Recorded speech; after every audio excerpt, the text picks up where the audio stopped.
Hi, Mandy. How are you? I'm good. How are you?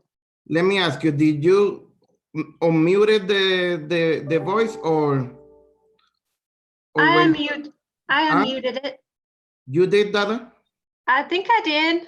Hi, Mandy. How are you? Okay. I'm good. How are you? No, sorry. You Let me unmuted the.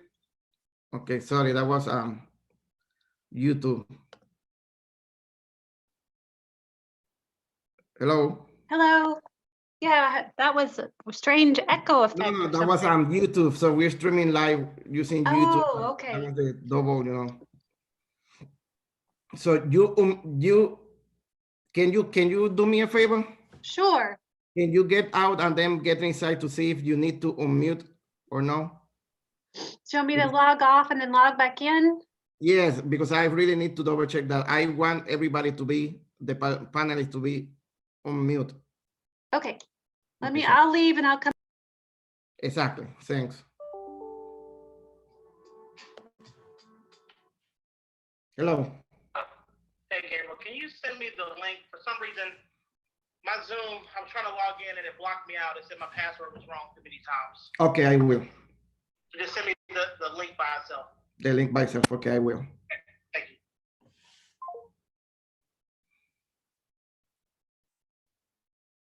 Hi, Mandy. It lets me unmute it. Oh, but you came muted. I can mute it. Yes.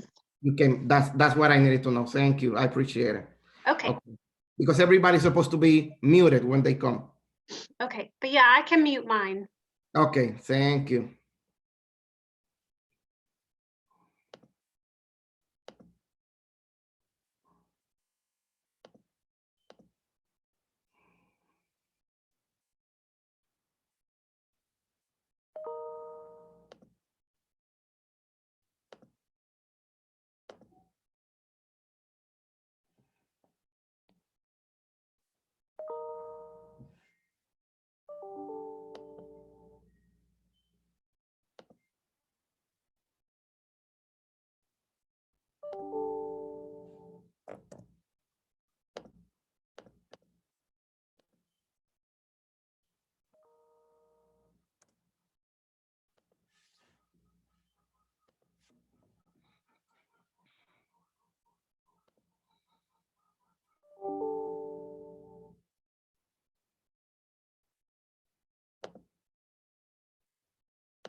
You okay, Mandy?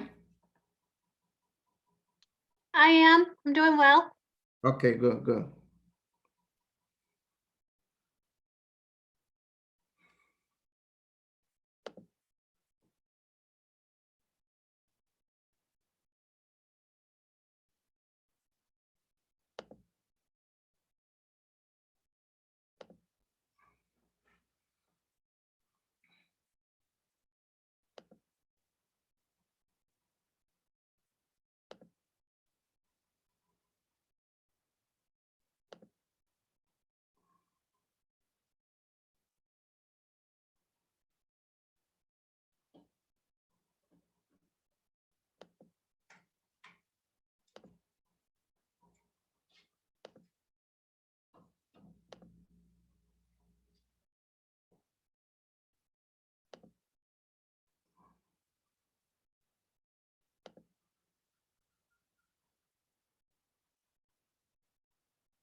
Hey, Dominic, you okay?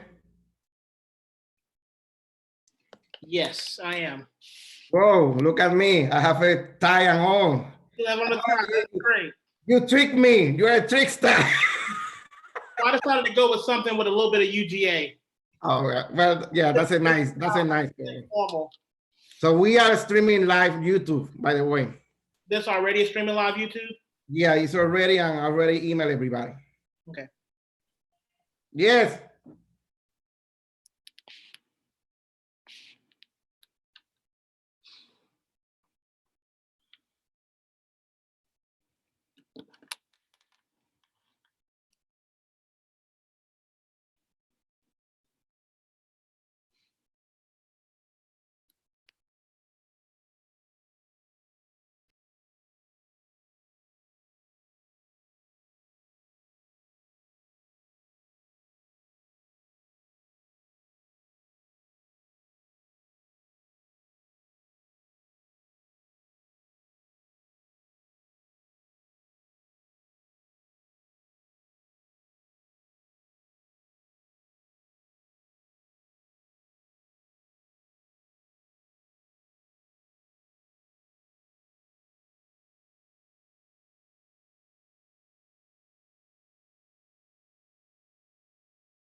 Hey, Dominic, are we ready?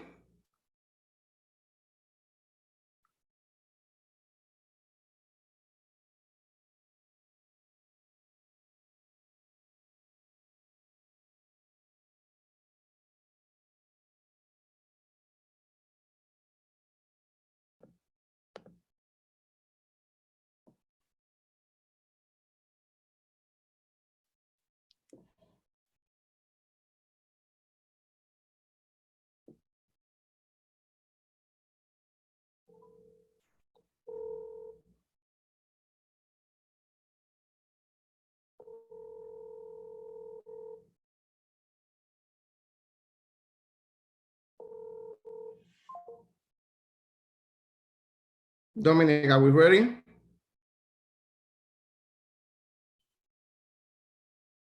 Yes, we're ready. Because I have to click broadcast. Okay. You let me know when. Okay. Please let me know when you're ready, and I click the broadcast. Okay.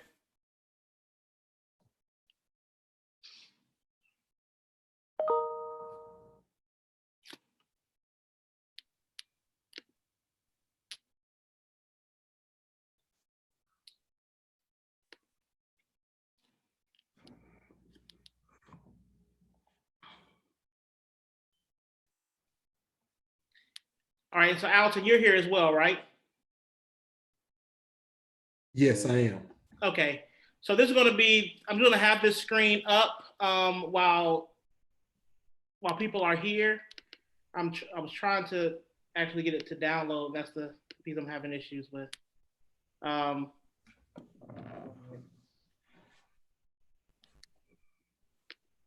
me 1 second, Gable. It's okay.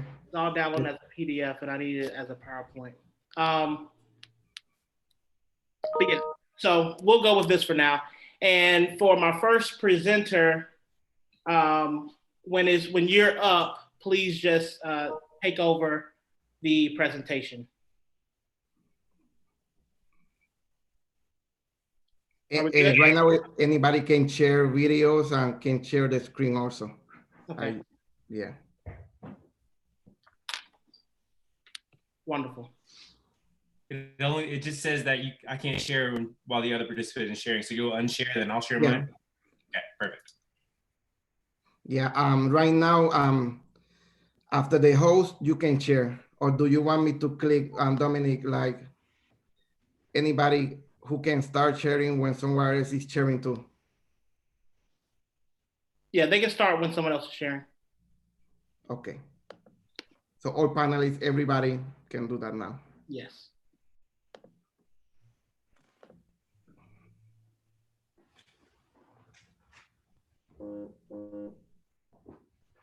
All right.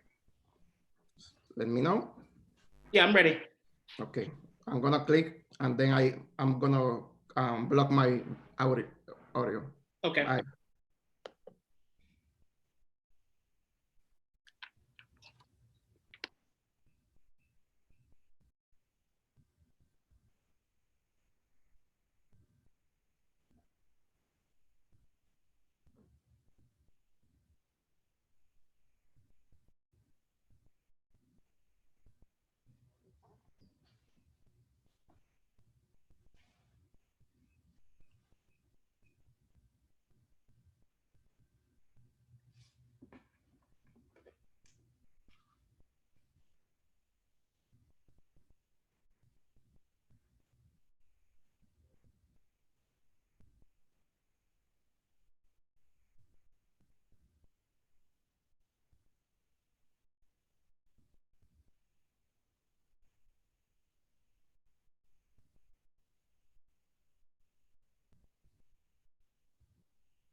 Hello, everyone. This is Dominique Quarles, the Director of Diversity and Inclusion in the Office of Institutional Diversity. We're going to give people a couple of moments to join in with us.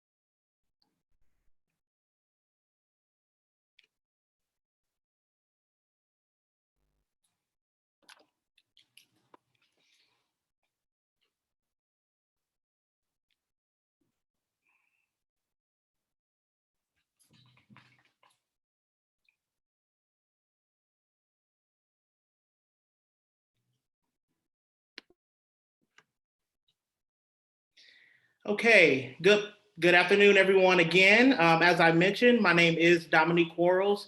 I serve as the Director for Diversity and Inclusion in the Office of Institutional Diversity at the University of Georgia.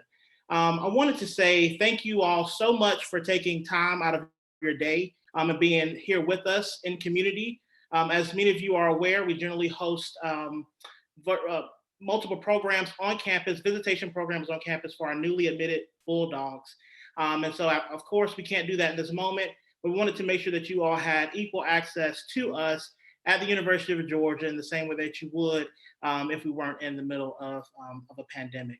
I want to say congratulations to all of our graduating seniors, both at the University of Georgia, but for today in particular, congratulations to all of our graduating seniors who will become Bulldogs in the future. We know that this rite of passage is very important to you, very important to your family, to your parents, to your guests. And we, of course, our heart goes out to you, but we hope that you all will understand all that's going on and that when you come to the campus, we can make sure that it's a special experience for you here. These are, of course, unforeseen times, but we want to make sure you know that the Office of Institutional Diversity, as well as our campus colleagues across campus, that we are here for you to support you, both now when you enroll at the University of Georgia as an alum, and so throughout your whole college experience and beyond. Without further ado, I'm going to introduce our first panelist who will bring you all greetings on behalf of the Office of the President, our dear friend and colleague, Alton Standifer. Thank you, Dominique. Students and families, as Dominique said, my name is Alton Standifer, and I would like to welcome you all to today's event. Greatly appreciate you being a part of this experience as we look to showcase to you some of the resources and opportunities that we have available to our students and families here at the University of Georgia. I have the pleasure of serving as the assistant to President Jerry Moorhead, who serves as the 22nd president of the University of Georgia. And we really look forward to the opportunity to gathering with you all when we return to campus in a space and at a time that is safe and healthy and comfortable for all of us. Today, I want to share a few quick pieces about some of the things that I think help the University of Georgia stand out among for all of our students, but specifically some of our underrepresented populations. Know that this work that we're doing today with students is what I love. I really enjoy getting to work on behalf of the students of UGA with our president and identifying ways and things that we can continue to support our students and their families. The first of those being just that, the support. Students know that at the University of Georgia, as we are right now, when you transition to campus, our goal is going to be to support you from the time you step foot on campus as a freshman up until your graduation 4 years later. We have a number of resources, both academic, social, mental, emotional, to a number of those resources available to help our students be successful while they are here at UGA. And so as you continue to explore your college choice opportunities, as you continue to explore where you'll continue your education, those are some of the things that I would encourage you to look at. The other thing that I think helps us stand out is the opportunity for students to be involved. We really look to create the next generation of leaders here on campus, and whether that be in their careers, in their communities. A number of our students who come to UGA go on to lead and serve in both our state, national, and our global communities. And so we take great pride in preparing students to be leaders in their community once they leave the University of Georgia. That's a part of our mission as a land-grant institution to ensure that we are preparing our students and utilizing our resources for the betterment of our state, nation, and world. And then the last thing that I would mention, and this one really sticks out for our families, are the outcomes that we have for our minority students who attend the University of Georgia. Graduation rates among our diverse populations at the University of Georgia, they stand out. And so what that means is that we are taking great pride and giving great attention to when a student comes to the University of Georgia, ensuring that they graduate, and not only graduate, but they go on to achieve a job in their career field, or they progress to graduate or professional school. So whether they are looking to earn an advanced degree, whether they are looking to go to graduate or professional school, law school or medical school, we have the resources available here to plug them into the networks that can really catapult their career once they leave our campus. And so that's another point of pride. Today, I had the opportunity of working with some of our amazing Black alumni who were having a virtual social event that I got to participate in a little bit earlier today. And it's a great time when we see the richness of the UGA community and just see it come to life, even in times like this. The UGA community is finding ways to connect with each other, and those are the bonds that you will have when you come to UGA. And so again, I apologize that we couldn't be together in person today. I also apologize that I am here in a baseball cap, but as many of us know, somebody made the decision that barber and beauty salons were not essential services, and I must disagree. But that doesn't stop the show, and we really wanted to do this and let you all know that we're committed to you, we're committed to your families. We want to see you here at the University of Georgia. And so I hope today provides you with some information that helps you make that decision, that helps you commit to your future, commit to your education, commit to the University of Georgia, where I always tell students, we won't ask what it is you want to be when you grow up, but we like to ask, what is it that you will become? So on behalf of the Office of the President at the University of Georgia, I thank you for being here. Hope you all have a great day. Enjoy this program. And as always, go Dogs.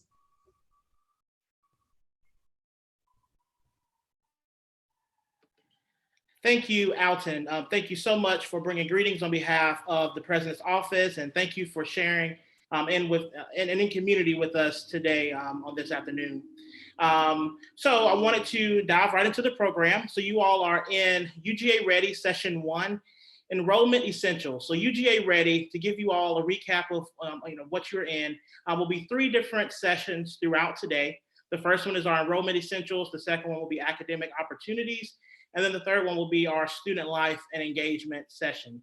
And so this first session, we will have visitors from orientation, housing, as well as our visitors in financial aid, to make sure that you all have the essential pieces that you'll need in order to have your students and or you come to the University of Georgia and be ready.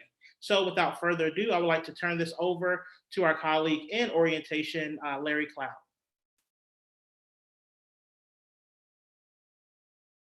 Thanks, Dominique. Good afternoon, everyone. Like Dominique said, my name is Larry Cloud. I have the pleasure of serving as the Director of Orientation here at UGA. I'm really excited to talk to you a little bit about orientation and what we will do to kind of make sure that you all are prepared to be successful students, leaders, and members among the Bulldog Nation.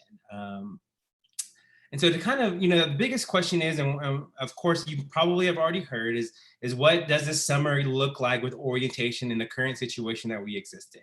As you all know, that this summer all of our classes will be provided remotely, and due to this, UGA and the Office of Admissions has decided that new student orientation will also be delivered online. And so we are working on creating and implementing what we're calling our online new student orientation experience. And I think something important for you all to know is that as we create this experience, this mission that you see on the screen is always at the forefront of our mind.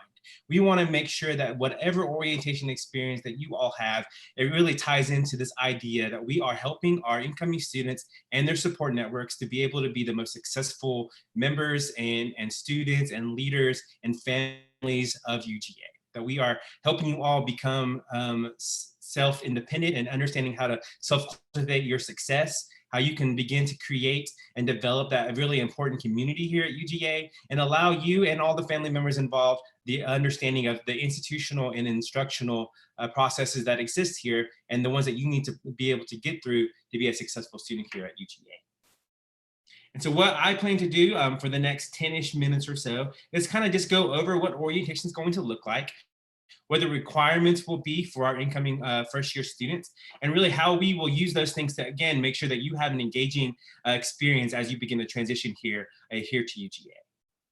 So really, whether we're in person or whether we're in this new virtual landscape, we want to accomplish pretty much the same things in our orientation experience. So really this summer, these are the things that we want to accomplish as an office and as a program for all of our new students. We want to make sure that you're getting a connection here to UGA, that you're connecting with other incoming students with programs similar as this, that you're connecting with other upperclassmen students as they can be a great advice and mentor for you as you start this process, and that you're really just connecting and understanding the feel of the UGA community. It's so special here, this idea of Bulldog Nation, and we talk a lot about not barking alone, but something that rings really true here on campus. And so we want to make sure that you're able to kind of begin creating that community this summer in a virtual landscape when it's a little different, of course, when you're not able to step foot on campus. But we have a lot of great things to kind of help create that connection. We want to make sure that you learn about campus, that you're learning about campus resources, you're learning about where you can go both this summer and when you get here on campus in the fall, when you have obstacles or you have questions about things, certain things at UGA. We want to just make sure you understand what makes UGA unique, the opportunities, the experiences, the programs that just make Georgia such a premier institution, and the opportunities that will be at your fingertips once you start here in the fall. And then lastly, we want to make sure that you understand the classroom environments here at UGA. Of course, you're attending our institution to eventually in 4 years to get that degree. And so we want to make sure that we're setting you up for success to be a successful UGA student, to understand how to get advised, how to be a successful student in the classroom, and really all the resources that are tied into that classroom success that exists here at UGA. So our virtual orientation is going to look like this, these 5 delivery methods throughout the summer to, again, really make sure that you're set up to have the smoothest and most effective transition possible in this current landscape. We know it's not going to be the same as a 2-day-long orientation, but we're going to try to do whatever we can to give you all the best experience possible. And so we will do this in a delivery of some online modules, a virtual small group, through some online advising and class registration, an orientation webinar series, and a welcome back event that will happen in August. And so I'll talk through each of these briefly to kind of talk to you about what they kind of look like as you prepare for orientation. So our online modules are called UGA 101 learning modules. These modules will be a series of modules that will exist online, and students will navigate through them in a certain order. These modules will have a lot of information that will really allow these students to, again, prepare to be successful students and leaders here on this campus. One of the major components within the UGA 101 modules is information on all the academic colleges, schools, and majors that exist here. So we all know that you have already checked an intended major in your application, which is great. We also know that you may have changed your mind or you want to get a different major. This is a great opportunities in these modules to look at the major that you may have already declared, as well as to explore other majors and other colleges that exist here at UGA. We'll also have a lot of information on campus resources, everything from housing and residence life to financial aid to auxiliary services to Greek life to how to get involved. We know that incoming students have tons of questions, not only about the classroom piece, but really just about getting involved here at UGA, about what makes it special. And so we want to make sure that you have the opportunity to kind of learn about all those campus resources, as well as to kind of figure out how you can reach out to those resources this summer and also in the fall with any additional questions you may have. And lastly, Georgia is such a special place. As an alum myself, Georgia holds such a special place in my heart, and we want to make sure that you understand why it is such a special place. So there, of course, will be a lot of other UGA knowledge that kind of shows you what makes it special. All the traditions, all the experience and excitement that exists here. We'll talk a lot about things like the arch and the chapel bell. Well, we're going to have a module on what your first football game day may look like, and kind of give you tips and tricks to make sure that you're set up for success to really get the full experience of being a UGA Bulldog. The other requirement for all incoming first-year students is this virtual small group. This virtual small group will be hosted via a Zoom meeting. It'll be an opportunity for all of our incoming students to connect with other incoming students. We know it's such a special connection that you will have as you all are embarking on this brand new journey together. And we think it's really important that you get to meet other incoming students in this online sense. These small groups will also be led by an upperclassman orientation leader, which will allow you to have somebody who's been here on campus for at least 2 years, and for them to be able to kind of show you the ropes and kind of provide any advice that they have and the things that they've learned in their time here as well. And really the most important part to me about these virtual small groups, it will help start and begin that community building that's so important for our first year student success. When you come here, sometimes going to the dining hall for the first time, or going to an event for the first time, or even going to your first athletic event for the first time can be really daunting if you don't know anyone else. So we really want to try to use these virtual small groups to allow you to create that community and that group that you can begin attending these things once we start classes here back in the fall. And so both of those things are required of our incoming first year students. So the way that will happen is at the beginning of May, on May the 5th, all incoming first year students will have the opportunity to register and select the day of their virtual small group. Virtual small groups will start on June the 1st and run all the way through July, the very end of July. And so you will get on your My Status page login and register for your virtual small group on that website. Once you register for that virtual small group, you'll get some more communication, but 2 weeks prior to that virtual small group, you'll actually get access to the UGA 101 learning module. So for example, if you get on there, you sign up for the very first small group on June 1st, 2 weeks prior to that date, there will be a link on your, again, my status page login that will become live. You'll click that link and you'll get access to the UGA 101 learning modules 2 weeks prior to your small group. We highly encourage everyone to complete those modules before their small group, as will just make that small group experience so much stronger and just much more enriching and fulfilling during that time. This is a first come, first serve basis. And so if you are someone that just really wants to get their virtual small group done and complete at the very beginning, we recommend you get on our system as soon as you can to register for that space. There are a limited number of spaces per day, but to know that there will be enough spaces for everyone throughout the summer. But to know that once a session is full, that session will no longer appear on the registration site. That will mean that it will be full and you'll have to pick another date. Once you've completed both the UGA 101 learning modules and the virtual small group, you will be your academic advisor will reach out to you to schedule your academic advising appointment. And that appointment is when they will kind of talk to you about the classes you need to take and give you some direction that will then lead into the next piece, which is class registration. So once you complete the modules, you complete the small group, and you are academically advised, you will then, and as long as all your other holds are cleared, you'll be able to register for classes this summer. And so that will be the opportunity for you to choose your fall classes and really kind of figure that piece out and what you want to get involved in class-wise for the upcoming semester. And then lastly, we will have a welcome back event starting in August. We're working with some other offices to kind of figure out what this means, but we know that this virtual connection will be hopefully very strong and will be a start of that connection, but we also know that in-person connection is so important. So we want to make sure that all of our incoming students have a chance to connect with their small groups, to connect with other incoming students, to connect with their orientation leaders, and will kind of happen at the beginning, sometime at the beginning of the semester in August. We also typically hand out a new student t-shirt with a UGA shield on the front at orientation. Of course, because of the change, we're not able to do that this summer. So at this welcome back event, we will be handing those events out. So make sure you come to the event, grab your free t-shirt. That way you can have your first piece of official UGA swag this upcoming fall. And the last thing we'll be doing is some orientation webinars. Sorry about that. That's my dog.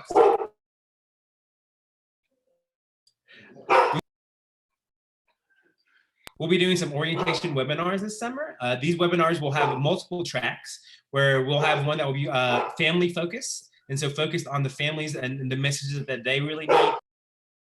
Financial aid and wellness and other things of that nature. We'll have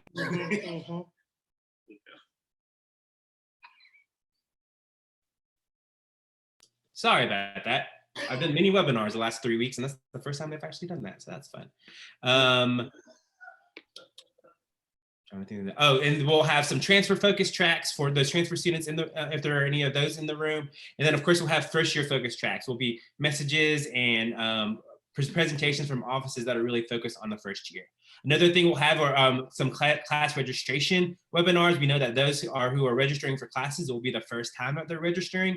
So we'll have an opportunity for you to connect with orientation leaders as well as academic advisors who will be able to provide you with personalized information and direction as you are registering for your classes for the first time. You also will be receiving a lot of emails from us about what the summer will look like. Some of you may have already received some, but if you haven't, you will as soon as you deposit here at UGA. We're going to be sending out a weekly checklist that will start in May. And these weekly checklists will give you to-do items for every week as you're leaning into the beginning of June. Social media is a great way to connect with us. We have our own orientation Instagram, Twitter, and Facebook. And so that's a great way to engage. But also all 16 of our orientation leaders have their own Instagram account as well. And so you can connect with them and figure out the things that they're involved in, the majors that they have, and really get some really relatable advice from students who are living and breathing UGA on a day-to-day basis. And of course, if you haven't been on our orientation website, that's where most of our updated information is. Last week, our orientation website had a big overhaul, and all the information on there now is very much related and focused on the online orientation track and the shift of delivery mode that we have for this summer. So make sure you check that out. There's to-do lists, there's frequently asked questions, there's lots of directions and guidance that will help incoming students and their family members as we prepare for online orientation. So those as a quick overview. I know that there are a couple of questions, and so I wanted to take this time to answer any questions that you may have about orientation.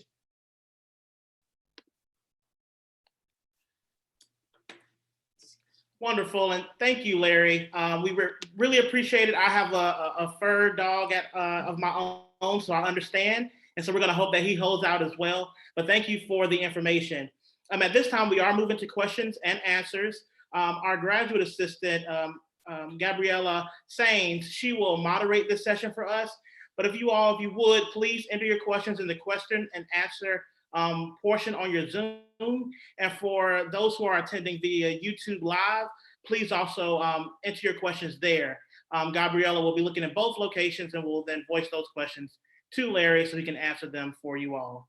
So at this point, we'll do about 10 minutes of questions.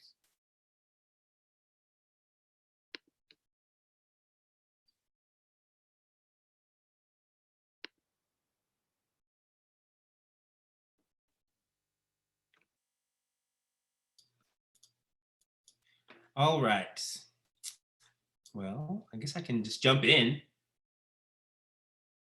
So I think looks like one of the questions is, if you're in two colleges, how will that work for orientation for both? And so our orientation covers all colleges. The information will be the same with whatever your major is. The biggest difference will be who you're advised by. Oh, there's Gabriella. Hey, Gabriella. Hi.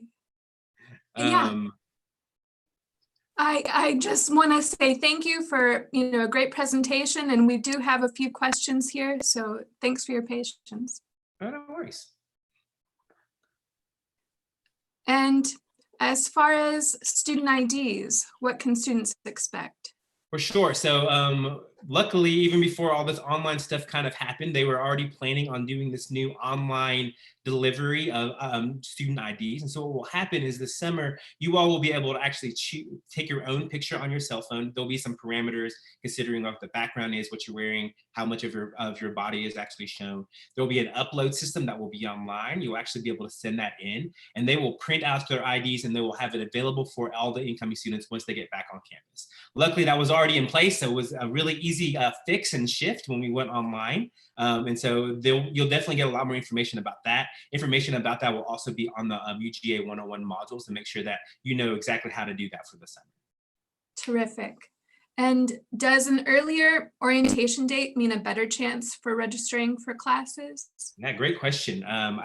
Just like normal, typical orientation, we work with academic colleges and advisors to make sure that we're opening up seats for a lot of those highly sought after classes throughout the summer, to make sure that whether you're the very first small group or you're the very last small group, that there are class availabilities for those classes that you need in that first semester for everyone, because we don't want to make sure that it's not an unfair process for anybody that's involved. So no matter when you have a small group during the summer, or no matter when you're registering or getting advised, that process will be an even process for everyone involved.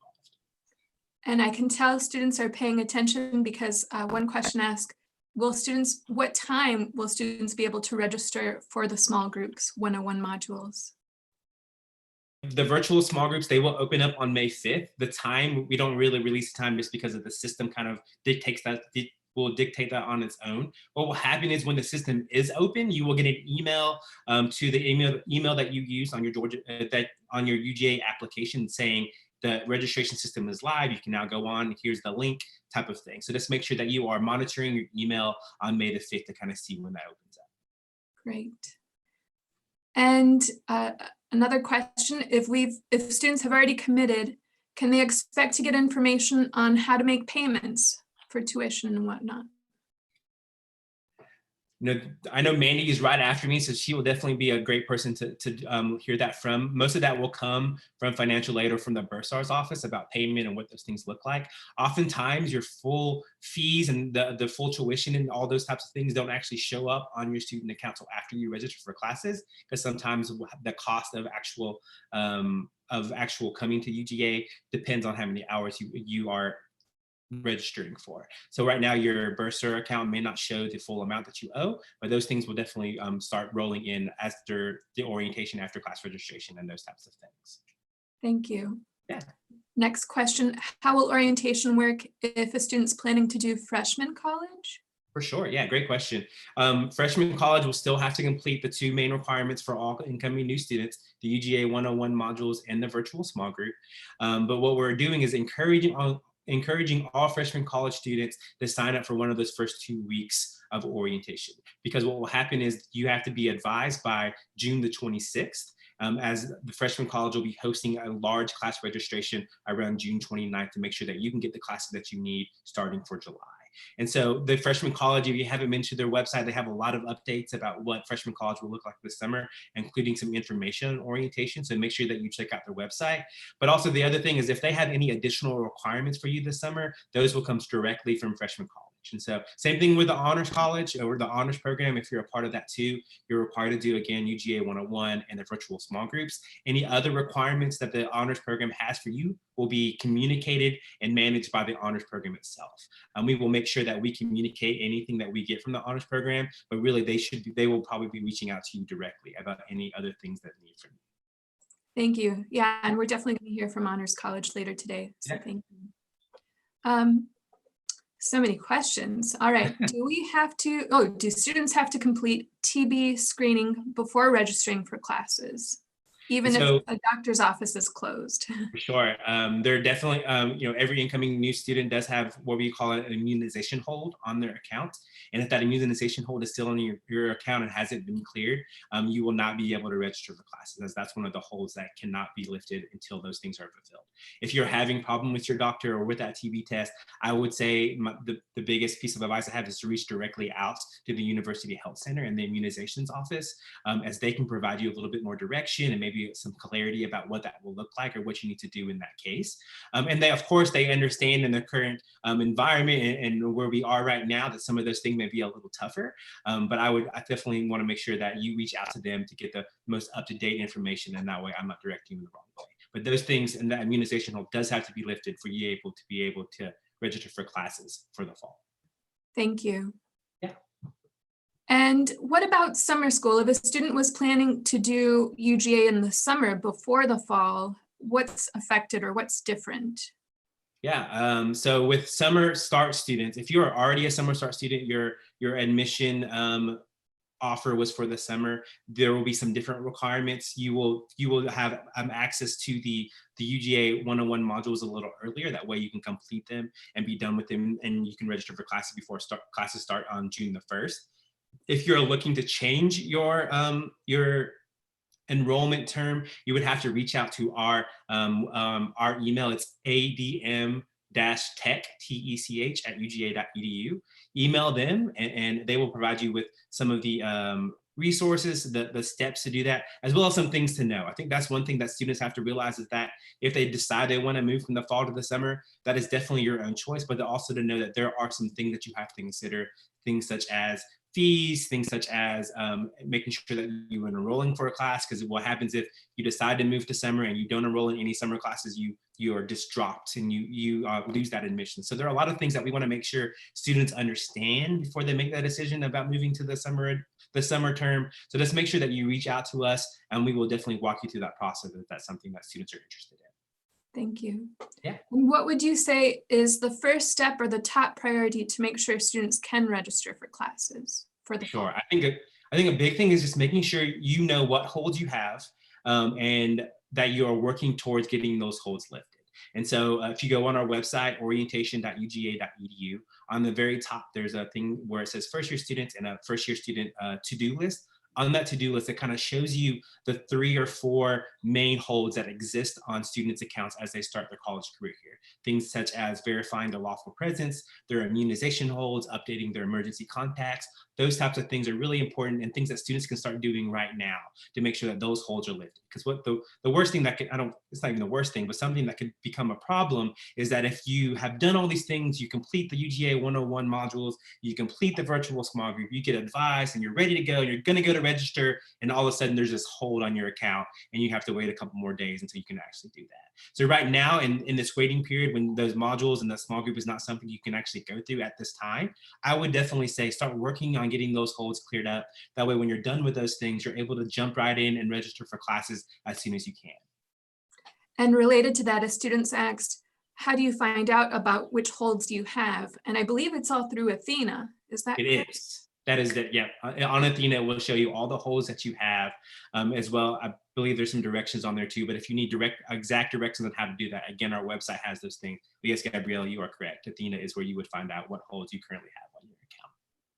And another student's asking, how about advisors? Are students assigned advisors based on the modules or based on their college or major? For sure, yeah. You will be assigned an advisor based on your college. And so what will happen is we have this system that is set up. Then once a student completes, again, both the learning modules and the virtual small group, your college that you have declared will get your information and saying, Joe student has completed these things. You can now reach out to them. And that's when you will get assigned an advisor, and that advisor will reach out to you either via email or via this platform we have called Sage, where a lot of your advisement appointments and advisement interactions will happen during your college career.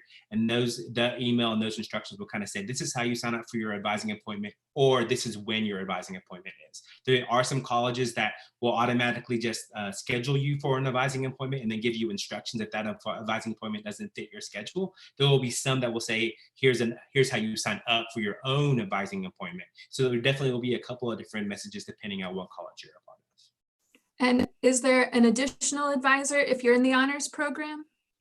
Yes, the honors program will definitely reach out to you and kind of, again, walk you through that process. As of course, if you're a member of the honors program, there are some additional requirements that you have to complete during the summer, taking certain honors classes and so many hours in the GPA. So they will, of course, direct you through that to make sure that you are getting everything that you need as you begin your involvement in the honors program here at UGA. And I think this is, a question that's on a lot of students' minds, and it's not necessarily a question simply to you. And I think it's more for the University System of Georgia, but the question asks, when will we be able to communicate in person with people on campus after the quarantine? For sure. Our hope is that we will be back on campus at the beginning of the fall semester. Everything that we've heard from our admins and my bosses and other those people who make those really important decisions is that we are working really hard to make sure that we are prepared and ready to open back up for you all in the fall. If those things change, if those things shift, as we all know, this situation is ever evolving, we will definitely let you all know about that shift and those changes. But right now, we are excited to have you back here in August, and to be able to see you all in person and to greet you properly here the way that we do at UGA. Thank you. And is it true that you cannot access your UGA email until you've paid your deposit? That is correct. And once you pay your deposit, you will get an email from our information technology services that will have a link and some directions that you need to take to set up your UGA ID and your UGA mail, as well as some other login and security measures that UGA has in place. And so make sure that as soon as you get that, you do that, because what happens with that link, it eventually expires. And once it expires, going through those steps is a little bit more tedious, as you have to reach out to some people and get some things reset. So make sure if you have that link, do it as soon as you can. That way that link doesn't expire. Thank you. Wonderful. Well, thank you all. Again, thank you, Larry, for answering these questions. I want to let all of our participants know that you can continue to ask questions in the question and answer section. If Larry if he's available, he can go in and answer those via text for you all as well, or give us the answer. We can do the same. If your questions aren't answered today around orientation, please visit the orientation website and also email them at orientation@uga.edu. So again, thank you, Larry. Thank you, Gabriella. We really do appreciate it. Next up, we will go to Mandy Branch, our wonderful colleague in financial aid. She'll give you a presentation. Feel free to use that question and answer section while she's presenting, as well as those who are on YouTube Live. Feel free to put your questions there as well. So, Mandy. Thank you. Let me get my screen up. Give me just one moment.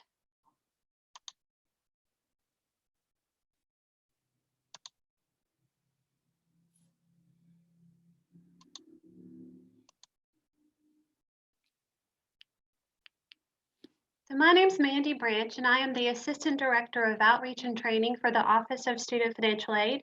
And I'm here today to tell you how that process works at the University of Georgia.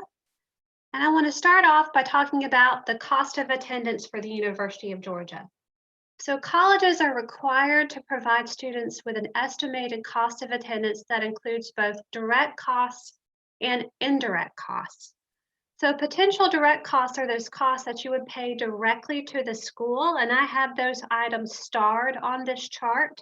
That would be tuition, student fees. If you're residing in a residence hall, that would be a direct cost to UGA, and our room component is the average cost of our residence hall. And then if you sign up for the meal plan, and we have listed there the 7-day meal plan amount for fall and spring combined, that would also be a direct cost to the University of Georgia. Students are not required to sign up for the meal plan, but if you do choose to sign up for the meal plan, that would be a direct cost to UGA. Books and supplies are an indirect cost. You're not paying UGA for your books and supplies. You're either purchasing them through a bookstore or an online website. For our transportation component, we know that students like to travel during the breaks. So our transportation component is for Georgia residents, a gas mileage amount that you might spend when you're traveling during the breaks. And then for our out-of-state students, we're assuming you're purchasing a plane ticket home. So that's why your amount is a little bit more, but those are not costs you're paying to UGA. And then the final indirect cost are those miscellaneous living expenses. That includes things like clothes, toiletries, your cell phone bill. If you do bring a car on campus, that's part of the miscellaneous living expenses. And if you bring a car on campus, the average cost of a parking permit per month is around $20 to $30 a month. And that would actually be paid directly to the University of Georgia. But the main things that are paid directly to UGA are tuition, student fees, the housing, and then if you sign up for the meal plan, the meal plan. And so these are our costs to attend UGA. If you're wanting to know what the student fees are, you can go to the Bursar and Treasury Services website and it will list out each fee. And then you can click on the word in blue, be it activity or athletic, health, recreation, and it'll give you detailed information about what those student fees pay. But basically the student fees allow you access to things like our health center if you get sick. If you want to work out at the Ramsey Center and stay fit, it allows you access to the Ramsey Center, to both the UGA buses as well as the Athens buses. It helps finance our technology on campus and allows you access to computer labs and things like if your laptop breaks and you need to check out a loaner laptop. All of these student fees help pay for those kind of items. So how to pay for all of these costs in our cost of attendance? Well, one of the best ways is through free money. And the way you can find the free money or the scholarships is by using something called Scholarship Universe. It is a portal where you log in with your MyID and password. And then once you log in, you start creating a profile about yourself. And it starts matching you up with scholarships that match your profile. The easiest way to find this portal is you go to our website and type in the search box Scholarship Universe, and it'll take you to a page that tells you all about Scholarship Universe. Within that page, it'll say click here to access Scholarship Universe. You can click on that, and then it'll take you right there. If you are a Georgia resident and you're wanting assistance paying for your tuition, then you can apply for the Hope or Zell Miller scholarships to help pay tuition by either completing the FAFSA or applying for Hope through GA Futures. We encourage all Georgia residents who are applying for Hope or Zell to apply through the GA Futures site. And the reason for that is if you apply through GA Futures, you apply one time and then the application remains valid for up to 7 years. So you apply once, you don't have to ever worry about applying for Hope or Zell again because your application is going to be valid for up to 7 years. You can also use the FAFSA to apply for Hope or Zell, but keep in mind the FAFSA is only good for 1 year and then it has to be completed again. So the FAFSA does not automatically renew. It's only good for 1 year and then you have to complete it again.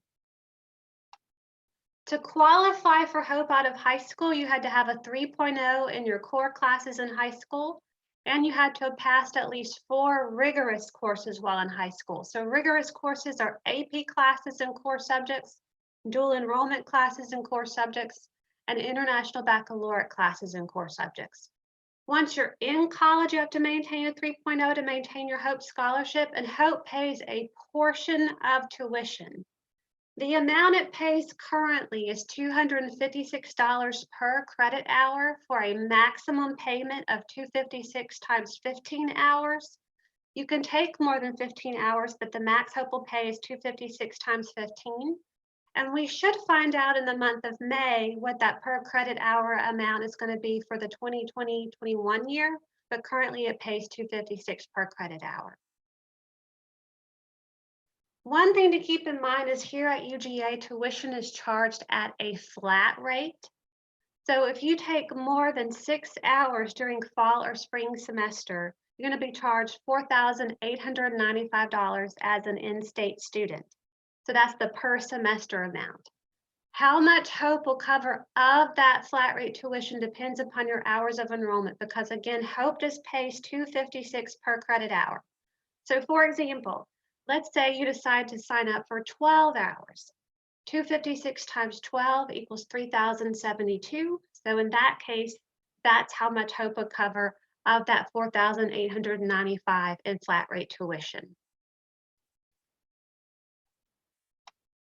A student can either receive Hope or Zell. You can't receive both at the same time. It's a little bit more challenging to qualify for Zell out of high school. If you're a Georgia resident and you're trying to get Zell out of high school, you have to have a 3.7 in your core classes in high school, and you have to have passed 4 rigorous courses while in high school, and you had to have made a 1200 on the SAT or a 26 on the ACT in one test sitting. So they want to see that you sat down and made that score in one sitting. Or if you were a valedictorian or salutatorian of your high school, you can also qualify for Zell, but you don't have to have the 3.7 in the test scores if you're a valedictorian or salutatorian. You still have to have at least been Hope eligible. But if you do not meet any of that criteria out of high school, then unfortunately you can't qualify for Zell. You have to initially qualify for it out of high school. So if you don't start off with Zell out of high school, there's not an opportunity to gain it while in college. Once you're in college, you have to maintain a 3.3, and Zell's going to pay 100% of the standard rate tuition. One myth that is out there is students think you have to be enrolled full-time to receive Hope or Zell. That is not the case. You're not required to be enrolled full-time to receive Hope or Zell. You're encouraged to enroll full-time, so that way you'll graduate hopefully in 4 years, but for Hope and Zell purposes, you're not required to be enrolled full-time. If you are a Georgia resident or an out-of-state student, you can apply for federal aid. And the way to do that is through the FAFSA, the Free Application for Federal Student Aid. If you plan on participating in freshman college summer experience and you want to be screened for federal aid, such as loans and grants for freshman college, please be sure to complete the 2019-20 FAFSA. Most students have completed the 2021 FAFSA already, which screens you for aid starting in the fall of 2020. But if you want to get funding for this summer, you also need to complete the 19-20 FAFSA so that you can get federal aid for this summer. If you want to get aid for this summer from the federal government, so you want to get loans or grants for the summer, you need to make sure that you complete your application no later than June 30th. After June 30th, they will take down the 2019-20 FAFSA and you'll not be able to complete it after that. So if you want to come this summer and you haven't completed that 19-20 FAFSA, go ahead and get that done now. And there are 2 ways to complete it. You can do it through the website, or let me see if I can get there. Here it goes. Or through the mobile app. It's called the My Student Aid mobile app that you can download onto your phone. Oops. Let me try that again.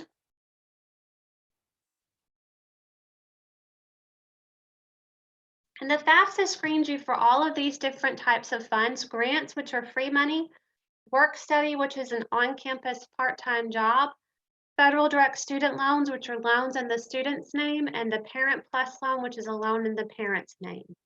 Now, I do want to stop for just a moment on this slide and focus in upon the work study. So some students ask me, what is work study? It is basically an on-campus part-time job. In order to get work study, you have to complete the FAFSA. You have to indicate on your FAFSA that you're interested in work study. You have to have what is called need based on your FAFSA, and you have to complete the FAFSA early by our priority date of December 15th. If you meet all of that criteria, you may see that you've been offered work study. What'll happen is in June, we're going to generate our official award letters where you can accept or decline your work study and accept or decline your loans. If you've been offered work study and you choose to accept it, once you accept it, you'll then get information from our work study coordinator on how to apply for work study jobs. And if you apply for a job and then are hired by that department, you'll work in that job usually around 10 to 20 hours a week and get a paycheck every 2 weeks to use for living expenses. So work study funds do have to be earned. They are not applied to your account balance. It's basically a part-time job. The difference being in that the Department of Education is paying a portion of your hourly wage as opposed to UGA paying all of your hourly wage. So with work study funds, the Department of Education pays part of your hourly wage and UGA pays the other part. For non-work study jobs on campus, UGA pays all of your hourly wage. There are also non-work study jobs on campus. So if you're not awarded work study, don't worry, you can still work on campus and you can find out about those jobs through the Career Center at UGA. If you want to borrow a loan for college, we encourage you to use the federal loans over private loans. And the reason for that is the federal loans do not require a cosigner for the student loans. So if you're a student and you want to borrow a federal loan, you complete your FAFSA, and then as long as you're degree seeking and enrolled in at least 6 hours, you're able to get the loan. The max you can get as a first-year student is $5,500 for the year as a dependent, as a sophomore, $6,500, juniors and seniors, $7,500, and the interest rate is typically between 4 and 5%. If you're not sure whether or not you've been awarded aid, if you have a FAFSA on file, or you've applied for Hope or Zell through GA Futures, or done both, you should have an award in Athena. Athena is that student portal where you can go to eventually register for classes, to view your financial aid, to see your student account charges eventually. A lot of information is housed in Athena. If you're not sure how to navigate Athena, if you go to our website to the quick link section, we have an Access Award in Athena PDF that shows you step-by-step how to view your award in Athena. So I definitely recommend that you check that out. And if you have any questions, this is our contact information. So we are not open for in-person visits currently, but we are still staffing our phones. We are still responding to emails. We are open Monday through Friday from 8 a.m. to 5 p.m. So you can call our office or send us an email, and we are going to work feverishly to respond to your phone calls and to respond to your emails. And with that, that concludes my presentation. Thank you so much. Thank you, Miss Branch. Hi. Hi. We've got a few questions. Sure. So what if a student says they only need 20 more points for Zell, but they can't take the SAT? What can they do? Are you aware of how they maybe can appeal or ask about their status for Zell? That information is currently being reviewed. And so the Georgia Student Finance Commission, who is the entity who manages the Hope and Zell Miller Scholarship programs, they are currently reviewing that issue because they know that there are students who were signed up to take those tests, but those tests are no longer available due to COVID-19. Any updates regarding that will be posted to the GA Futures site. So I encourage students to check the GA Futures site to see if there are any updates about test scores and qualifying for Zell, because those updates would come through the Georgia Student Finance Commission and the GA Futures site. Thank you. And a student also asks, can you explain the miscellaneous living expenses item again? Sure. So colleges are required to provide students with an estimate of all costs you might encounter while in college, both the direct costs and indirect costs. So that way, if you want to pursue funding for those items, you can. But also it helps eliminate overborrowing because, for example, if a student tries to apply for a private loan and they already have aid up to the school's cost of attendance, they're not going to be allowed to get that private loan.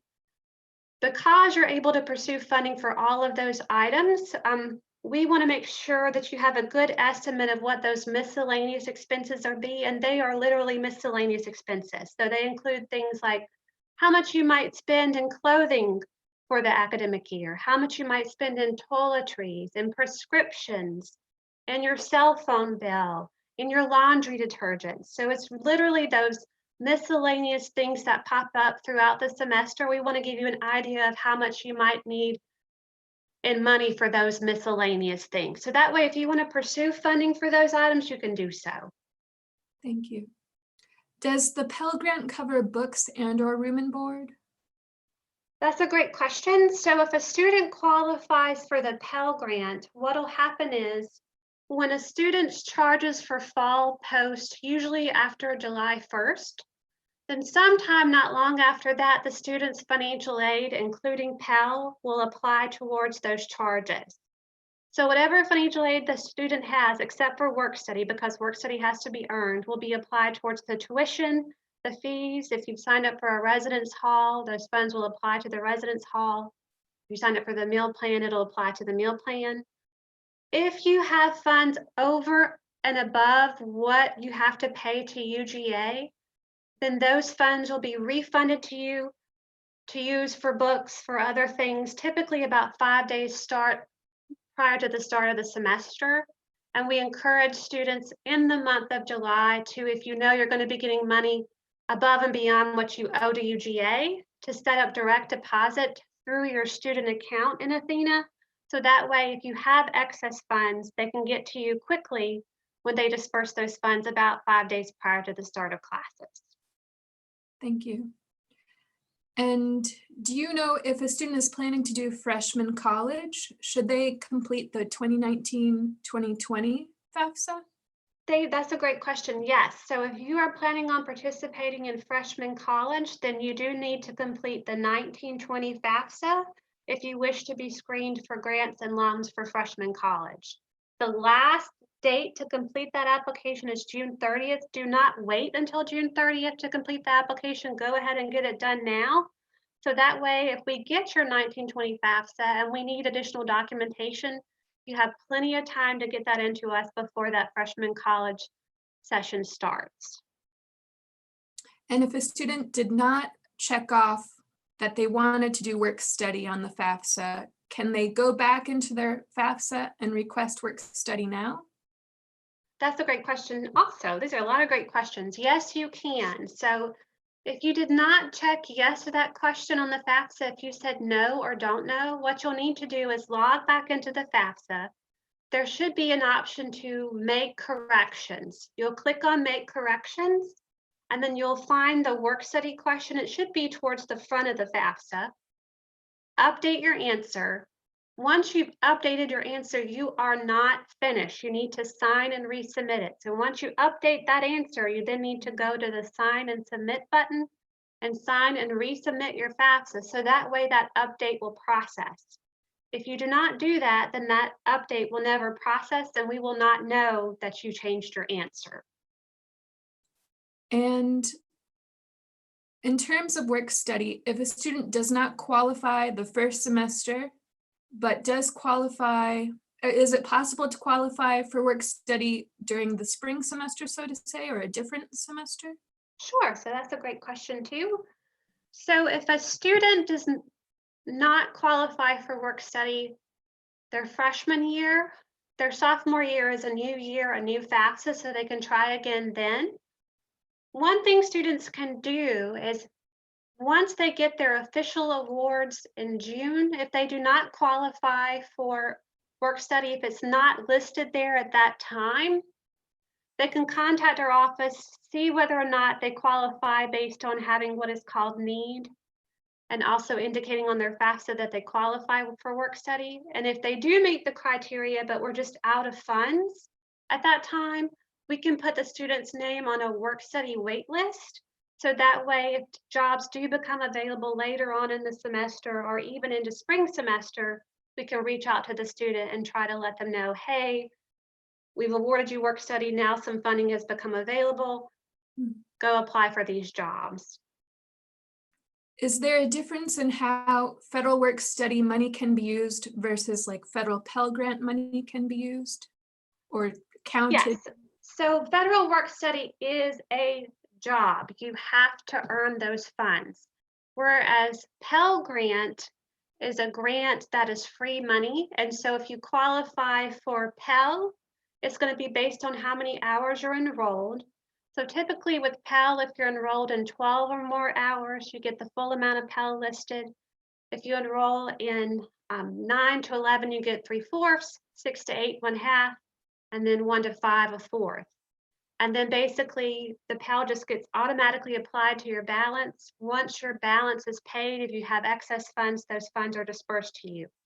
Work study, you have to be enrolled in at least 6 hours to participate in work study, and you have to earn those funds. And you have a maximum amount listed on your award of how much you can possibly earn for the semester.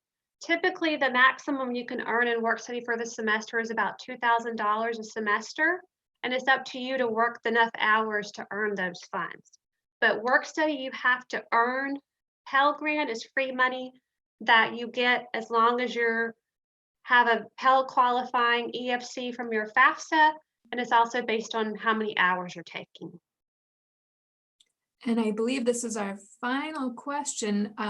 We're only because we're running out of time, we do have more questions. Can the Zell Miller Scholarship be applied to the freshman summer college experience? Yes. So the freshman college summer experience, you can use for Zell for that. One thing I did want to note is that sometimes we may not find out about a student's Zell eligibility until late in the summer.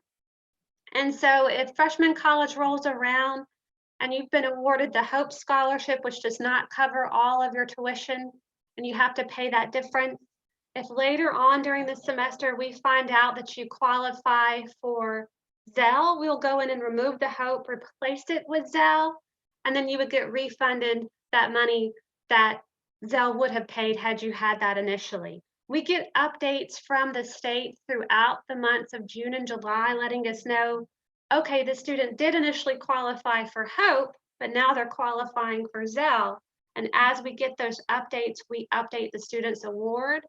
So if you believe you qualify for Zell and freshman college rolls around and you've just been awarded Hope, it may be that you get a refund later on, have to pay a little bit out of pocket for what Hope doesn't cover until that Zell award comes through. But hopefully it'll come through before freshman college starts.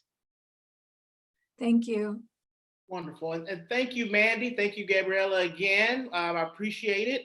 Mandy, we do have more questions. If you have some availability, it would be great. You could go into the question and answer function on the Zoom and to answer some of those questions. And we thank you for helping us today. No problem. Thank you. Our next presentation will be from University Housing. Our colleague, Catherine Hall, will present. And so we would like to welcome her at this time.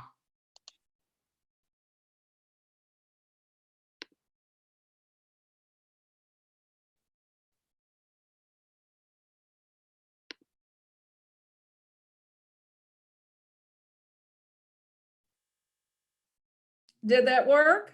Can you see the presentation? You're good. Great. Good afternoon and greetings from the University Housing here at University of Georgia. Welcome and congratulations on becoming a University Georgia Bulldog. We want to start off by sharing our University Housing mission with you. University Housing provides comfortable, affordable, and secure on-campus options in our residential communities where the academic success and personal growth of our residents are encouraged and supported. We like to share this because you'll find out that all of the student workers you run into, all of our professional staff knows this mission, and they're all committed to making sure that you feel as our students feel safe and supported. I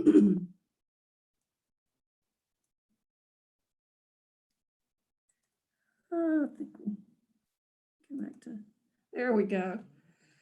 We do have a first year live on requirement. That means all of our first year students need to live in housing. There are some exceptions to that. But one reason for that live on requirement is that our studies show that students who live with us on campus earn higher GPAs, they graduate sooner, they're more involved in activities on campus, and they report that they have a higher satisfaction with their college career than those that live off campus. Living on campus means that the students immediately find a place where you have an academic and you have personal support and everything you need to hopefully succeed while you're here at the university. We do allow some exceptions to that live on requirement. Students that believe they're eligible for an exemption need to log into the Doghouse on our online housing portal and apply for those exemptions. Those are students who are going to reach 21 before their first day here, and students that are residing in these counties that are contiguous to Clark County. Students get the opportunity to choose housing on the date that they registered for housing and paid their $35 housing fee. Registration for housing doesn't commit you to the university. It just gives us a way to prioritize when people can choose for themselves their housing place. So students will self-select that housing and appointment based on when they register and pay that fee. We encourage students to register early as soon as they're admitted to make sure they have the best chance for getting the type of housing they want in the building location that they're interested in. So assignments, our assignments at this point, you need to search for and designate roommates in May in our Doghouse. So you will go to the housing website. You can do research at housing.uga.edu about our room types, the amenities, and the room rates. All of that is online. Toward the end of May, we will send out an email to your UGA email address with an appointment time during which the students can log into the Doghouse and choose a space. And then they can also at that time pull in any roommates that they already want to room with, have decided to room with at that time. Living on campus. Just know that students want to know what it's like to live on campus, to live with a roommate, want to know about clubs and activities. And we have a really great resource for that for students that live on campus, and we call it the Dog Vlog. So students can search on YouTube and find the Dog Vlog, and it has nearly 100 videos created by our residents themselves to showcase their on-campus living experience. They have tours, classes, clubs, dining halls, roommates, decorating. We usually have a decorating contest in the fall. So the Dog Vlog is a great resource to get a glimpse of what life is like here at UGA. 1,505 events and programs were offered last year in university housing. And this is really exciting because our students are real excited to find some new programs, some different programs where they can go and meet people. And these are activities that are planned by our student staff and our hall councils and our Residence Hall Association, which represents all of our over 8,000 residents in university housing. So student staff members, they offer some of these programs. We have resident assistants, and they live with our residents. They're trained to assist them with concerns and problems and issues. And they help also maintain an environment that is academically supported for our students. And they try to direct our students to resources that can help them and better their experience here at UGA. Similarly, we have some class advocates, and these class advocates engage with residents that could potentially feel marginalized on campus. They offer a variety of programs that have a multicultural focus, and both the resident assistants and our class advocates live on the floors in our halls with our students, so they're readily accessible to them. Similarly, we want to make sure while you're living with us that you feel secure and supported in that way. And so, like I said, we have students on duty, and they are on duty at our 24-hour desk. We always have an RA on duty each evening, and we have a professional staff member on duty each evening. Access to our residence halls is with your UGA ID card, and then you choose a PIN. So you use the card, and then you also put the PIN number in. So that's an added security for you. And then we have a security staff that are on duty from 9 p.m. to 6 a.m. each evening. So we also have security cameras in our common areas and in our stairwells. So you can see we really want you to feel like this is your home when you're with us.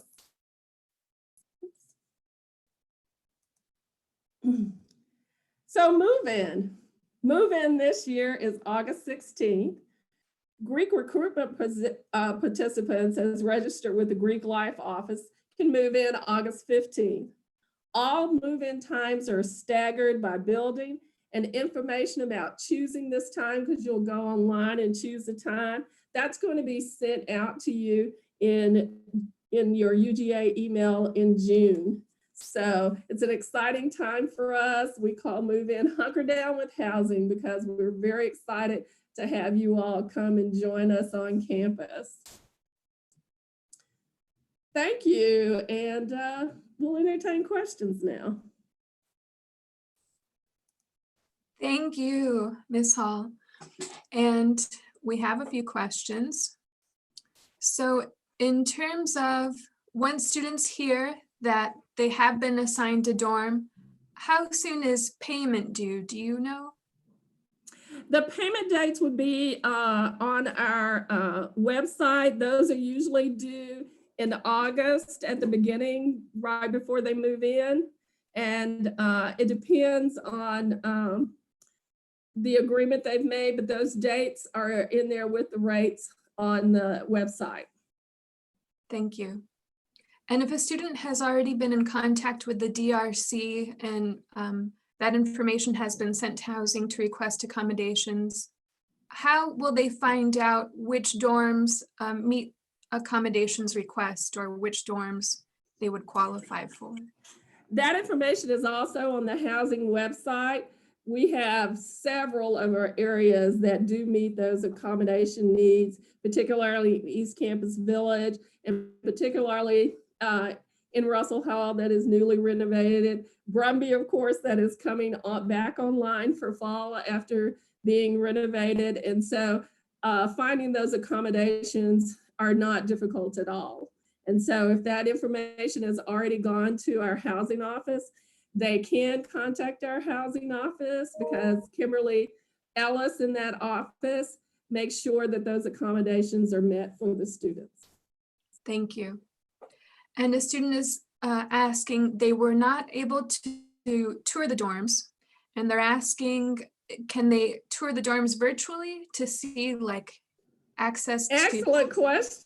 I'm so glad they asked that. You can go online, and there is a 360-degree view of touring the different residence halls. So if you go to the housing.uga.edu, you can get that 360-degree video and tour the residence halls online. Terrific. And students noting that they're interested in Brumby, but they're not able to see the cost of Brumby. Will that be posted soon on the website? That should be posted by that May 1st date. So hopefully that should be posted. We have been, of course, having to close our halls. So all of our timelines are a little bit slower than they would just because we were closing the halls early. So, but that should be up for that May 1st date when they all start rushing in there. Thank you. And if a student does not yet have a roommate, will they be assigned a roommate by a certain date? Well, right now, once that May 1st deadline is over, in May, what we encourage them to do is to go on the doghouse where they can also find some information from other people, and maybe they can find a match on the doghouse before they are assigned a roommate. So usually that's something that happens, and students will go in and look at their information and share a little bit of the information and hopefully be able to match with a roommate on their own. So then the last step is for housing to actually match students. That's the last step. And that's usually not done until early July because we are allowing them to make those matches and things like that and find people they're interested in themselves. Depending on how that works, usually that's something that has occurred at orientation. So I don't know how that will work on the online orientation. So we'll see what happens. Thank you. And a student is explaining they've completed their housing registration, but they don't see an option to actually pick their dorm. Is this an option when they complete? It will be an option in May. Okay, thank you.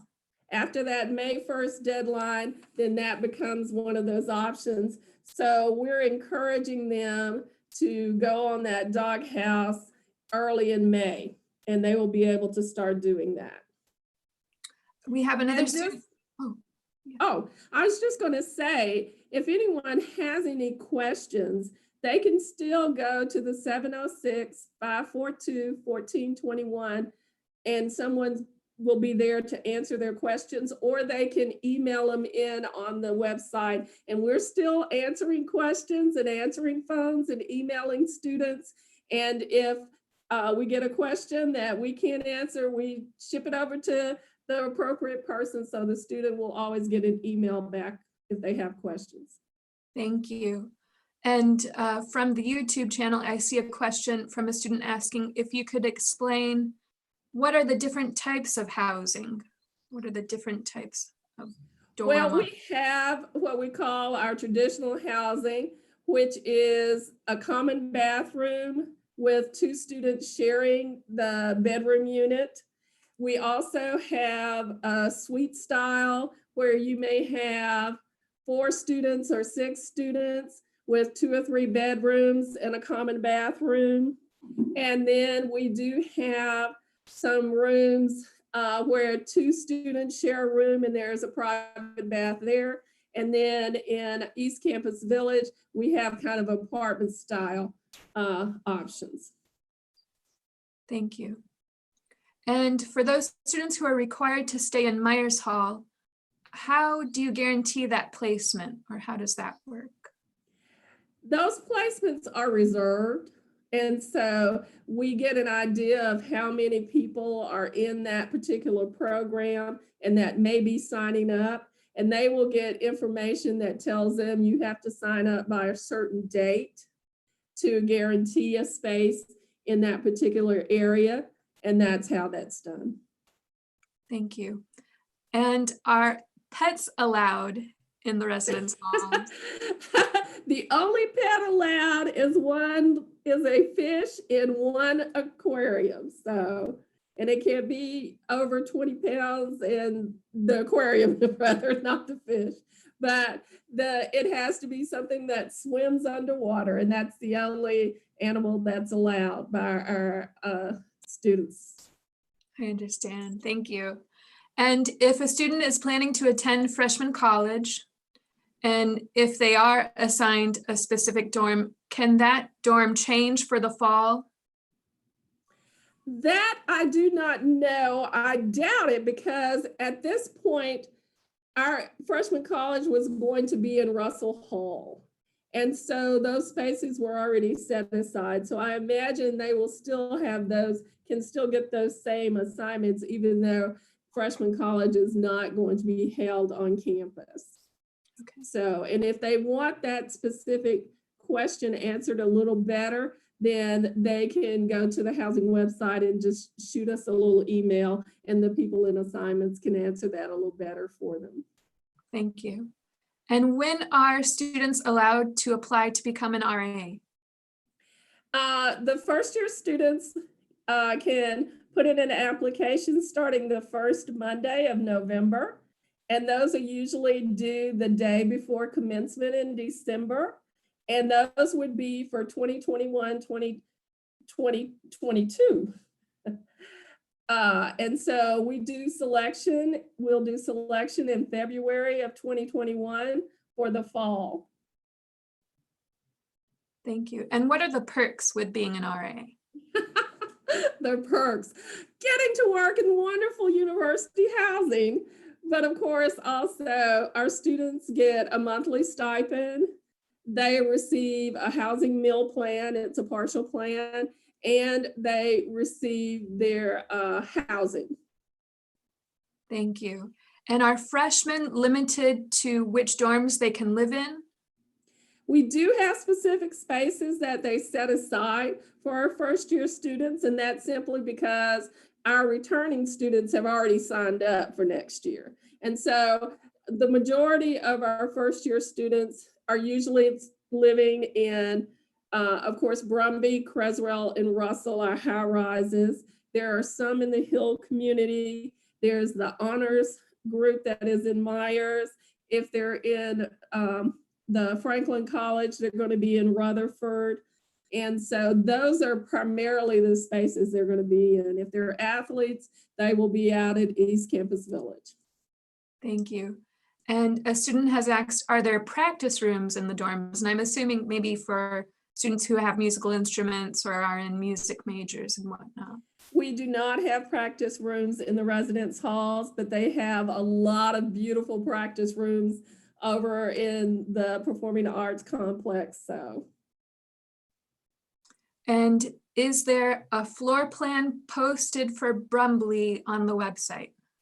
There is a floor plan posted for every room that they're available to sign up for. So when they go on the housing website, they click about the rooms, they can click the area they're looking at, they can click specific rooms and look at the layout of any room we have.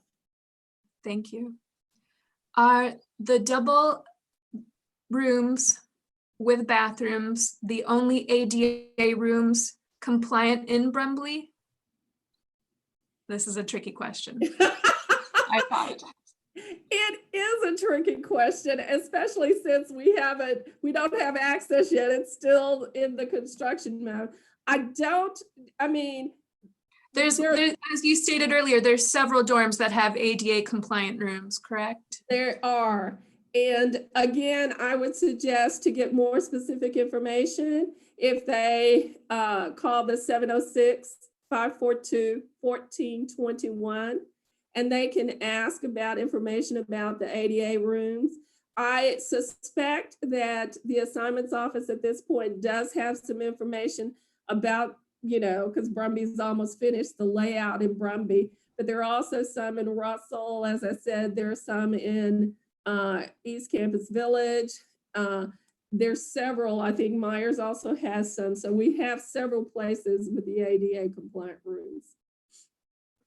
And I understand, a student explains they understand a refrigerator microwave unit is available in Russell. Is the same option available in other dorms?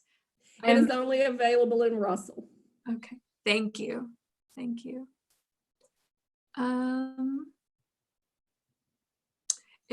If a student is doing freshman college, can a roommate be someone who is not in the program? Not in freshman.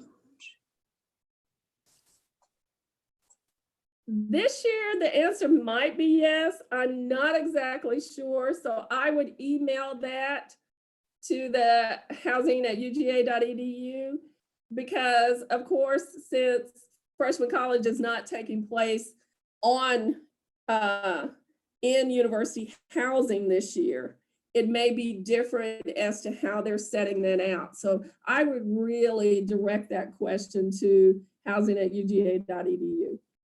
Thank you. And are the appointments for housing decided by credit hours, or is it by, who registered for housing first, come first serve? For first year students, it's going to be on, depending on who registers and pays that $35 fee. Now, for subsequent years, as they are sophomores and juniors and that kind of thing, and is signing up, then credit hours come into play. But for first years, it's based on when they sign up and get that money in. And a student says, this is kind of a silly question. Are students allowed to have 3D printers in their dorm rooms? Oh my goodness. Well, I would say it might matter how big they are and how much electricity they take. And I am not familiar with that. As a former engineering student myself, I would always go to the engineering building because we had access to 3D printers. But I would assume as long as they fit, they will. But and I have no idea. What I would suggest to that student is that they email me at kchall@uga.edu. And I'm going to check with our associate director. We've been making policies, and that's not something at this point we've ever thought about or considered, but we will certainly check on that, and I'll get them an answer for them. Terrific. And I think we have run out of time. There are more questions, so we'll get them to you. Okay. But thank you very much today. And thank you to all the students for your questions. Thank you. We look forward to continue to help students. Thank you. We enjoyed talking with you. Bye-bye. Indeed. Thank you. Thank you. So for all of my attendees at this time, we are in a break. At 2:45, we will resume with our next session, academic opportunities, where students and families and parents will be able to hear from our Peach State Lewis Stokes Alliance for Minority Participation Program, our Center for Undergraduate Research and Opportunities, as well as our honors program and our Division of Academic Enhancement. So we look forward to engaging with you all shortly. See you soon.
Hello, everyone, and welcome to UGA Ready Session 2. We're going to give participants some time to enter into the space, and so we'll be right with you shortly.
Good afternoon, everyone. My name is Dominique Quarles, and I serve as the Director for Diversity and Inclusion in the Office of Institutional Diversity here at the University of Georgia.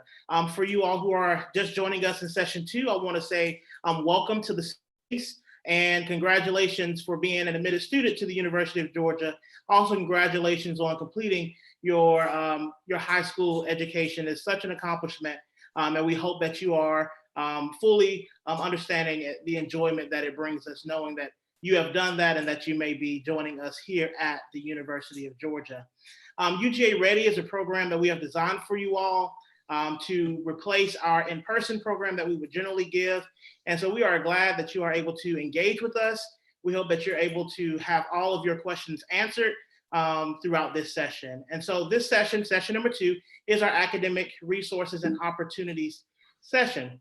Along with this, you will hear from partners across campus from our Peach State Lewis Stokes Alliance for Minority Participation. You will hear from our Center for Undergraduate Research Opportunities, and you will also hear from our Division of Academic Enhancement. However, before you hear from those folks on campus, we will like to have a senior administrator give you all greetings. So without further ado, Vice President Victor Wilson, the stage is yours.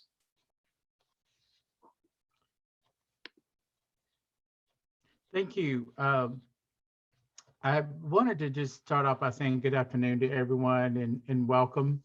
And really, I also want to start off by saying thank you to the Office of Institutional Diversity and the student planners who put this event together. I think that these opportunities are something that I think is really important for our incoming students and families, and for them to know about the university.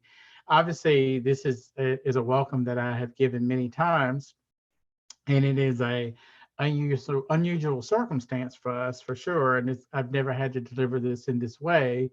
But I also know, too, that from myself and many of the folks on campus, that even though it may be an unusual way to bring it to you, I think that what's in our heart and our concern and care for everyone who's interested in the university and coming to be a part of our community is just as strong.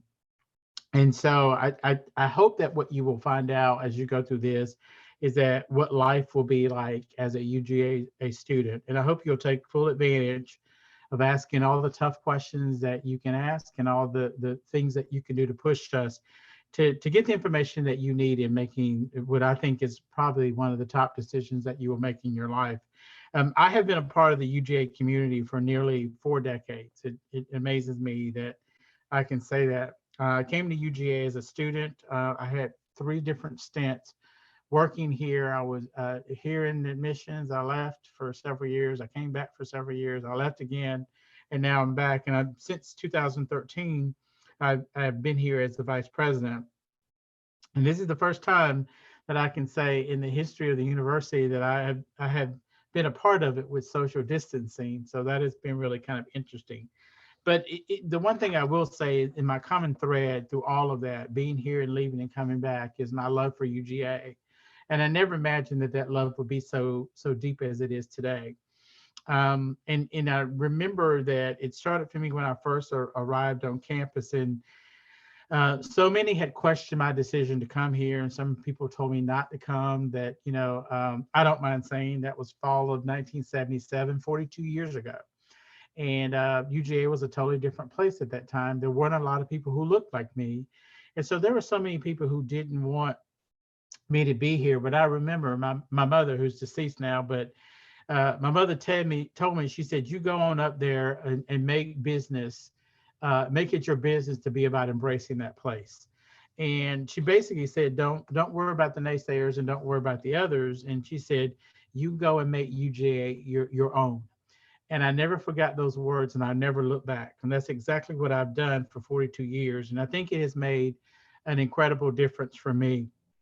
I think one of the things that's unique is that at UGA, you will have, as I have, the chance to embrace the world-class academics, and the faculty here are great leaders in every field, and whatever interests you have and whatever that you think may be important for you to become part of an active learning community, I think you will find that, and you will be inspired by that, and it will help you to grow as a scholar, and it'll help you to grow as a person. And so I think one of the major outcomes too for college is growth. But that's only the beginning. And I think one of the things I hope that you will do is come about finding your own place to embrace UGA. As my mother told me, and she said, whether it's virtually, I will include virtually as well. There are many opportunities to embrace this place through the incredibly diverse group of peers that you will have. And I know that in that process too, that you will have a lot of fun of getting to know the many different people from literally all over the world, which I think makes college and I think makes UGA very unique. Some of the ways that you can embrace this place is by joining one of the 750 plus clubs and organizations. I'm blown away that we have 750 clubs and organizations. I can't even think of 750, different things to do, but we have all the clubs and organizations here that, and if we don't have something that you want, then you can just get with some friends and create your own organization. So there's something in all the different areas of student life. And and hear me on this too, there's no excuse not to get involved at UGA. I think you can embrace this place by serving in the local community. And there's so many opportunities to serve here at UGA, serving in the community and serving folks on campus and off campus. And there are many opportunities if that's something that's important to you. I think you can embrace this place by working as an RA in the residence halls and in countless other roles on campus where you can step up as a student leader. I think you can embrace the University of Georgia by taking on a campus service role and by helping your fellow students and advancing their work. If you're not reaching out to help others, and I think there's something genuinely important about that, and I think that's something that needs to happen. You can embrace this place by participating in intramurals or club sports, or just enjoying exercise science or the engagement opportunities in some fantastic facilities. And we have some of the best facilities, I think, in the world on a college campus. I think you can embrace this place by beginning or being in a place to plan a student event. There are many events on this campus, but you have the opportunity to say, if there's something we're not doing, then we hope that you will come in and you will plan it. And those things that are in your imagination, they can happen here at UGA. You can embrace this place by participating in a leadership program. I hope that you will take on the opportunity, even if you think that you're the best leader in the world, how do you become a better leader? And learning how to guide an organization and a team, how do you become a leader and pick up those qualities? And one of the best ways I think that you can embrace this place, and I tell students this all the time, is learning to use your voice. Students are the only folks on campus who can't be fired. I can be fired, the staff can be fired, the faculty for the most part can be fired, but you really can't fire a student. You can be kicked out if you do something wrong. So using your voice, I think, is important. And I think the other thing too is that, you can embrace by using your voice, but also developing skills for a lifetime. And whether that's being, agile or collaborating or communication or critical thinking, all of those things are important. So there's literally no end to the opportunities you'll have on this campus and the community that we live. The difference you choose to make, I think, will be up to you. The level of engagement and how you embrace this place will be up to you as well. I'm a strong believer in accountability, and you're accountable for the level of embracing this place and how you create that. And sometimes students will come to me and say, I'm trying to figure out how can I do this or how can I do that? My reality is because you haven't fully embraced the place.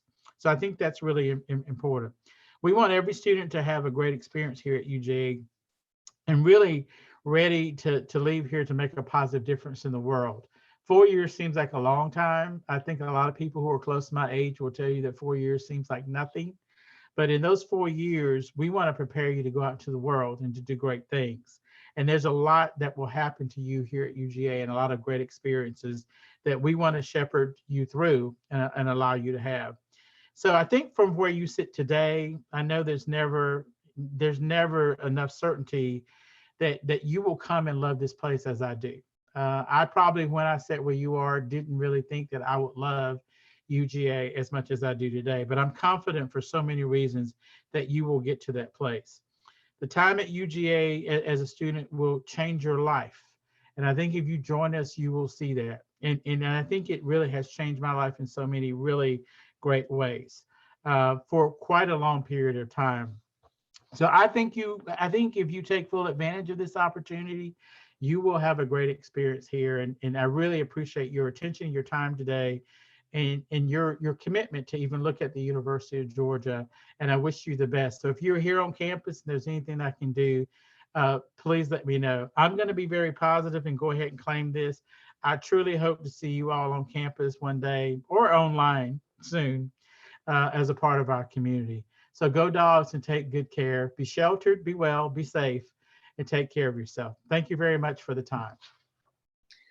Wonderful. Thank you, Vice President Wilson. As always, we appreciate you speaking with the students, being the VP of Student Affairs. It speaks volumes to the commitment that you have. And so we do appreciate you and we thank you. Next up, so for session 2, Dr. Angela Burks out of the Office of Institutional Diversity. She will speak with you all about her Peach State Lewis Stokes Alliance for Minority Participation Program, a program that we are extremely proud of at the University of Georgia. So, without further ado, Dr. Burks. Good afternoon. I hope all are well and safe and healthy. I'm going to talk to you about our Peach State Lewis Stokes Alliance for Minority Participation, and it is affectionately known as the LSAMP or LSAMP, many call it on our campus. And so I'll start by letting you know a little bit of history about the overall program. It's funded by the National Science Foundation. And then I'll talk about the Alliance, because we are an alliance of many institutions and the University of Georgia serves as a lead. And then after that, I will talk specifically about a couple of programs that we do here at UGA just for our UGA students. So as mentioned earlier, this is funded by the National Science Foundation, and the program started back in 1991. And shortly after the program began, Dr. James Hicks, he became the program director. He currently serves as the program director today. And in 1998, the program was named after Lewis Stokes. He was retiring in 1998, and while he was in Congress, he was a real cheerleader for this program. Another program manager at the National Science Foundation for our program is Martha James.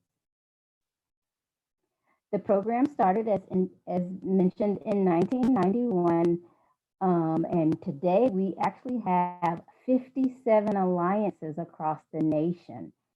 Back in 1991, it started with six states, and including Puerto Rico, Alabama, Mississippi, Texas, Arizona, and California.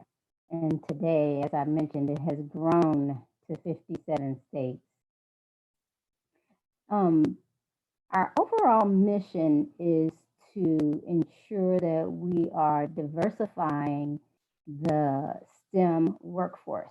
And we're trying to do that by increasing the number of underrepresented students who get baccalaureate as well as graduate degrees in science, technology, engineering, mathematics. And so our overall model is one of a very famous model called the Tinto model, in which we are trying to ensure student retention through academic integration, social integration, and various opportunities to help students to progress in their programs.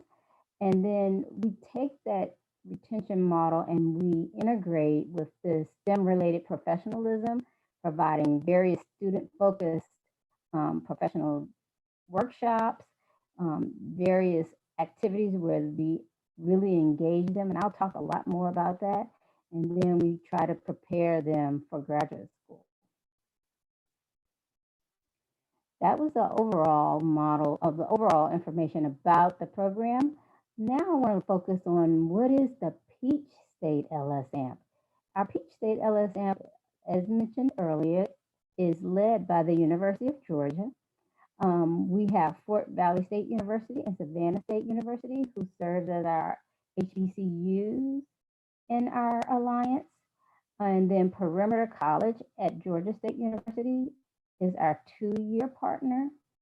Georgia Tech is one of our research institutions that's also a part of our alliance. And then Kennesaw State University, both the Kennesaw campus and the Marietta campus are part of the alliance. Our mission is aligned with the overall national mission, and that is to significantly increase the number of underrepresented minority students who get degrees in STEM. And our areas of focus is primarily in retention. So we want to do all the type of programming to help make sure that you are progressing in your discipline. We like to engage you in research and provide mentoring, both faculty mentoring, peer mentoring, near peer mentoring, and then also preparing you with the tools to go to your next level of academic training, such as graduate school. So within our research opportunities, our students as undergraduates, even as incoming first-year students, are engaged across campus, all of our campuses, in research, in the research laboratories, and many of the research areas are done outside of the laboratories, as you can see here. In addition to doing research, we offer the various programs as listed here. We do summer bridge programs both at the Perimeter College as well as at UGA. We engage our students in summer research. We provide monthly meetings and workshops, GRE and graduate school preparation. We, as mentioned about the mentoring, we try to do faculty and peer mentoring program. If you are engaged in any kind of research, you will be mentored by faculty as well as graduate students and postdocs within that laboratory. And if you engage in, say, our summer bridge program, you will be immediately matched with some peer counselors who serve as your mentor. We provide tutoring services, advisement and academic planning.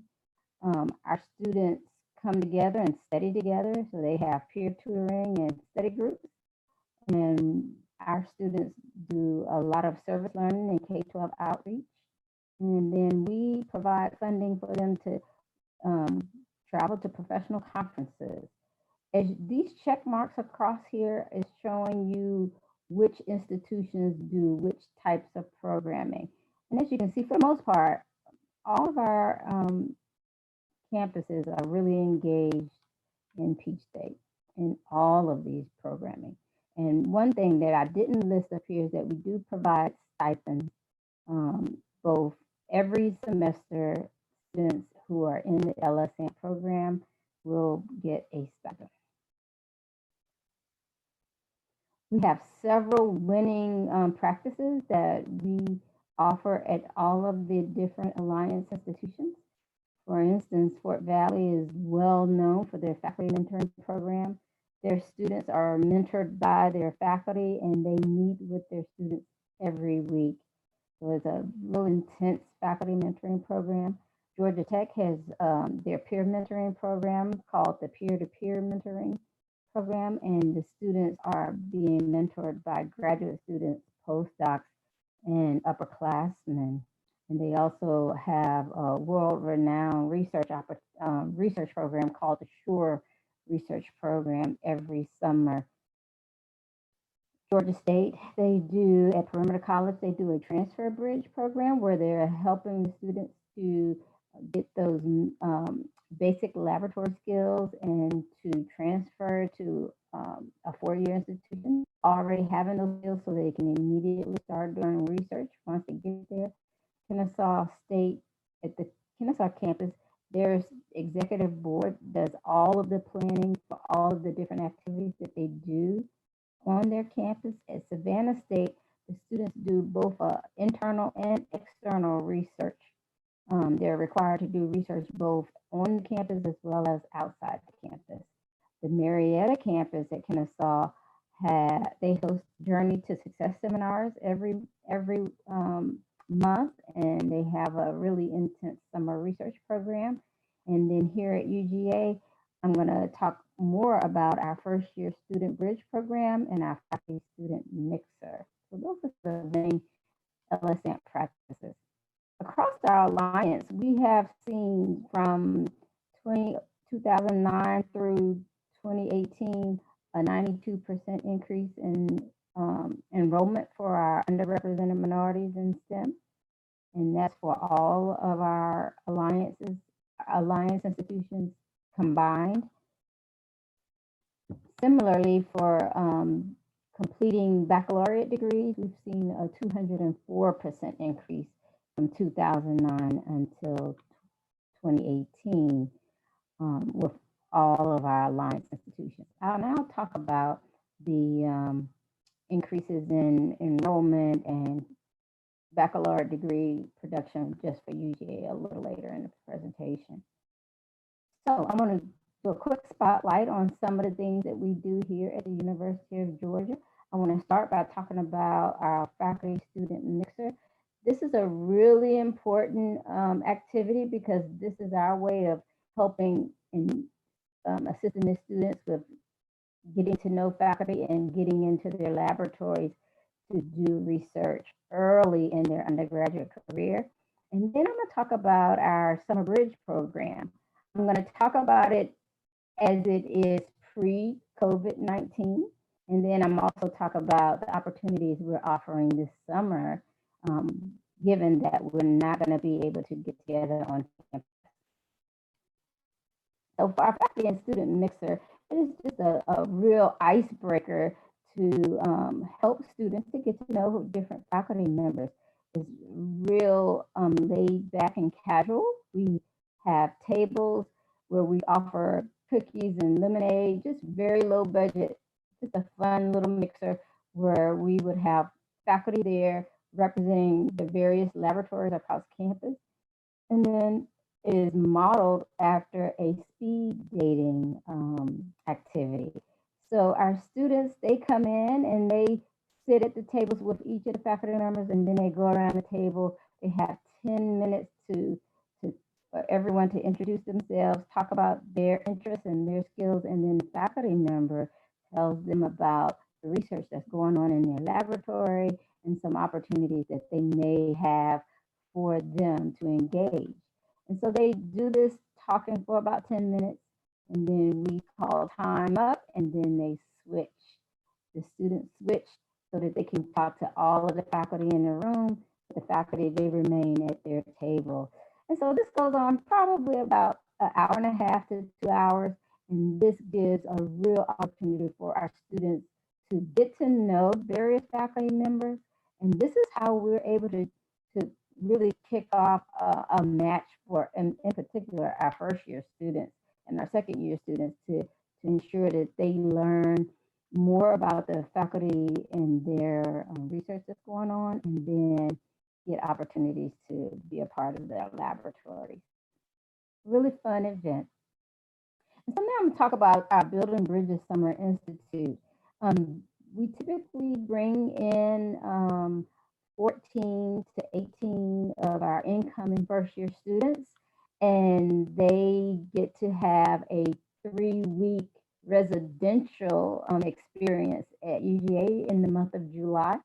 And so those 14 to 18 students become a true cohort. They do academic activities together. They're taking chemistry, calculus, biology. So they're doing those things to get ready for fall in the academic way. They're also getting basic laboratory skills so that they can prepare to actually work in a laboratory in their freshman year. In addition, they're building a relationship with one another. So there are a lot of team building activities that they do throughout that 3 weeks here on campus. They are truly becoming a cohort where, as I tell them, they are each other's keeper. You're to help motivate and keep everyone engaged along the way. And believe it or not, even when it comes time to graduation, they tend to have a strong bond that they actually began the summer prior to coming to UGA. And being a part of the LSM program, they really have a strong bond as a cohort. They go on several field trips, in particular ones where they are really learning about science and math and going to research laboratories and getting research laboratory tours. We go to the aquarium and get the behind the scenes tour at the aquarium. And then we try to do some type of civil rights or something that's more culturally connected type of field trip during that time. Again, they become a true cohort at the end. They really support one another throughout the 4 years or 5 years here together, and they get a $500 stipend and a certificate, and they become the only freshmen that get funded in the fall. So there's a real, I guess, benefit to being selected to be in our summer bridge. During this COVID-19 summer, we're not going to be able to bring them together in the traditional manner, but we do intend to have some virtual engagement where we will be doing a lot of the workshops. And what is going to be a benefit of doing a lot virtually is that we will be able to accept more than 14 to 18 students. In fact, I believe we're planning to engage to about 40 students. Our faculty and some of our graduate students have agreed to provide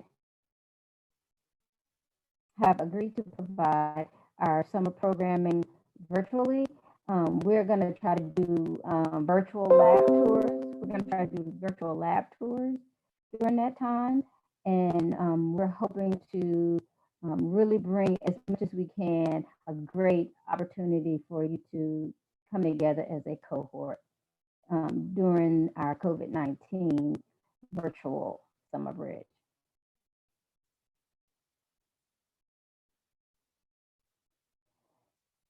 Here at the University of Georgia, we have increased enrollment by 278% for our underrepresented minorities. And we have increased degree production in the STEM areas by 327% from 2006 to 2018. So we've seen just some great increases in both enrollment, and degree production. And we have had more than 14 years of excellence in STEM. Any questions for me?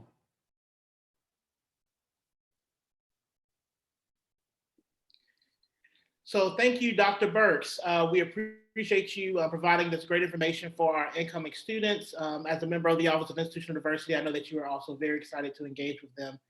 At this time, for those who are new to UGA Ready, we'll now break out into about a 10-minute question section, which will be moderated by one of our graduate assistants. And for this session, Marcus Dexter, our graduate assistant for our Georgia African American Male Experience, will be our moderator. So at this time, I'm going to hand it over to Marcus. You all will engage in questions in the question and answer chat function within Zoom. If you are viewing from YouTube Live, please ask your questions there. Marcus will be looking at those questions and he will offer those up to Dr. Burks for her to answer. So without further ado, Marcus. Thank you, Dr. Quarles, and hello, Dr. Burks. One of the most popular questions right now is, how do you apply for this summer bridge program? And so once you have committed, now this is only for students who have committed to UGA. So once you have committed to UGA, then you will be emailed about the application that's online. However, I will say our website, pslsamp@uga.edu, it will have the application available. We will put the application online probably a week from today. Awesome. But after May 1st, we will be sending emails out to all underrepresented minorities who have had a declared major in STEM. And if you don't have a declared major in STEM, we won't necessarily get your information. So we will email you directly saying, hey, the application is available, please go and apply. Awesome, thank you for that. And to piggyback off that, we had a question from someone who's majoring in speech pathology. Shout out to Mary Frances Ridley College of Education. Right. And this student was wondering if speech pathology is considered a STEM major for LSAMP. Not as defined by the National Science Foundation. If you do math education or science education within the College of Education, then we will be able to engage you and you can be involved in the LSAMP program. Thank you for that. And how does a student actually sign up for the LSAMP program during the year? Every semester at the University of Georgia, you have to reapply. Even if you are already an LSAMP student, you still will have to reapply every semester, and the application will be available via the website. Once you have applied to any of our programs, we will then have you on our listserv. So once you apply, you will get all of the listserv emails, and we'll be sending out saying, okay, the application for fall is open, the application for spring is open. So we will always let you know when the application is open, but every semester you will get an opportunity to apply. Thank you. Another student has asked, or participant should say, will they still receive the $500 stipend if they are doing the online summer program? And so you will receive a stipend. We're not certain that it's going to be $500, simply because it's not going to have the same requirements of you. The other thing is that we are planning to engage a greater or bigger size cohort. So I would say that don't count on 500, but definitely you will get a stipend. And one more time, could you provide the website for the LSAMP program, please?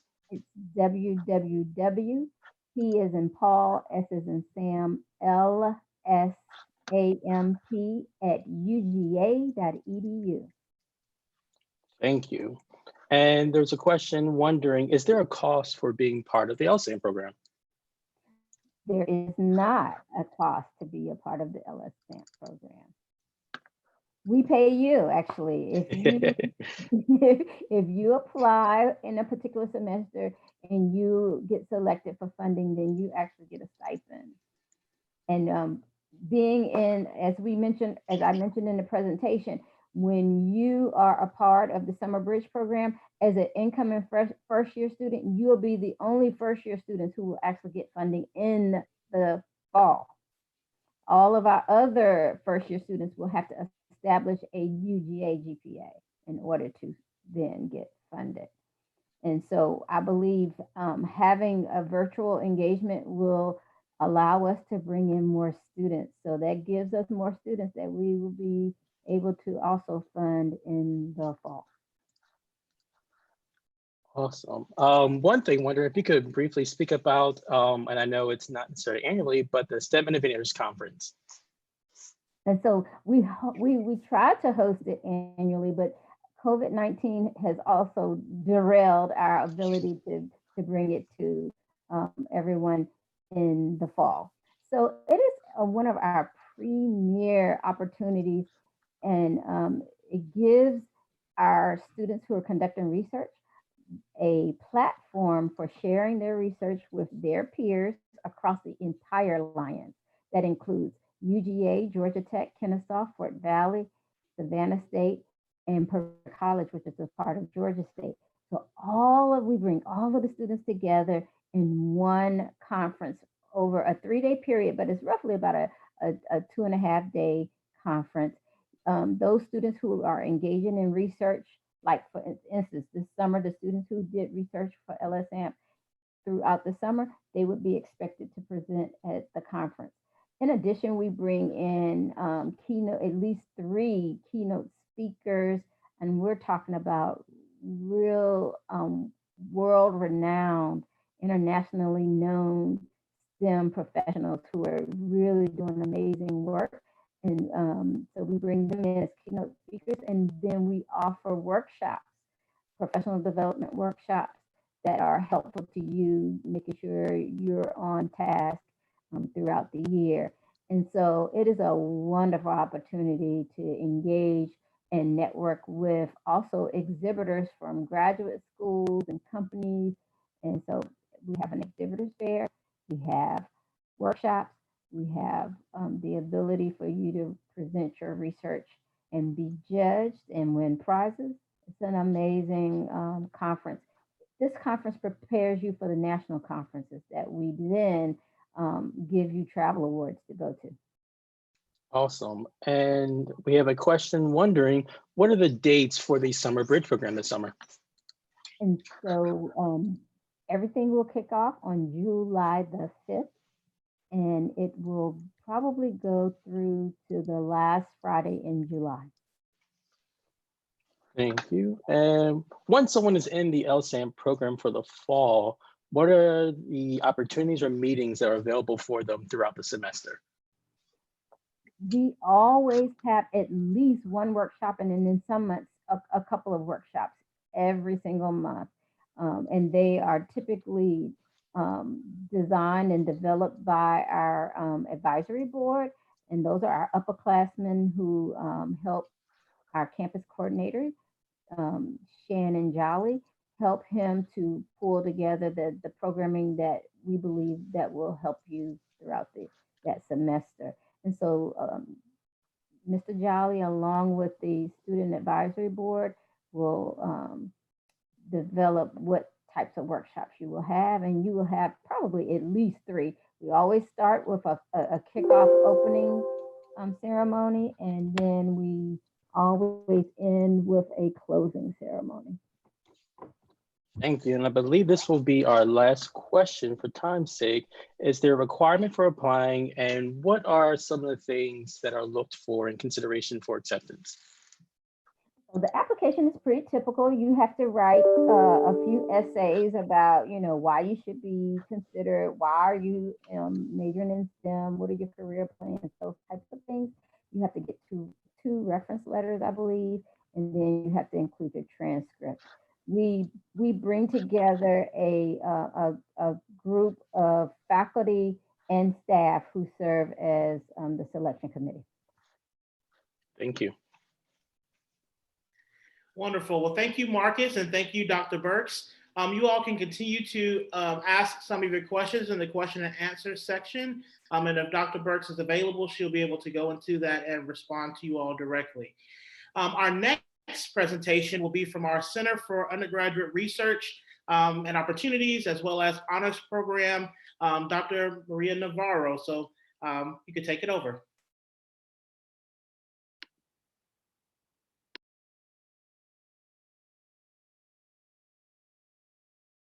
All right. So let me share these.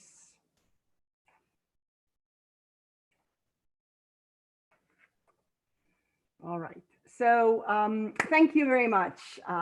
It's a pleasure to have you here, and I'm happy to be able to do these.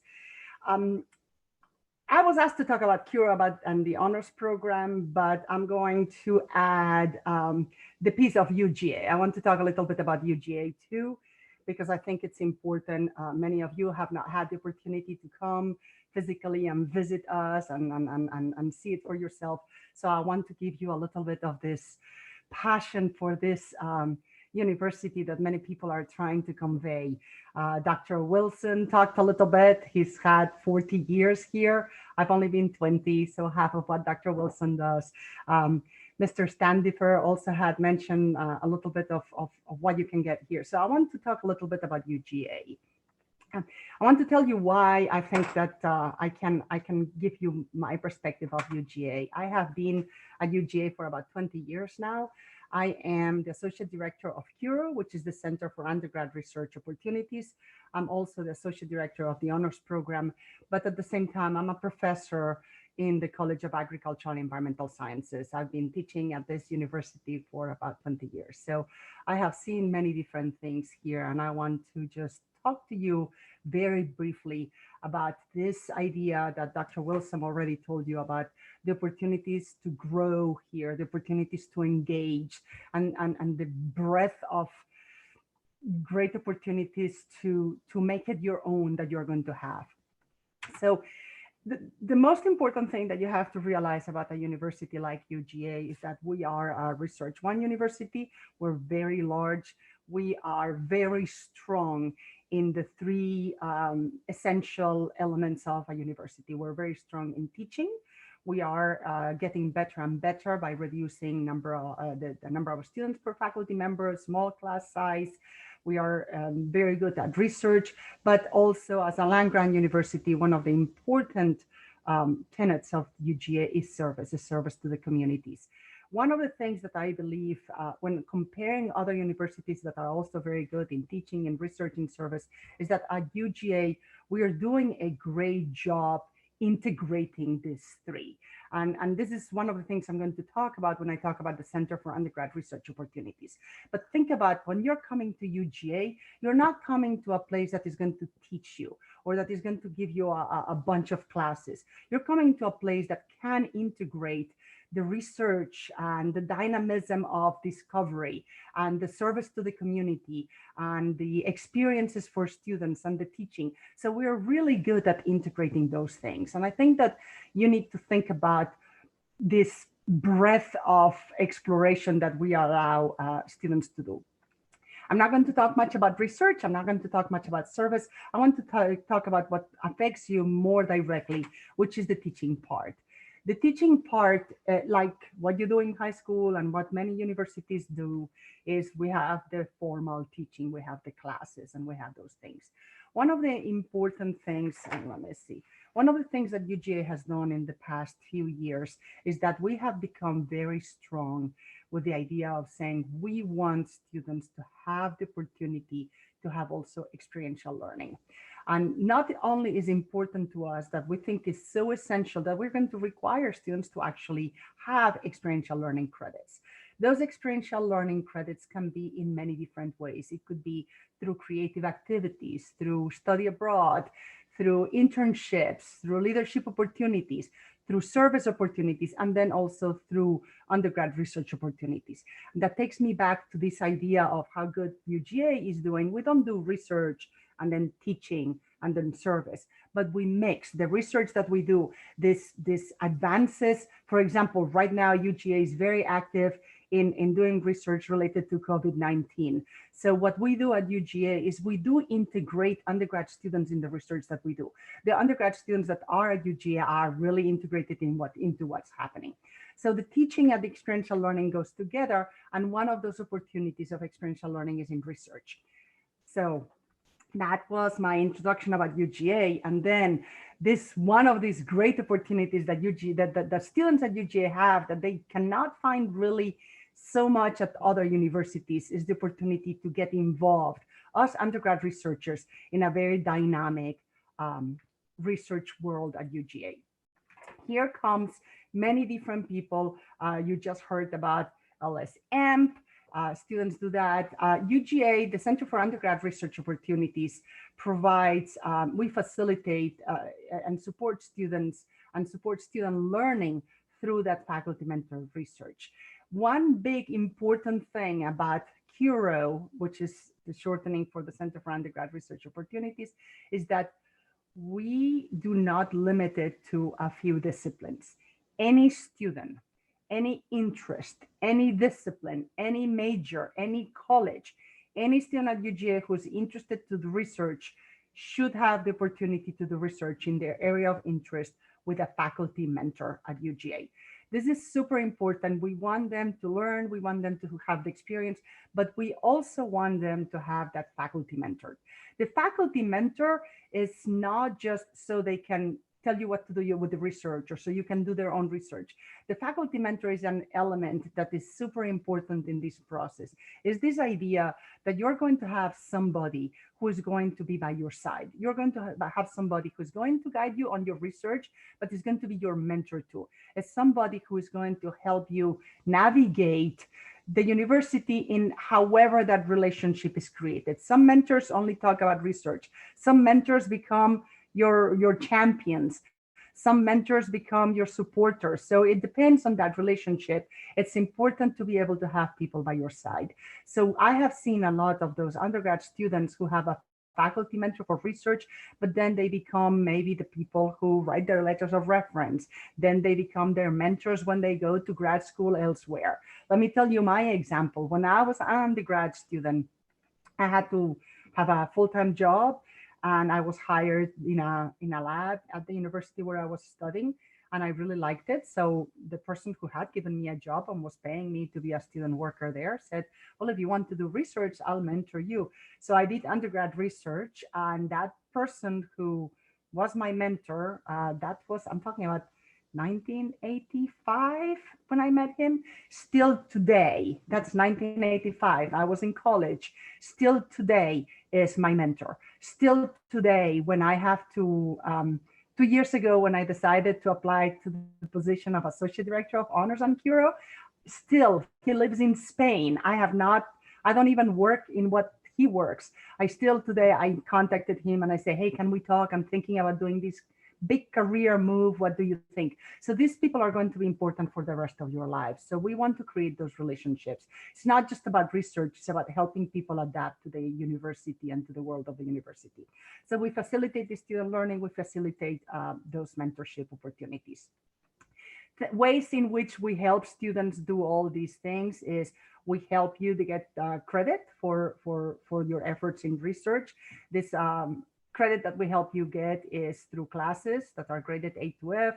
You can also do research, you have graduation distinctions. There are many different opportunities. Now, many of you are thinking, oh, more credit, I have too much work to do. There is also this idea that I think in English you say it, we put the money where our mouth is. Is that it? Put your money where your mouth is.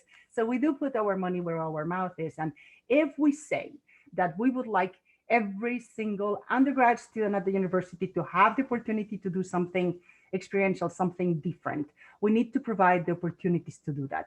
We provide the opportunities because the culture at UGA in terms of undergrad research is that we want undergraduate researchers to be integrated into the research of UGA, but also we provide the opportunities through funding. This funding is in many different ways. We do have a CURO Honor Scholarship for incoming people. Those people in this case have applied. Probably there is two. I know one of you is there because you told me you were going to be in this session. But that's already been awarded. However, anybody who comes and starts in the fall, you can apply to many different opportunities for funding. Every year, every single year, we give $500 $1,000 Kiro research assistantships for students who apply. The beautiful thing here is that we don't give it to the students who have the better curriculum, that have done the most. We actually try to give it to students who are getting started, because we want to give you that taste of, ooh, I like it. So the people who have never received an assistantship are more likely to get it than the students who have already gotten it. So for all of you, in your second semester at UGA, in your third semester of UGA, if you want to get money to do undergrad research, don't say, oh, I'm not qualified. Oh, I don't have experience. I've never done it. Oh, they are not going to get me. If you have never received anything from us, you're more likely to get it. So I encourage everybody, if you do undergrad research, apply for that money, okay? Do I have to say it again? All right. Now, for the students who have experience, who have done undergrad research and are a little bit more advanced, we also have the Kiro Summer Fellowship, which is $3,000, and that we do not give $500, we give $35. And then also, if any student has done research and they get their conference accepted anywhere nationally, we also have money up to $1,500 to let them go to those conferences. We also, one of the things that I get most excited about Kiro every year is we have the Kiro Symposium. We do it every spring in April, where the students present their work. We have poster presentations, we feed people, we have oral presentations, and it's a great opportunity for students to see what their peers are doing, to create relationships with our faculty members, to network, to experience presenting in public, to share what you've been doing. You've been working for a year and your research is good to share with others. We had to cancel the face-to-face symposium this year because of COVID-19. We had 717 students presenting, but when they were talking about canceling things, I said, no way, I will not take away the opportunity from the students to share their research, to show the world how important it is what they are doing. So I decided to go ahead and do the Kiro Symposium virtually. It's going to be on Tuesday, Wednesday, Thursday, and Friday. Yeah, I've never done it. I'm very excited. After I finish with you, I'm going to continue preparing the website. But if anyone is interested to see what is going on, I have about 700 students presenting. I mean, I had 717, but some of them have not been able to finish it because of the social distancing, if they were doing lab work, and they were not advanced enough. So if anyone is interested, send me an email and I will, it's M as in Maria. Well, when I put my name later, you'll see it. I'll write it down for you. So send me an email and I'll give you access to the Kiro Symposium, and you can see what 717 students have been doing for a year in terms of their research. All right, so that's about Kiro, the Center for Undergrad Research Opportunities. I also want to talk about the honors program. I'm going to divide my talk about the honors program in two pieces. One of them is what's the honors program if you are in honors. This is something that you want to know now fast. But most importantly, I want to spend a little bit of time of if you're not in honors and you're interested in getting accepted into honors, you have the opportunity to apply to honors on your first semester at UGA. But I want everybody to listen to this. You have one opportunity to apply to the honors program once you're at UGA, one and only one. If you do not do it in your first semester, you cannot apply in the future. So I want you to listen to what you need to have to be able to apply, because if you do not apply in your first semester, you cannot do it in your second or your third or your fourth, okay? So first, let me tell you what's the honors program, why it is interesting, what are the advantages, and why would you like to apply to the honors program. Now, while I think the honors program is all awesome, I will tell you, it is a great thing on top of what you can get at UGA. You will get at UGA whatever you want to get at UGA. So a lot of those opportunities that the honors program gives you in addition to, you can get them also if you look for them at UGA, because you have plenty of opportunities. So the honors program is not like a college. Students in all colleges can be in the honors program. It's not like we don't separate the students. It's something that is for the students in the honors program are all across the university. It serves all the majors, all the colleges. Some of the advantages that the students have in the honors program is early registration, small class sizes. We have Myers Hall. We have internship programs just for honor students in DC, Washington, New York. We have travel study funding. We give every year about 60 scholarships that are from $2,500 to $4,000 more or less to travel abroad. The students from this year, they couldn't use the money. Research opportunities, we have service organizations, academic advising, professional development, more faculty connections, scholarship support, networks, and then we have a major scholarship office that will help all students apply for major scholarships after the university, but also apply for med school, for grad school. They'll help you write your letters of interest. They'll help you prepare your resumes. So it's extra support to what the university is already offering. The colleges are offering for their students. The Career Center is offering it for their students. So you can get that in 5 different offices. You can get it in your college, you can get it in the honors program, you can get it in the Career Center. So this is a great thing to be a student at UGA. Okay, so what if somebody wants to apply to the honors program on their first semester? This is important. The deadline to application, the application comes in September. The deadline will be on reading day. So it's the day right after classes enter. And students need to have a 3.8, projected 3.8 to even apply. We will not consider anybody 3.8 at UGA. This has nothing to do with, you can come with a 3.0 from high school. It doesn't matter. All we look at is what you have done on your first semester at UGA. You didn't take AP classes. It doesn't matter. All we look is what you did on your first semester at UGA. So you have to have a projected 3.8 on the classes that you had. And you have to have 14 credit hours that semester, A to F, okay? If you have 13 credit hours, A to F, you can't apply. So if you think that you're going to apply, make sure that when you register for classes, you are at least in 14 credit hours graded A to F. You're in 13, we cannot make an exemption. And that's why I told you this is super important, 14 credit hours, A to F. You apply, then we'll ask you to write a couple of essays. We'll ask you questions about why you want to be in the honors program or different essay questions, and you have to have a letter from a faculty member. Why do we want a letter from a faculty member from UJ? Because we want you to start creating those relationships. We want you to start networking with the people. An honor student is somebody who really gets integrated into the university. So we want you to start trying to know people at UGA. So yes. I have to speak fast. Well, it's not easy. It's not easy for me. It's not difficult for me to speak fast. But no worries. I wanted to add that piece on UGA, because yes, I'm here to talk about Cure. Yes, I'm here to talk about honors, but truly this is something that integrates so well and it's so important. So anyway, so here I am, Marcus, it's your floor. Thank you so much, Dr. Navarro. Two of the main questions we have right now is relating to Procuro. Do the students need to apply now and apply right now, or can they wait till they start in the fall? That's the first one. Actually, I don't want you guys to apply now. I want you to focus on orientation. I want you to focus, I have to say something about advising.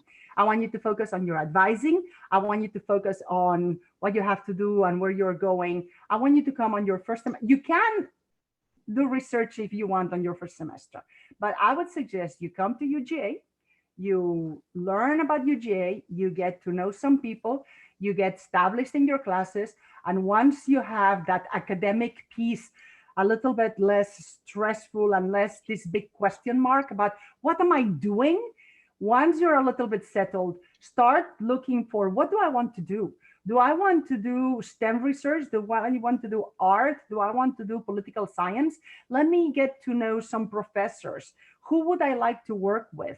So I want people to, look, there's no hurry to do anything on your first semester regarding undergrad research. I want you to come, look around, and then once you know what you're going to do, find a professor, find a project, and then apply for the money. So you can do it any semester. You can do it 2, 3, 4, 5 semesters. You can do it whenever you want. So no, you do not need to apply now. In fact, I don't recommend people to do undergrad research on their first semester. I rather you to take the time to find the professor that is appropriate for you. Okay, so I'm going to answer a question that was asked when Larry Cloud was talking. Somebody said, what if I'm in the honors program? Do I have an advisor in honors and an advisor in my college? So for honors students, you will always have to, you have always an honors advisor, However, in orientation, so in honors, we advise the first and second year students of some colleges. So, and then some colleges, they are directly advised in their college. For example, if you're in engineering, or you're in the College of Ag and Environmental Sciences, or you're in Family and Consumer Sciences, your orientation advisor is going to be in engineering. It's going to be in College of Ag and Environmental Sciences, in Family and Consumer Sciences. You are not going to see an honors advisor in orientation. But then once you're at UGA, you can come and make an appointment with your honors advisor at any time. Your honors advisor will not advise you about engineering or about the College of Ag because you have your own advisor.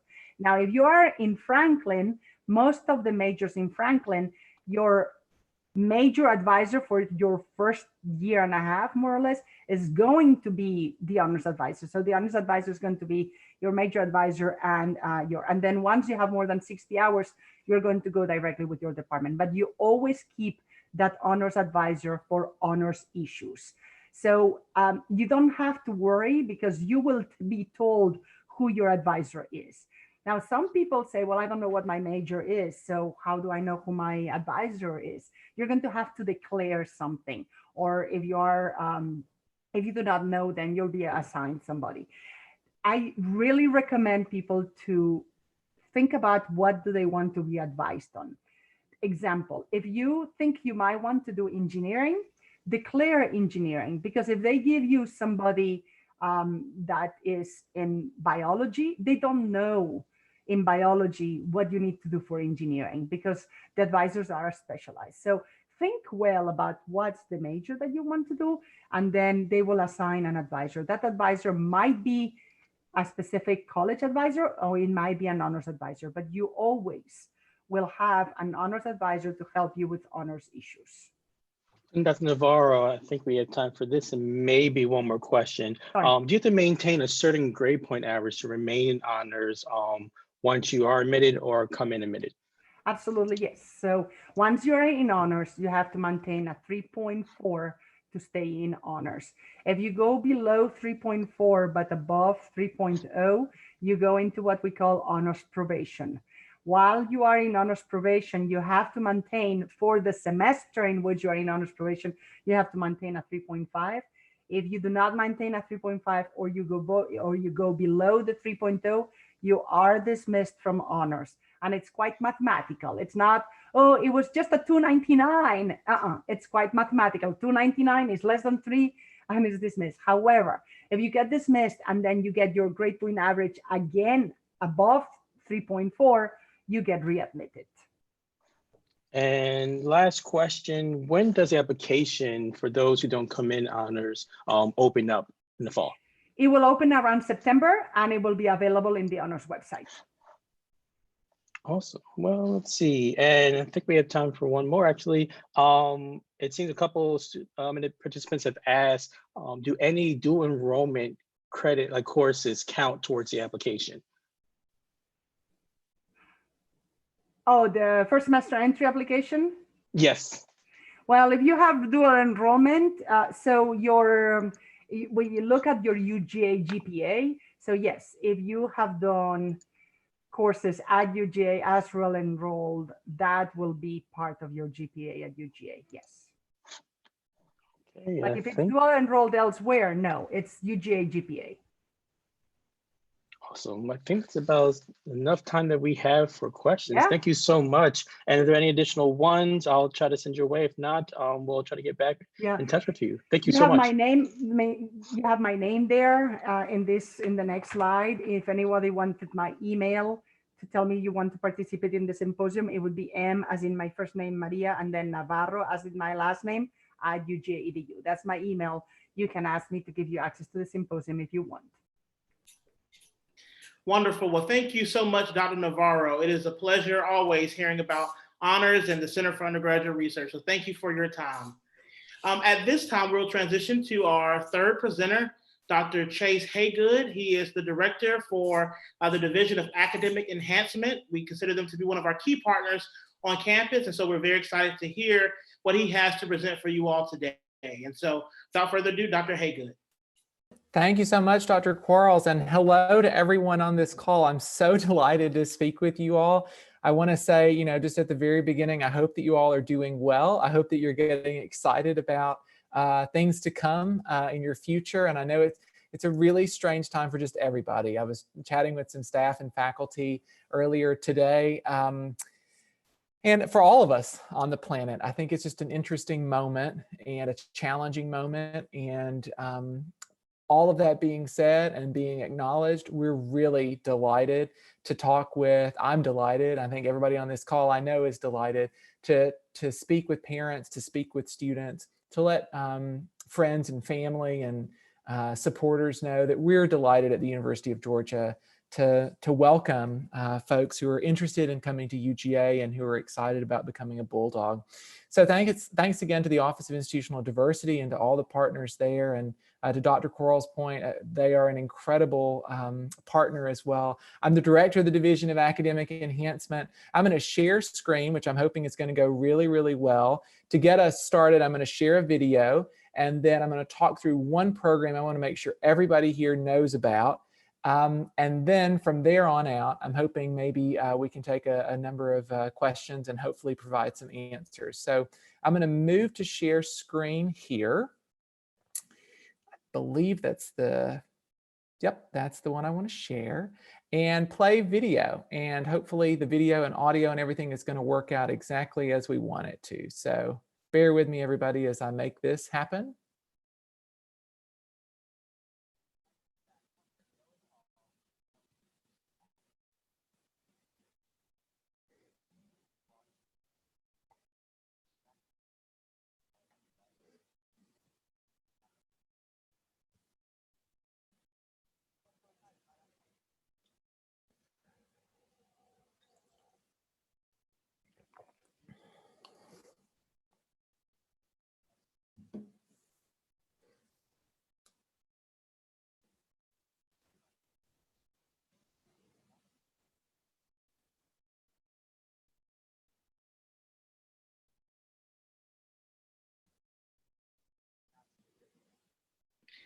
Dr. Haygood, I don't believe the audio is playing for participants. Oh, okay. Let me back up. I was just about to text you that, Dr. Quarles. So I'm going to turn closed caption on as well.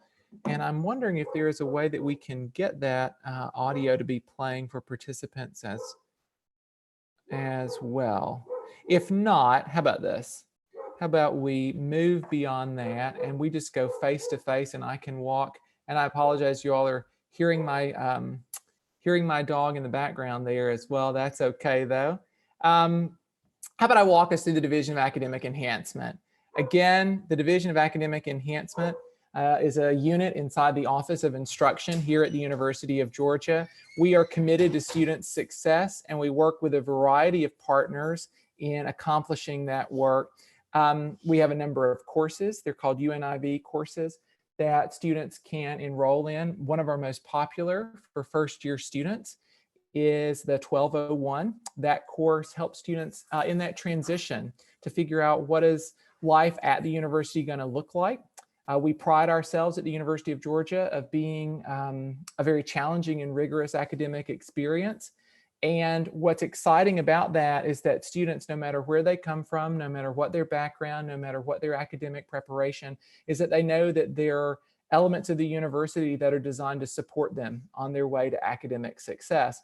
part of that happens inside the Division of Academic Enhancement through courses like the 1201, through other programs like university tutoring or peer tutoring, and we deploy a model that we believe is quite holistic through drop-in sessions, through appointment sessions, through online sessions that students can make use of across some of the high demand and most rigorous courses that students will see likely in their first and second years on their way to a program of study. Beyond that as well, there's a program that I want to mention to everyone on this call that I want to make sure that you're aware of, and it's called the Freshman College Summer Experience. Now, because of COVID-19, no doubt there are a lot of questions, and I want to clear one of those questions up. If you've heard of freshman college before, it can get abbreviated. It's a long title. It can get abbreviated down from Freshman College Summer Experience down to Freshman College down to Freshco. That program is going forward. It will happen in the summer of 2020. I'm excited to share that with you all. It's an incredible kind of transition program that helps students come in, students from, again, all kinds of backgrounds, all kinds of preparation. They come in the month of July, and by coming in this summer, it's going to be online. They take an academic course that we know is going to has posed difficulty for all kinds of students. They're going to take that course in a small class setting. They're going to take one of those UNIB courses that we offer inside the division. And they're also going to have a service learning opportunity that across most of the colleges and schools equips them to take care of that first experiential learning requirement. We hope it's not going to be their last experiential learning activity, but at least one of their first. And so this summer, my staff has been working very, very hard. Dr. Lindsay Coco, some of you on the call may know, has been working very, very diligently to manage the move because of COVID-19 into an online environment, into an online experience. And I want to encourage everybody on the call to take a look at that. There are a number of scholarship opportunities for first-generation college students. Having been a first-generation college student, I can say the program has been redesigned over the last several years to speak to the specific needs of all UGA students with a special attention to first-generation college students, which is something that is very close to our mission. We share that with OID and several other groups here at the university as well. And so to find out more information about that, freshmancollege.uga.edu. Our main website for the Division of Academic Enhancement, which will also get you to freshman college, just so everybody is aware of it, is dae.uga.edu. It's the Division of Academic Enhancement, it's a mouthful, dae.uga.edu. Again, a number of programs. I could talk more even about our TRIO programs. If any of you have been part of Upward Bound or Educational Talent Search in middle school or in high school, know that the continuation of that can happen for you at the University of Georgia, and the incredible support mechanisms and champions in your corner through Student Support Services, a TRIO program for first through fourth year students here at UGA, as well as if you're a student who's interested in pursuing a PhD. I'm delighted to say that the McNair Scholars Program is also a part of our TRIO suite of services that's also inside the Division of Academic Enhancement. So with that, I realize I'm under time because the video wouldn't play for us, but I think that's okay. I would love to take any kinds of questions that you all might have. I think that Mr. Dexter is taking those questions for everybody, or it seemed like that's what was happening as I entered the room for Dr. Navarro. So I'm wondering if there are questions. I'm happy to answer any of those. And I'm also there's a lot of information that could be shared about the Division of Academic Enhancement, but I don't want to inundate you all. No, let me say this as Mr. Dexter's taking a look at those. Know that there are elements of the university. I like to talk about it in terms of infrastructure. There are offices and units or departments, people like me and Dr. Quarles and Dr. Cook and so many people who are committed to student success at this university across all the folks that you've heard from already today and all the folks that you're going to hear from, who are committed to students coming to the University of Georgia and being successful when you get here. And I welcome you into that kind of conversation. This is your university as you come here. And I'm just delighted that you're thinking of the University of Georgia. So with that, questions, comments, concerns, I'm here and ready to take any of those about the Division of Academic Enhancement, about any other aspect of UGA that I might have an answer for. If I don't have the answer, I'm happy to say I don't have it, but I might know a couple of folks who could know the answer. Awesome. And hello, Dr. Haygood again. First question we have is, what type of courses are offered in freshman college? Okay, that's a great question. So there are a number of, again, those think about introductory level courses. So History 2111, the introductory course to sociology, a number of other STEM courses, a classics course. We try to be very strategic with courses that we know that students are going to need in what we call the general education requirements, right? So these are courses that any student can take, and it's going to fit somewhere in their gen ed. We work closely with our partners in academic advising to make sure that we've got a strategic set of courses that we know that students from, across a number of different experiences in K-12 will be able to make their way into. So if you've taken an AP course over in one area, we know that we've got several other courses that you might be able to take inside the freshman college. That's going to be that one pure academic course. The other course is a UNIV course with a service learning component. I think I mentioned that earlier. If you want to see that full list of courses that we're offering for summer 2020, again, the website is freshmancollege.uga.edu. And I think that Mr. Dexter has also given us that direct link as well. That freshmancollege.uga.edu will take you exactly there as well. So, and there are a list of courses as well as cost, as well as scholarship opportunities made possible by New Approaches to Diversity grant through the Office of Institutional Diversity and the Office of the President, that we're so delighted to make those scholarship opportunities, those grant opportunities available to students. So please take us up on that offer. We'd love to have everybody on this call who's willing to be a part of freshman college this summer. Thank you for that. And wondering, a participant asked that they went to the site and they believe that the updated costs have not been put on there. How will that change now that it's going virtual? Okay, so updated costs there. So that just happened right before I got on this call. So if you've been to the site prior, I'm going to ask you to refresh cookies or what are the cache in your system. And note this, some really careful reading. We work closely with the Office of Student Financial Aid on that. There are a number of costs in that, that kind of grid that you're looking at on the cost page.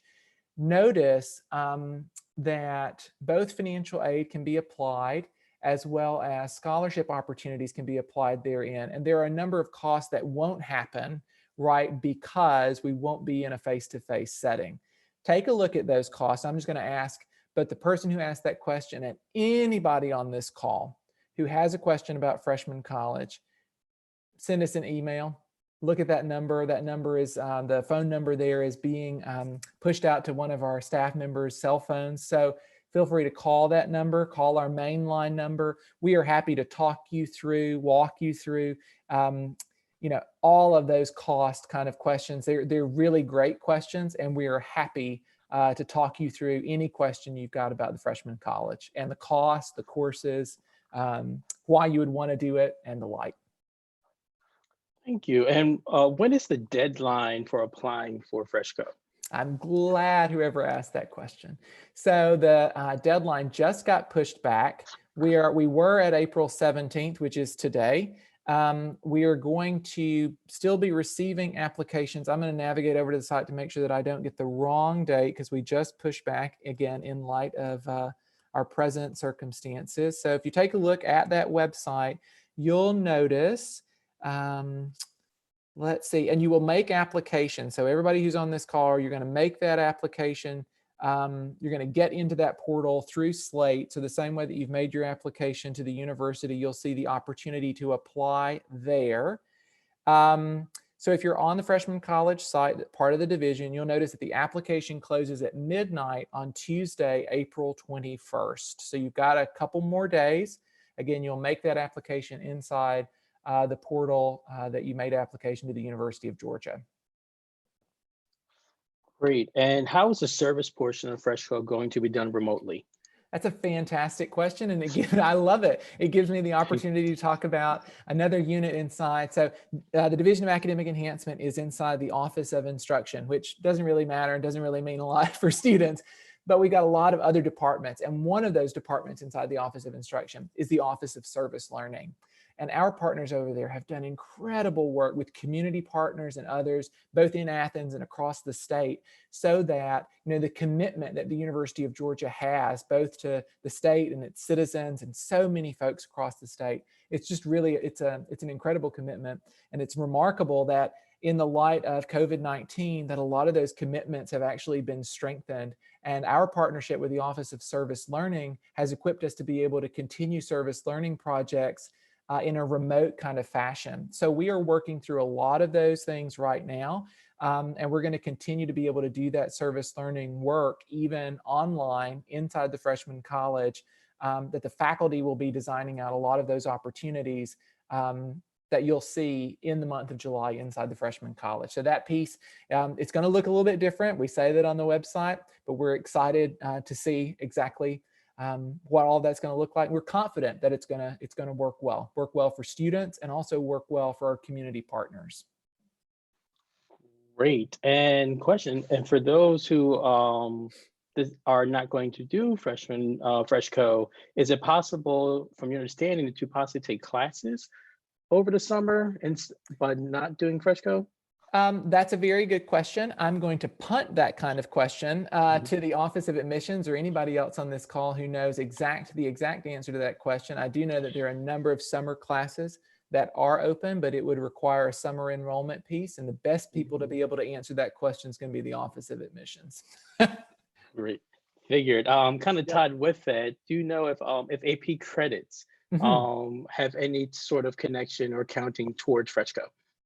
Yep. So if you come in with AP credit, so everybody that comes into freshman college has already been admitted to the University of Georgia, right? So our colleagues in the Office of Undergraduate Admissions have already made that decision for us. And then we ask for a few more kind of elements in terms of an essay, in terms of tell us why you're excited about freshman college. From that, the AP scores, we leave that to the Office of Admissions. The only place that AP scores kind of intersect with freshman college is which of those academic courses you might take. And it is a set. We've recruited some of UGA is filled with incredible faculty doing incredible research and a lot of, it's amazing. It's a wonderful place to work for that. And to be able to see kind of knowledge being created. We recruit among the very best of the very best faculty, those who have highest teaching awards at the university. And so it's a core group. And this relates in some ways because sometimes students coming into the freshman college will say, well, I want to take this course over there. And it's like, well, that course isn't inside the kind of offerings of the freshman college. And we do that because we're recruiting those faculty. They have an expressed kind of commitment to what the program is about and what the program goals are. So the only place that AP kind of intersects that, or IB, or any of the other kinds of credits that you might bring in, dual enrollment credits and the like. I know Dr. Navarro was talking about that as I came into the call. All of that is in consideration when you're looking across those set number of courses that are offered as part of the freshman college. But we work with students. We've been doing this now. This is our 20th summer, 20th anniversary of the freshman college. We've been making those kinds of student-centered decisions work for 20 years now, over 19 years, I can say. Wow. And speaking of credits, if I'm correct, a participant asked how many credits are earned. It is 6, so 2, 3 credits. Yep. Can students take any more than that, or is it just a set 2 3 credit courses? That's a great question. We strongly encourage students to stick with those 6 credits. Now, if a student wanted to take an additional course, if they wanted to take a course as they, before, again, working with their academic advisor, working with admissions as they went through orientation, if they wanted, I can remember one student who took a class in June before she came into the freshman college. I mean, we've got the best and brightest students coming into the University of Georgia today. That's to be expected. we'll work with every student at the individual level to make that happen as best we can. Awesome. And will students who are accepted to FreshCo have an advisor for FreshCo and then a separate advisor during their fall registration? So that's a fantastic question, and I appreciate it. Students who come into the freshman college will be advised once by an academic advisor, and if they're an exploring major, that's their academic advisor. They will have a smaller kind of menu, right, to select from for the freshman college courses.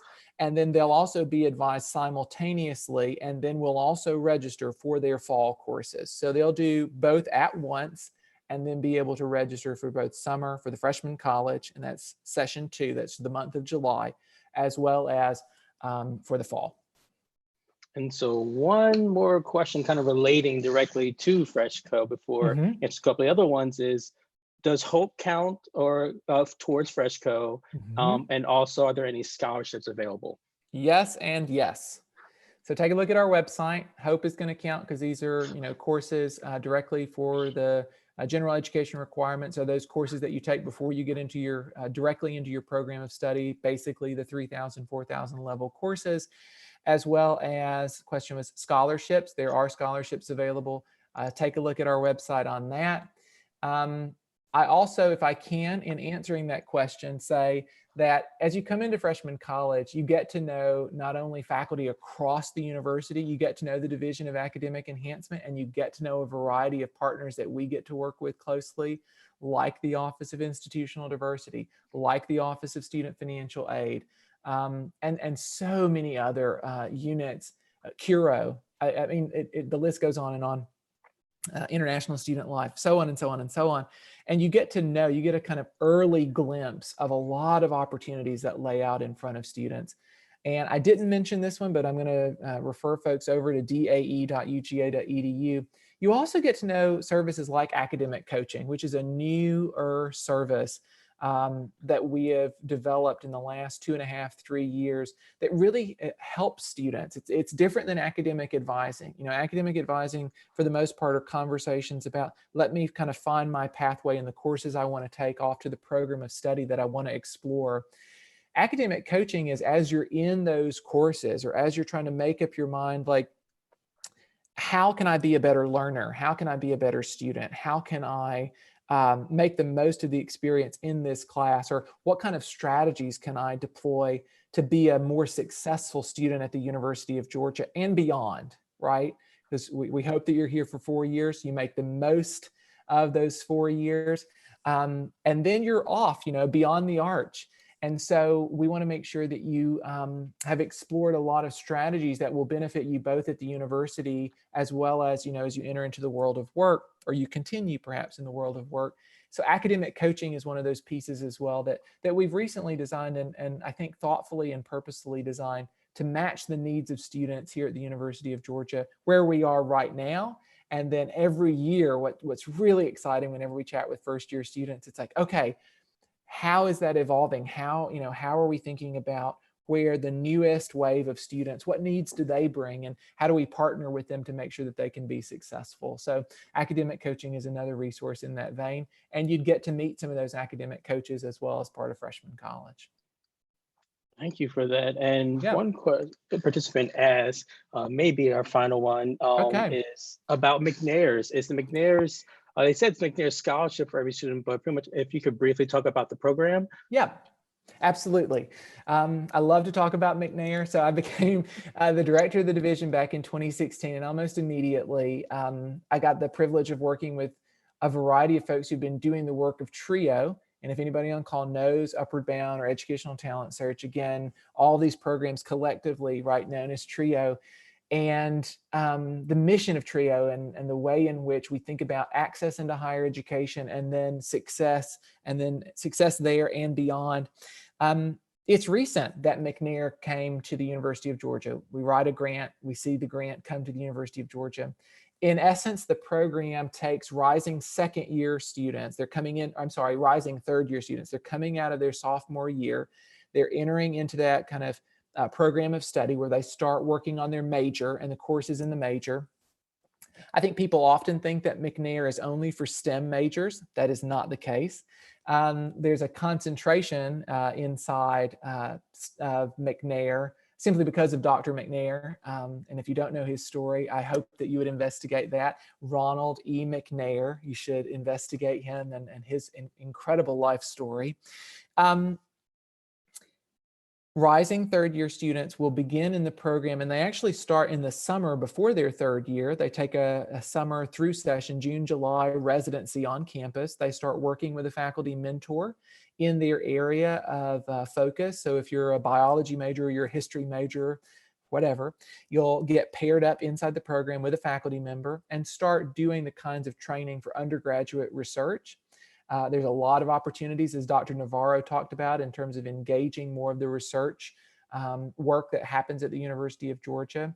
And really, it's beginning in that third year, prepping students, undergraduate students, as McNair scholars with a lot of travel stipends and grants and opportunities to present both nationally and internationally their undergraduate research, so that when they leave after their fourth year, they can be prepared, not just writing for graduate school applications, but already having started to do their undergraduate research that will put them on a research pathway to get their PhD, either at the University of Georgia, which we love, but perhaps at another institution like the University of Texas or the University of California at Berkeley, wherever is the best place for them to pursue their graduate education. We like to believe that'd be at the University of Georgia, but for many of our students, it might be given the specialization, it might take them somewhere else. But that's really what McNair is about. I'm hoping that, I know that my colleagues who are putting this wonderful UGA Ready session together can please share my email address with any of the participants. dae.uga.edu is a place to find ongoing information about all of this, and or send me an email. I'm happy to answer any questions or get you to the people inside the division who would have those answers. So again, thank you all so much. I'm delighted that you're thinking of the University of Georgia. This is your university. I'm so excited to chat with you all, and thank you for the opportunity. Well, thank you again, Dr. Haygood. Of course, as expected, I've really enjoyed your presentation, and I hope that the participants and their families and guests have enjoyed you as much as we have. So thank you again for helping us out, Dr. Haygood. I appreciate it. So this concludes session 2 of UGA Ready. This was our academic resource and opportunity session. Session 3 will start at 4:30. So this concludes the part of the program that was for students and family and guests. The next section will be specifically for our students. And so to share with you all about the next session, the Office of Institutional Diversity generally hosts 3 visitation programs for students who are admitted to the University of Georgia. One program is called Georgia Days. Georgia Days is about 15 years old now, and they invite students admitted to the university to come and to spend time with us. And so they will be joining us in one of the breakout sessions.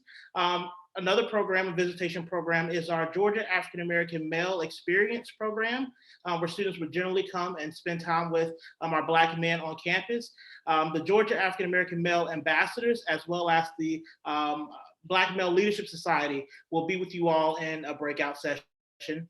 And then the third program is our Movimiento Latino program, where we invite our Latinx students to come to the university and to meet community here at UGA. And that is generally with the help of our Hispanic Student Association, as well as LISTO, which is one of our Latinx student groups on campus who engage in mentoring students across the campus. And so they will also be with you all today. And so the Movimiento Latino session will be at 4:30 p.m. here. The game, Georgia African American Male Experience session, will be at 6:15, and our Georgia Day session will kick off at 8 o'clock. So again, I encourage you all to stay tuned, to stay engaged. Parents, we really appreciate you all being here. Family, guests, we really appreciate you all being here. We also want to thank you for getting your student to the preparation at the level of preparation they would need to be admitted to the University of Georgia. Again, we understand that this is a great accomplishment. We want to make sure that your students are very proud. For the students, 4:30, make sure you log back in and make sure that you're engaging with our students. Our Georgia Days program, they have a weekend-long group of programming that they will do through their social media, the Georgia Days Twitter account, the Georgia Days Instagram account. So please, please, please check your emails and see what they have to offer, as well as our Georgia African American Male Experience students. Next week will be Game Week, and we'll be doing that virtually as well. So there's a lot of programming. Today was really the jump start. The information that you all would need to get your essentials to get into, but to get to enroll in University of Georgia, and some academic resources that will be helpful. And then the piece with the student engagement really starts at 4:30. So we're looking forward to engaging with you all very soon.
Good afternoon, everybody. My name is Gabriel Jimenez, and I'm the Assistant Director for Student Initiative at the Office of Institutional Diversity. I have to say that the days so far have been really wonderful with many panelists, many good information about UGA, about that transitioning from high school to college life.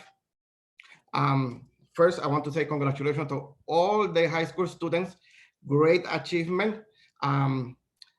You being accepted to UGA is wonderful. And we want to again say congratulations to all of you. We, at this session number 3, we are gonna have a wonderful group of people having a discussion, having a conversation in terms of social opportunities and experiences. But first, I am really honored, and it's my pleasure to present to all of you Dr. Michelle Cook. She's the Vice Provost, for Diversity and Inclusion and Strategic University Initiative. Dr. Cook, thank you for being here, and this is your floor now. Good afternoon, everyone, and thank you so much, Gabriel. Good afternoon, Movimiento Latino in Buenos Aires. Thank you all for joining us for our virtual experience of UGA Ready. We are hosting this event primarily because we want you to seriously consider the University of Georgia as you make your collegiate plans. We realize that a lot goes into making that decision, but we believe that UGA is the full package, academically, socially, economically, and we have incredible opportunities here at the university. And when you graduate from UGA, you will have a degree that will enable you to accomplish whatever you wish to do. You'll be a part of a very large and active community of alumni who are doing incredible things. You'll be a part of the Bulldog Nation. So why UGA? I could give you details and numbers, such as the number of books in the library, the acreage that the campus covers, because it's pretty big, or the economic, political, and cultural impact that UGA has on the state, the region, the nation, and honestly, the world. And then, of course, there is athletics. But I won't shower you with this data, because at the end of the day, there's simply numbers, impressive numbers, but numbers all the same. How do they affect you as a student in making a collegiate decision? UGA is a large place, but I would say that no student feels as if there's simply a number here. UGA does many things well, and one of the things I think that we do wonderfully is make this very large place very small and very personal for each of our students. This event is an example of this. We're interested in you as an individual. We're invested in your success. We want to help you to realize the goals that you have set for yourself. So large doesn't mean lost in the crowd. At UGA, large means opportunity.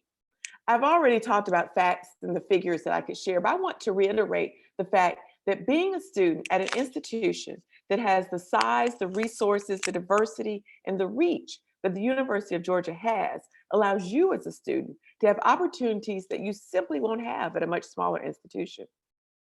And we want to talk about diversity. You are that next generation, and UGA is committed to diversity. I know this or I would not be there. We need great minds and creative young thinkers like yourselves from every demographic. This past year, UGA was particularly pleased with our ability to attract the best, the brightest, and the most diverse freshman class ever. This program is part of a larger initiative to continue to grow the numbers and percentages of underrepresented students who matriculate at the University of Georgia. And we just don't want to increase the presence of students of color here at Georgia. We want to make incredible efforts to increase the sense of community, inclusion, and advocacy that students of color receive while here. Again, we're invested in your success. We want to make sure that we support you every step along the way. We recognize that choosing a college can be a difficult decision. The choice of college is one that impacts the entire family. And it's important that you know that you have the support and endorsement of your family. But we too want to be your family. We pledge our support of and investment in you. We work daily to ensure that the University of Georgia will not only meet your collegiate needs, but prepare you to move on in your life and accomplish your goals. I encourage each of you to take advantage of this virtual University of Georgia experience, UGA Ready, which has been crafted and curated explicitly for you to learn all that you can about our campus, our culture, and what the institution offers. And I challenge you to consider how you would look as a Bulldog, how you would contribute to this community. As Vice President Victor Wilson stated during the academic opportunities component, you should embrace this institution and make it your own. You're in the process of making decisions about the next stage of your academic career. By participating in this program, I'm convinced that you're on the right track. But I want to let you know that we're committed to your success. We're so excited to have you join us today. We look forward to the opportunity to host you on our incredible campus, because nothing can substitute for the amazing University of Georgia campus and that electric feeling that you have as you walk onto that campus and participate in the many opportunities that we have for you. Again, congratulations, welcome to the University of Georgia, and as always, go Dogs. Thank you so much, Vice Provost. Thank you. It's always a pleasure to have you. Those are really wonderful words. Right now, we are going to have my good friend.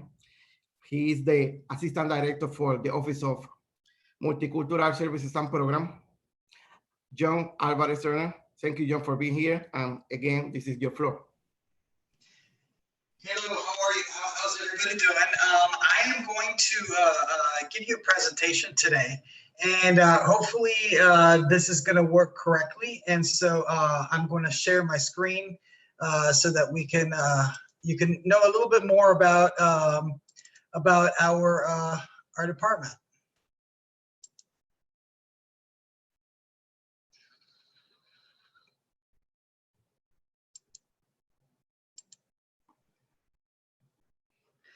So I hope all of you can see the screen right now, and I want to welcome you.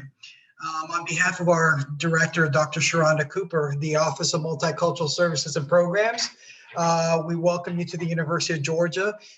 In selecting the University of Georgia, you will already have been making the excellent choice to contribute your talent and passion to our vibrant community. Your MSP office, and that's our nickname, MSP, is committed to playing an active role in moving the university's mission forward by preparing students for full participation in the global society of our modern world. Through its programs and practices, MSP offers students many opportunities to carry out this charge. So, who am I?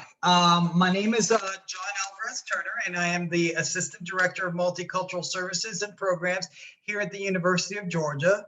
Yo nací en Fajardo, Puerto Rico, y me gradué de la Universidad de Central Florida with my bachelor's degree, and then the University of Akron with my master's degree. And I'm actually beginning my doctoral program this summer here at the University of Georgia. So I'll be a student, just like all of you. I am responsible for 6 of the 12 student organizations, and we'll talk a little bit more about those that fall underneath the department. 2 of those organizations are Latinx organizations, one called Latinos Serving Students of Tomorrow, or LISTO, and the Hispanic Student Association, all which fall under my purview. Now, as you can see, MSP works to create an inclusive campus environment by supporting the development and affirming experiences for all students, particularly our multicultural students. The University of Georgia is committed to fostering and the understanding and respect of these cultural differences.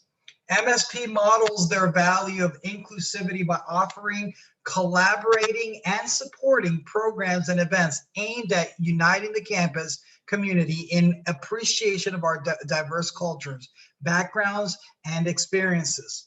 MSP provides opportunities for all students to embrace their cultural heritage and expand their horizons. Now, we have our core values.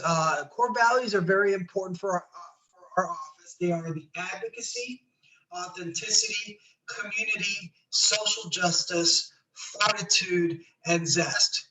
We are here to always be a vocal supporter for whatever the needs are for our multicultural students. And we value all our students by creating a welcoming space in our office.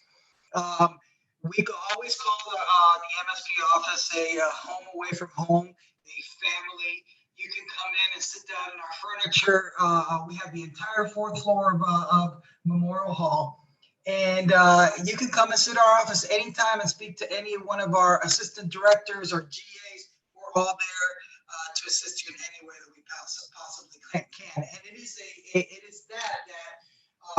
in doing that we create a community that is extremely important when developing relationships. We want you to belong. We want you to feel like you belong, and we do value you.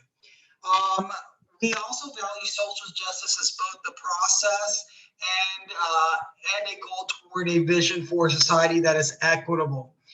And in pursuit of that goal, we often help our students develop this concept of persevering through tough times. We're going to always be there for you whenever you need us. We also value the optimism of our team in our work together. We always work with our students. We work with our student organizations that fall underneath the MSP. And we deal with the many issues and assist you in the many heavy works that you guys will be doing when you belong into those student organizations. So what are those student organizations? Well, we have 12 of them. We have the Black Affairs Council, Pamoja Dance Company, Indian Cultural Exchange, Infusion Magazine, Black Theatrical Ensemble, Asian American Student Association, BEST, the Black Educational Support Team, Listo Peer Mentoring, which we'll talk a little bit about, UGA chapter of the NAACP, Black Male Leadership Society, the Abenifuku Honor Society, and the Hispanic Student Association. Now, Listo is a tremendously important organization that I highly recommend, and please be looking out for an email from either myself or our director, Dr. Sharona Cooper, regarding Listo. Listo is a peer mentoring group specifically for our Latinx incoming first-year freshman students, and it will help you acclimate with, and you heard Dr. Cook say how incredibly large our campus is. It's very big, and Listo helps you navigate through that. Not only through the campus, but they also assist you with the many resources for you to find that can assist you to navigate your first year at the University of Georgia. Please be looking out for that email and invitation to join Listo so that you can get your own peer mentor that will navigate you through what I call the forest of the first year. So some of the MSP programs that we do, we are going to be holding a Men of Color Leadership Summit, and hopefully it'll happen at either the fall or the spring semester.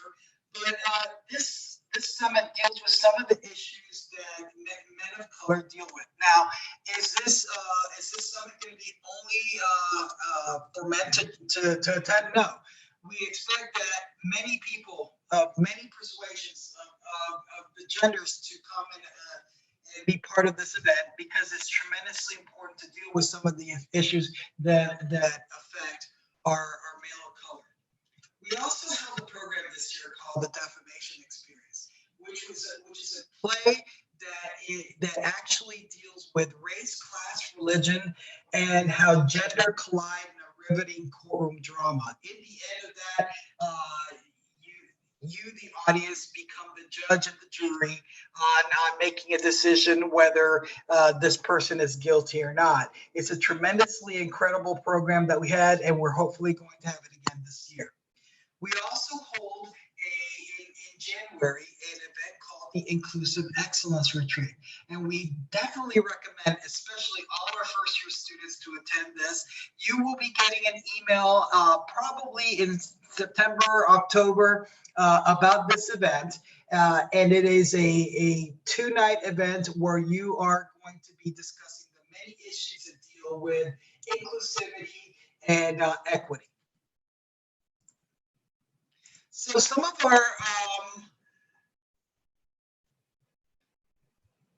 Some of our signature programs include a Rite of Sankofa graduation celebration. This Rite of Sankofa is anybody can be a part of, particularly our African American and our African students take part in this event. And it is a tradition of over 25 years. It is a celebration and of the graduation of our African and African American students, or those who identify as African or African American. We also hold another event called a senior reception. Any student who is a senior and part of an MSP organization will be celebrated. We'll have an event for them celebrating where we recognize all their accomplishments. And yes, you do receive a stole for that. Now, the one thing that I like to talk about that I think is tremendously important, and although it's not an MSP event, it is an event that we highly support because it is sponsored by the Hispanic Student Association. And Hispanic Student Association falls underneath Multicultural Services Program. It is a graduation celebration called ALAS, Affirming Latinx Achievement and Success. Unfortunately, because of the situation that's going on with the coronavirus, we unfortunately had to cancel the live event. But this year, we are doing something different where we are still holding the event, but virtually. And are incredibly, what I call my genius students in HSA, developed this entire virtual concept of graduation celebration, and it will still occur this year, and we will still have a video and showcasing all our Hispanic students that will be graduating in May. Here's what you look, what you would look like. Everyone gets a stole for the ALAS graduation convocation, and it is definitely a very festive event, and hopefully we will have it this upcoming 2021. We have another area, and it's located in the Tate Student Center. It's called the Intersection at Tate. Now, this is a tremendously important space. It allows students to get together in a safe area where they can congregate, discuss, talk, have open dialogue, meet, introduce each other, develop relationships, and it's located in the atrium at the Tate Student Center. When you come on campus, please don't hesitate to drop by so that you can see what it looks like and where you can hang out, especially during your lunch times.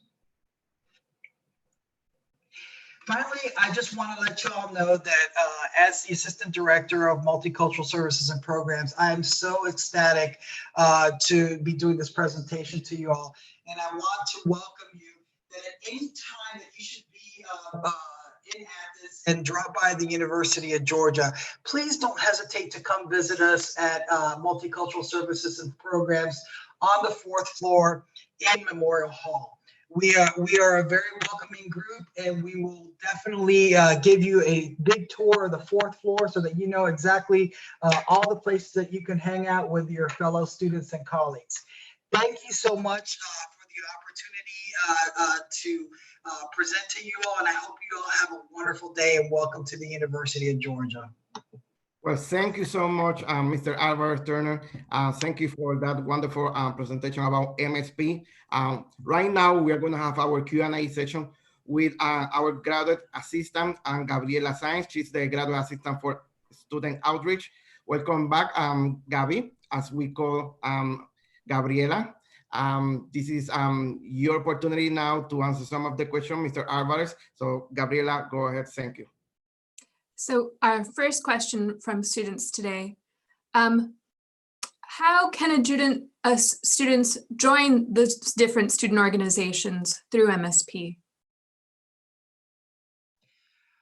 That's very easy. There are different organization fairs that you're going to be seeing and being invited to by the Tate Student Center, and they will have You'll be able to see everybody all the different organizations, but specifically the MSP organizations. But if you're interested in any of the Hispanic Latinx organizations, HSA, in conjunction with all the Latinx student groups at the University of Georgia, are going to be holding an event right outside Memorial Hall. And it is a welcoming event, almost like a barbecue, almost like a street party type of thing, where you will be able to see all the student organizations, from fraternities and sororities that are Latinx to organizations that deal with engineering, like Society for Hispanic Professional Engineers, things like that. So yeah, there'll be many opportunities, and you will be contacted. I promise you that. And related, how can students balance, the new demands of college classes and student organizations? Do you have any words of advice? Yes, and that is a big question, and probably something that I'm going to be dealing with also, because I'm going to be a student in the summer, and I'm already getting email to join student organizations, and I'm an administrator at the university. I will tell you that I highly recommend Listo as an organization to join in your first year. They are going to they know everything. The peer mentors know pretty much everything that happens at the University of Georgia, the do's and the don'ts, how you time manage, how you don't overextend yourself by joining every single organization that's out there. They will definitely assist you with that, and you will get an invitation. I would say probably first week of August. Thank you. And a related question, what other resources are there in terms of studying for students? And one of the things that you'll see are some of the issues regarding study time. Again, I go back to Listo, and the reason I do is because I am such a big proponent of what they do and the information they disseminate. They know from the best places to study, the most quiet place to study, places where you can study as a group. Miller Learning Center is one of them. The library. It's such a. I know a student though who does not want to study anywhere near people, and finds a garden. There's a garden at the University of Georgia that she goes to, and she sits there, and that's where she studies. And what's hilarious is that she takes her hammock with her, and she puts the hammock between two trees, and she's there reading and studying. So there is a lot of resources, a lot of places. Again, I go back to Listo because literally they know all the great places to study and all the resources, including tutoring opportunities and things like that that will assist you if you're having some issues and challenges. Thank you. Next question, when is the Hispanic Welcome event that you described? It's currently to be determined, unless the president of HSA will be coming on to do her presentation. Unless they have decided already, I haven't heard yet. But it happens pretty quickly in the semester. I'm assuming probably that first week of school, if not the first week of September after Labor Day. Do you recommend students be involved in multiple organizations their first year, or what do you recommend? I recommend students to look at their class load first. That is above anything else. Academics comes first. And take a look at your class load and start out with one or two student organizations. Don't overextend yourself that first year. The first year is always the hardest because you want to acclimate. The other thing that I would highly recommend is that once you join the student organizations, make really good friends that you know that are going to give you that push that you need academically. That's going to make you feel like you're part of a family. The issues that always happen with our freshmen is that they get homesick. And the best cure for homesickness is to have some really good positive friends that are going to kick you in the butt when you need it so that you can do well in class. And then you always have MSP. You have me, you have Dr. Hodges, you have Dr. Cooper, you have our administrative assistant, Miss Sandra. We're all there to help and support you and find the resources that you need if you come to us with issues that you're having. Thank you. Our next student question, does MSP offer any Hispanic-based scholarships? We don't offer scholarships because we are a programming unit, and so the programming unit basically is what we do. We do programs to supplement the things that you're learning in class. And so for scholarship information and things like that, I always recommend to go to financial aid. They have a plethora of information regarding that. And I also recommend them to OID. They assist in so many different ways where they can lead you on a path where I'm not going to confuse you. They have all the information. Thank you. And when a student does join LISTO, are they partnered with someone by major, or how does that work? They can partner you by major. They can partner you by what you like, your likes, and things like that. So yeah, there is a partnering. There is a event where your partners get revealed, and it's a great event, and everybody is so happy. I'll be able to go to my first one this year because I want to see how it's like. Last year, I was able to train Lisa in advising and peer mentoring methods. And so this year, we're kind of going to do the same thing with our peer mentors before school starts. And then I'll be able to attend one of those events just to see how happy everybody gets when they see who their mentor is. Thank you. And a student is asking that they would be new to Athens. How would you describe the Latino community or Latinx community of Athens and UGA? I think the Latinx community at UGA is how do I say this? But I feel like I'm part of a family. And with the administrators, especially, I consider my brothers and sisters, and you'll get to know them very, very well. The Latino student community at the University of Georgia is incredible. They are tremendously active. HSA is one of the biggest organizations. Literally, I was so proud of them. They had pretty close to 220 members, one of the largest communities on campus, and they're constantly active, constantly doing something new. Their meetings, HSA's meetings are incredible. You feel like you're at home with your brothers and sisters. Thank you. And what about the other student organizations? Do they welcome Latino students even if the organization isn't necessarily Latino? Absolutely. I know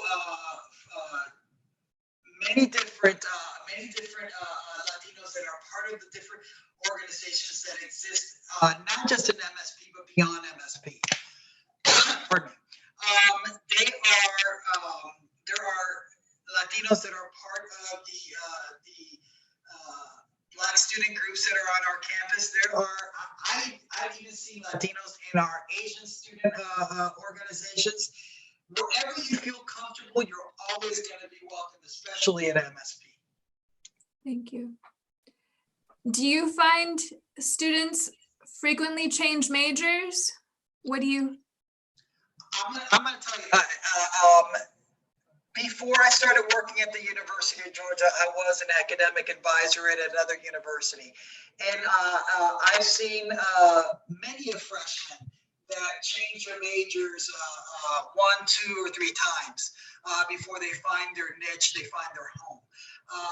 is not surprising. It won't be surprising to your academic advisor.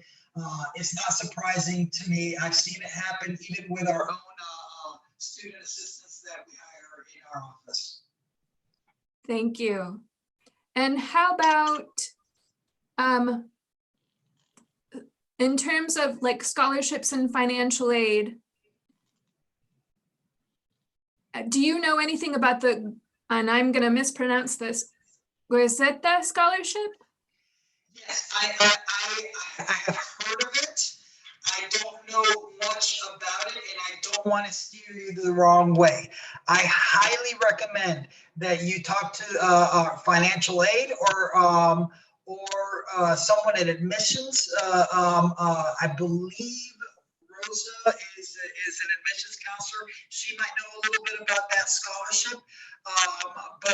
Yeah, I've heard of it, and I heard that sometimes it can be substantial. So yeah, I would recommend highly to go to your financial aid counselor and find out more about that. Thank you. Well, at this time, I think that's all the questions we have in regards to MSP. Mr. Alvarez Turner, thank you. Pleasure to have you today. Glad to see you're well. Thank you so much, MSP and Mr. Alvarez. That was a wonderful presentation. Great answers. Thank you so much. Have a wonderful evening. Again, thank you. I just want to add few details in terms of scholarship. The Office of Institutional Diversity, we always have a series of scholarship for freshman students. You can find more information in diversity.uga.edu. Again, this is diversity.uga.edu. Please go visit our website, get the knowledge on how to apply for the different scholarships that we have, again, for the freshmen.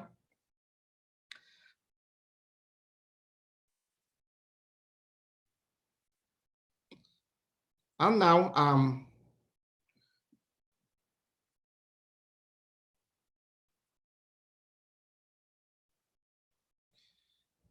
moving, we are going to have the president from HSA, the Hispanic Student Association, Carolina, having a conversation with our graduate assistant, Gabriela Sáenz.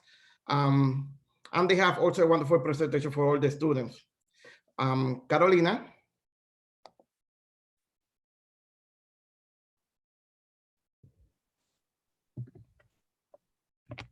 Hi, can you see me? Yes, I can see you. How are you doing, Carolina? I'm good. How are you? Welcome, welcome to our session number 3. Thank you for being here. Thank you. I will give you the floor to present to our students the wonderful student organization that is Hispanic Student Association. So thank you, Carolina. This is your place now for you. Awesome. Thank you so much. Hi, guys. My name, as Gabriel said, is Carolina Benoit. I am the current president of the Hispanic Student Association. There we are. I also would like to introduce Nicole Garcia Sanchez. She's going to be our next year's president, and also Brianna Alvarado, who is our secretary for next year. We have a little presentation set up for you guys, and then we're going to answer some questions at the end, but feel free to be sending in questions all throughout. We're so excited to tell you about what we do. So I'm going to share my screen really quickly, and I'm going to kick it off to Nicole. Well, hi everybody. As Carolina said, my name is Nicole Garcia Sanchez. I am currently the Cultural Development Chair, but I'm going to be the president next year, and I'm very excited. So basically, I should say we are the biggest Hispanic organization in UGA. We have around 200 members, and hopefully it's going to keep growing. We basically are the mother organization for the other Hispanic organizations in school. We're not the only one. There's Hispanic organizations for Greek life, and there's also some professional ones too that you can look into and join. But we basically meet every other week, or sometimes we have other events to kind of bring that sense of familia into our community. We socialize, you make friends, and we also learn and celebrate our culture. And and we are just here for you to have a home away from home in some way. Yeah. So what we do, as Nicole said, we're mostly a social organization. Our biggest mission is to just get in a room and unite everyone and have conversations, interact. So we have those meetings every other week, as Nicole said. They're called GBMs, or general body meetings. That's where everyone comes together and just hangs out. As you can see in this picture right here, that was at one of our first GBMs. It was super fun. You can see the room is packed. There's, as Nicole said, 200 people in our organization. That's dues paying. That's not even including everyone else that just comes out for a fun time. So we play games, hang out, have interesting conversations. But really it's just a time to get away from the stress of school, get away from the stress of other organizations or work or whatever you have going on, and just get together in a community where you feel welcome, where you feel like you are part of a family, where you are able to connect to people who are similar to you. We also have every fall an event called Noche Latina. Noche Latina is a celebration of our culture. It is absolutely incredible. It's a lot of fun. It's typically some sort of play that you guys can get involved in if you guys are interested in acting, or if you like to sing or you like to dance, you have any sort of cool performances. We're always looking for talent to put in our showcase. So if you're a thespian or if you like to dance or anything like that, that's totally open to you, and that's in the fall. So you'll be seeing as we get closer to October, which is when it's put on, you'll be seeing a lot of opportunities to get involved, whether that's behind the scenes decorations or however. That's also a really great way to get to know other people in the Hispanic community at UGA, other advisors, people in MSP, people in the organization itself. So that's a really great thing. We also have Spring Gala, which unfortunately we had to cancel this year. It was actually supposed to be tonight, which is really sad. But basically it's an HSA prom, which is so much fun. Everyone dresses up. We get to recap the entire year. We get to see all the different events that we do and the pictures, and we get to introduce the new board, and we have a DJ. It's so nice. It's a lot of fun. You can see in this picture here, this was this year's board, all dressed up after their introduction at Spring Gala. We do really fun events outside of our GBMs and our 2 signature events. One of them is our alumni tailgate, where we invite all the UGA alumni to come back and have a really fun time getting ready for games. So we have a DJ for that. It's really fun. It's a good way to immerse yourself in other aspects of UGA life, like the tailgate scene and the football games and all that kind of stuff. So that's always really fun. We also do a lot of community service events. As you can see down here, we were helping fix up the Latin American Ethnobotanical Garden on campus. So there's always, if you're interested in community service, there's a ton of opportunities to help out around the Athens community. You can't see it here, but we also have in 4 years, for you guys, a graduation ceremony for all Hispanic students. You don't have to be inside of HSA, just if you're Hispanic and you're graduating. We get to celebrate you and your accomplishments. It's a really incredible, intimate celebration. Your parents get to put stoles on you. It's bilingual, so we put it on in English, we put it on in Spanish, and it's really an incredible moment. That's a new thing that we started doing 3 years ago, and it's really been touching for a lot of people. So we also have something called the First Year Committee, and I'm going to throw it off to Brianna to talk about that. All right, thank you. Hi guys, so like Carolina said, I'm Brianna Alvarado. I'm this year's upcoming secretary, and so I'm currently a first year, and I know it can be a little overwhelming, like they said. There's like over 200 people in the group. I know when I first went to my GBM, I was overwhelmed by the amount of people were there, but I heard about this thing called First Year Committee, and I was a little bit late to it, but I decided to join. And basically it's open to first years or transfers, and it like makes a group a little bit smaller. You have like a familia within another familia, and it's just people who are in the same boat as you. And so basically we meet every other Tuesday or one, I can't remember, but it's like Tuesday nights at around 8 p.m. or 7. And so we just talk, and we also help out with events that they do. So for example, Noche Latina, we had this shirt made, Noche Latina. So we are split up into groups. So I was in the decor committee, and we each have like roles. So this really helps like build your leadership skills. And I was in the decor committee. I was with a group with like 5 to 6 girls. And for Noche Latina, we had to like, make sure we had the right supplies, decorate, and just help out. And Noche Latina was a huge success. And it really got to see like the behind the scenes of what HSA does. I got to meet more of like Carolina and like our vice president, Jenny, and a bunch of other members, and see kind of what they did and really refine and hone in our like leadership skills. So like make sure we turn in things on time, work as a team, and just see what HSA is.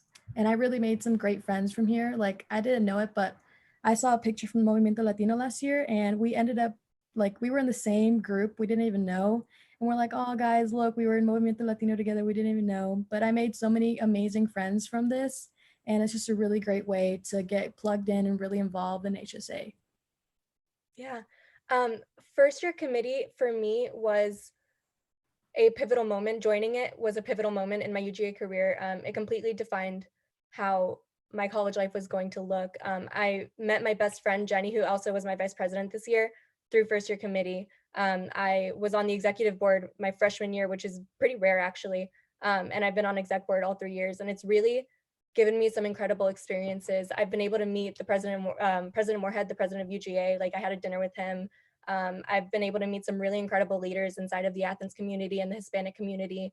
I've met a lot of amazing people, had so much fun at our meetings. As you can see here, we have some of our FYC team during our pumpkin painting GBM, where we just bought some pumpkins and painted them for Halloween.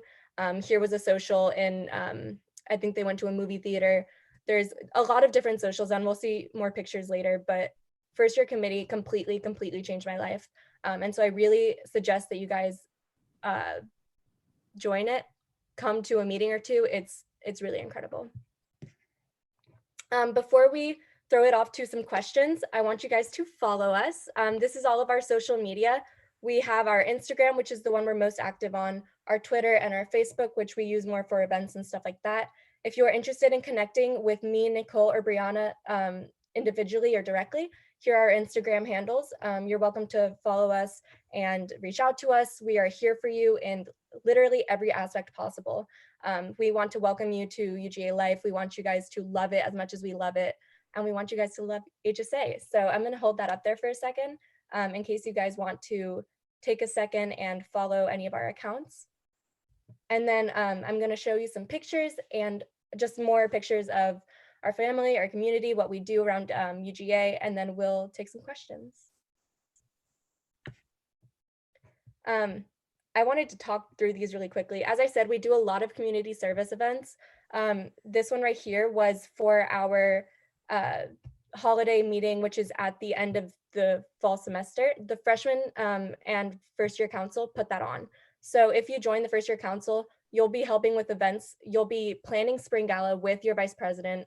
You guys are the ones in charge of it. You choose the theme, you choose the t-shirts, you choose everything. So you guys have a really lasting impact on what HSA does in a year.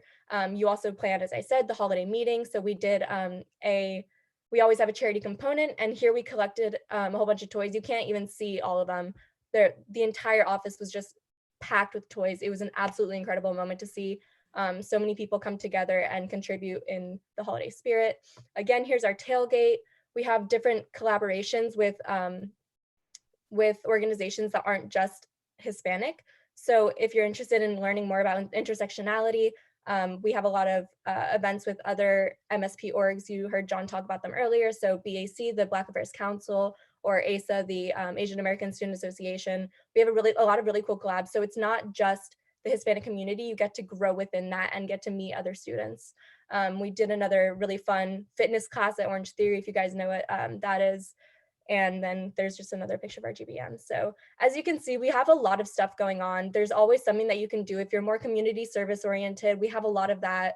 If you just want to come and meet people, that's what we're here for. So we're so excited to see you, and I think we'll start taking questions. Well, muchas gracias, Carolina. Muchas gracias a Nicole and Brianna. Wonderful presentation. Awesome pictures. Just for curiosity, can you talk to us about that picture where all the Latinx students, they were dressed with the Bulldog attire? I believe that's the homecoming, am I right? That was the alumni tailgate, yes. So a lot of alumni come, you get to Can you connect share with something them. about that, please? Yes, you get to connect with them. You get to talk to them. It's actually a really great way to like meet people who were in the same spot that you were a few years ago even. And we have something that the cultural development chair puts on that's called Orgullo Hispano, which is a professional connections meeting where you get to meet other Hispanic staff and you get to meet other alumni and stuff like that. So the alumni tailgate is really a nice social setting to get to meet other people, to have a lot of fun, to really integrate yourself in other aspects of UGA life that aren't just Hispanic communities. Everyone loves game days. You'll find out when you get here. It's so much fun. The entire campus has this energy that's so exciting, and you get to be a part of that, and it's really cool. So that's what our alumni tailgate is. We get a DJ, we get food. It's so fun. So definitely you should come out to that. Yo tengo una pregunta aquí. Should I go ahead and answer them? Well, yes. I think we're going to invite now Gabriela, and she's going to be doing that Q&A session with all of you. So, Gabriela, thank you again. Sure. Thank you, HSA. Great presentation. And before we go a deep dive into questions, I was hoping each of you could maybe tell us what high school you went to, where you grew up, what why you chose UGA, what your favorite, thing about UGA, just so students have a chance to meet you. I know if we were doing Movi in person, they'd get a chance to get to know you guys. So thank you. Absolutely. Nicole, why don't you start off? Okay, so I am Nicole, I already said that, but I am from Maracaibo, Venezuela. I actually am an international student. I moved to the US 2-3 years ago. I first moved to Boston and then I came to Georgia for college. I picked UGA because I came to tour and I just fell in love with the campus. It's really gorgeous, and also it gave you that American college experience that you see on movies, and I just wanted to have that in some way. Also because it was the most financially easier decision for me, according to budget, and also I just like the weather in Georgia more than I like the weather in Boston. I didn't like snow at all, so I just wanted to be in this weather better. But yeah, I loved that I made this decision. I love the community I have formed within my friends and within HSA, and I wouldn't change it for the whole world. What's your major? Oh, so my major is public relations, and my minors are German and Latinx studies. Brianna, why don't you go ahead? All right, so hi guys, I'm Brianna again, like I said. So I grew up in Cumming, Georgia. It's in Forsyth County. I've been living here ever since I was born. I went to Forsyth Central High School. I graduated last year, crazy. But so I was looking at a bunch of schools. I was mainly focused on schools inside Georgia, just because I know out of state is a little bit expensive. So UGA has been one of my biggest dream schools. And when I came here to tour, I absolutely fell in love because they always talk about academics and, besides the football and all that, it's more about the family. Like the people that you find here they're big on family tradition. And I just love that. Everyone's so welcoming. And the amount, I know the Hispanic population here is not that big as other populations, but it's we're all a big family here. Everyone looks out for each other. And when I went to Movimiento Latino and I heard about this, I saw how everyone got together. I was like, I'm coming to this school. I was like, this school is amazing. And now that I'm here, I wouldn't change it for anything. I love being here. The campus, like Nicole said, is beautiful. It may be a little overwhelming because it's big, but you'll get used to it. It's just a really amazing school. And I love them here. And also my major. I'm majoring in public health motions and minoring in Portuguese. Awesome. And as I said, I'm Carolina. I went to St. Pius 10th Catholic High School in Atlanta. I graduated in 2017. I'm a third year now. I'm studying, I'm doing a double major in management and marketing with a minor in Spanish. What I love about UGA, this is what I find really interesting about UGA, is I had not, when I was looking at different colleges to go to, I was not planning on going to UGA. I actually thought I wanted to go to an out-of-state small school, which is the complete opposite as UGA.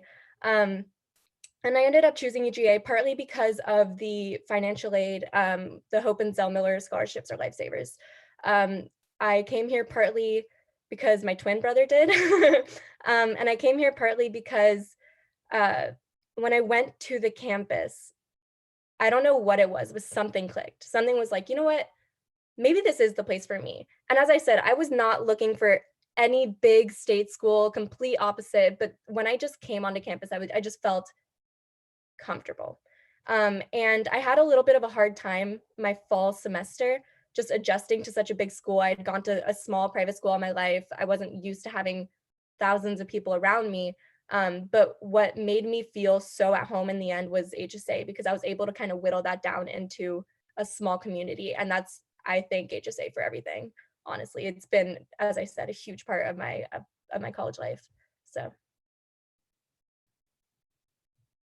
Well, if you guys feel ready, we're gonna start with questions.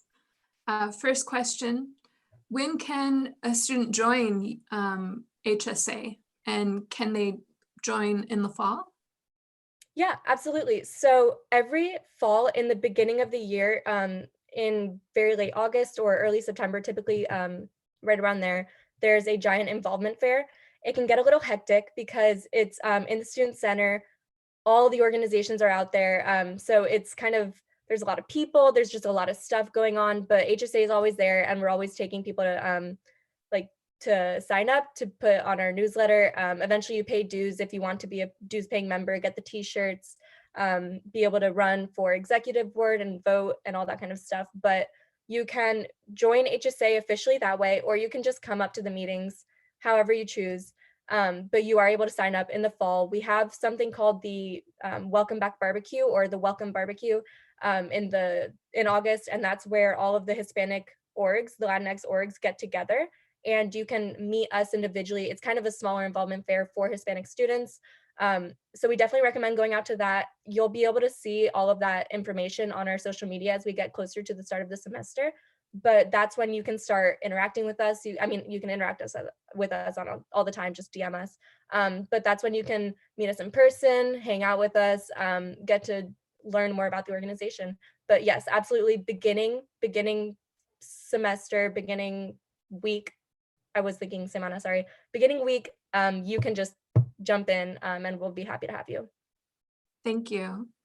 And do you guys speak Spanish in meetings? There are some meetings that Nicole, do you want to talk about this one actually? You're muted. My bad. Yeah, so we normally, in normal meetings, we don't. We sometimes throw some Spanish words around, but we do have an annual meeting that we do called Que Dijiste, and in there we talk about, it's all in Spanish, and we talk about our accents and different words how we use different words in different countries.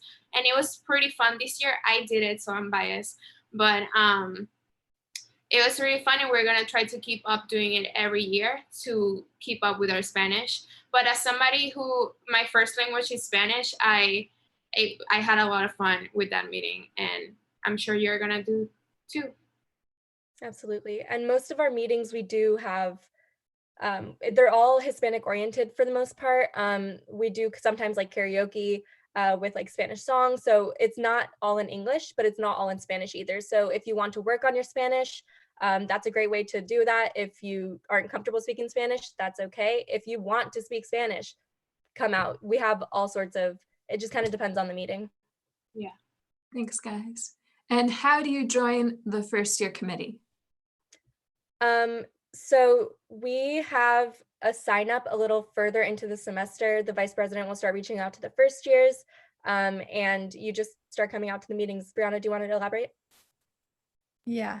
So when you first join one of the meetings, they usually have one meeting where you just get to meet all the first years of vice president. And I think you just go around asking regular questions, icebreaker questions, kind of getting to know who everyone each is.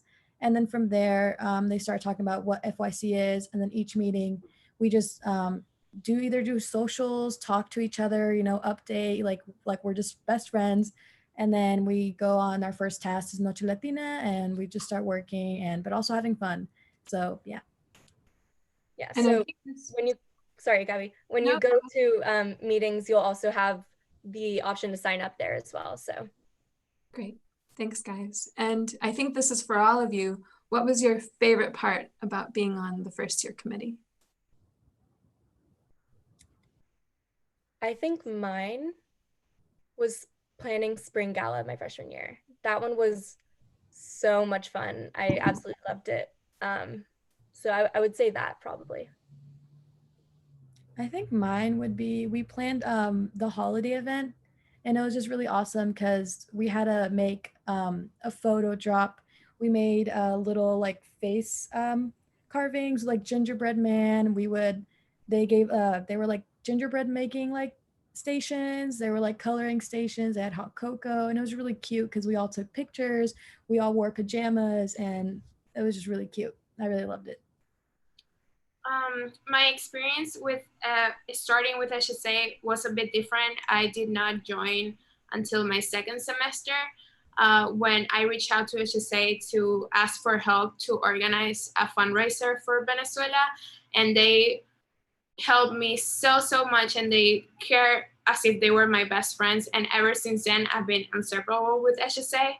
But I wish I had joined first year committee. It would have made my first semester so much easier. But yeah, it did not happen. What advice would you give incoming first year students?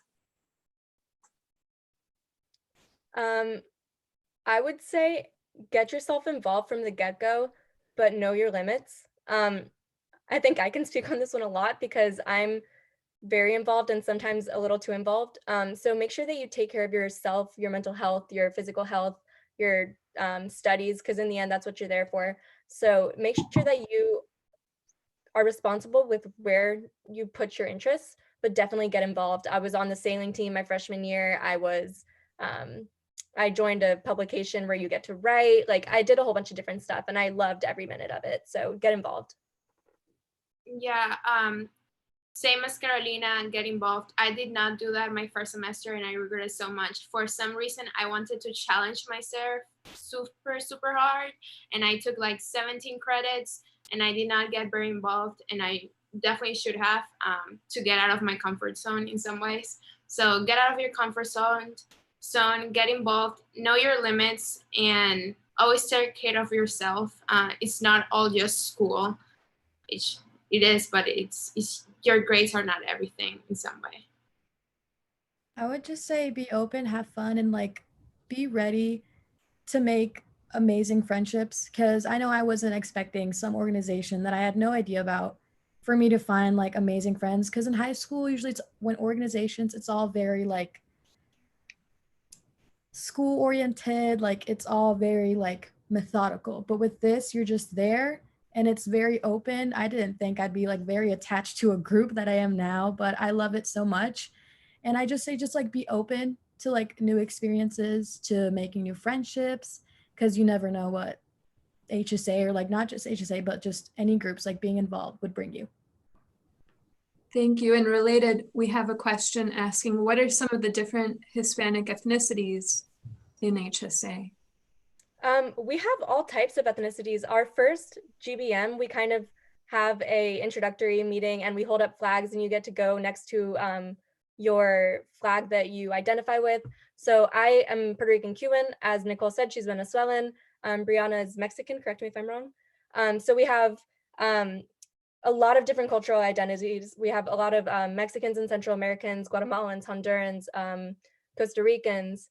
We have Dominicans, we have Puerto Ricans, we have Cubans, we have a lot of Central Americans.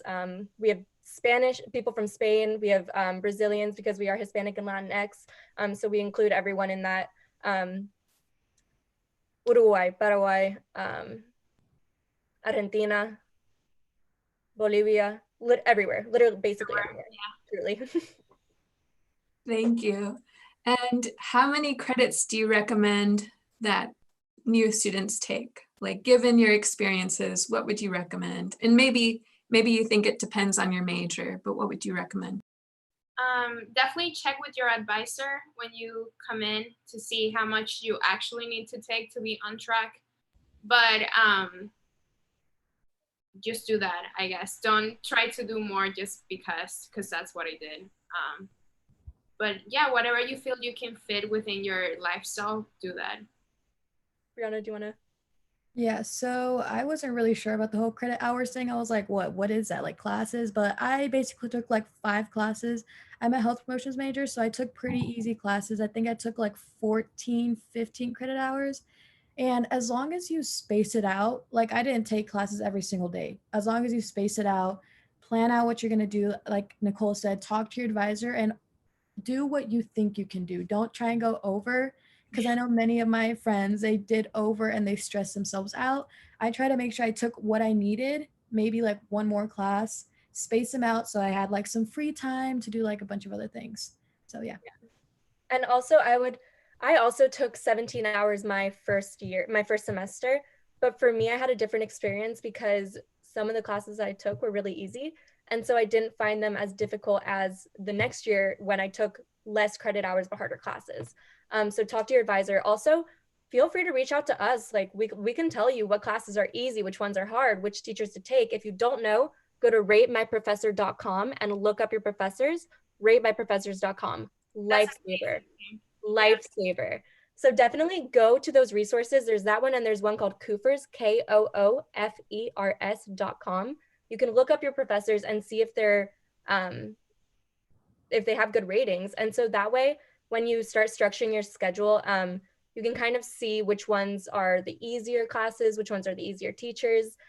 So 17 hours is possible, and you can do it while still taking care of yourself.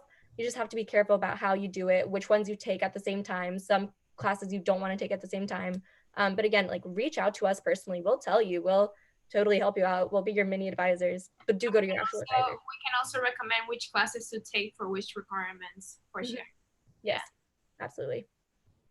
Thanks, guys. The next question I think I can answer. It's asking, when is Movimiento Latino?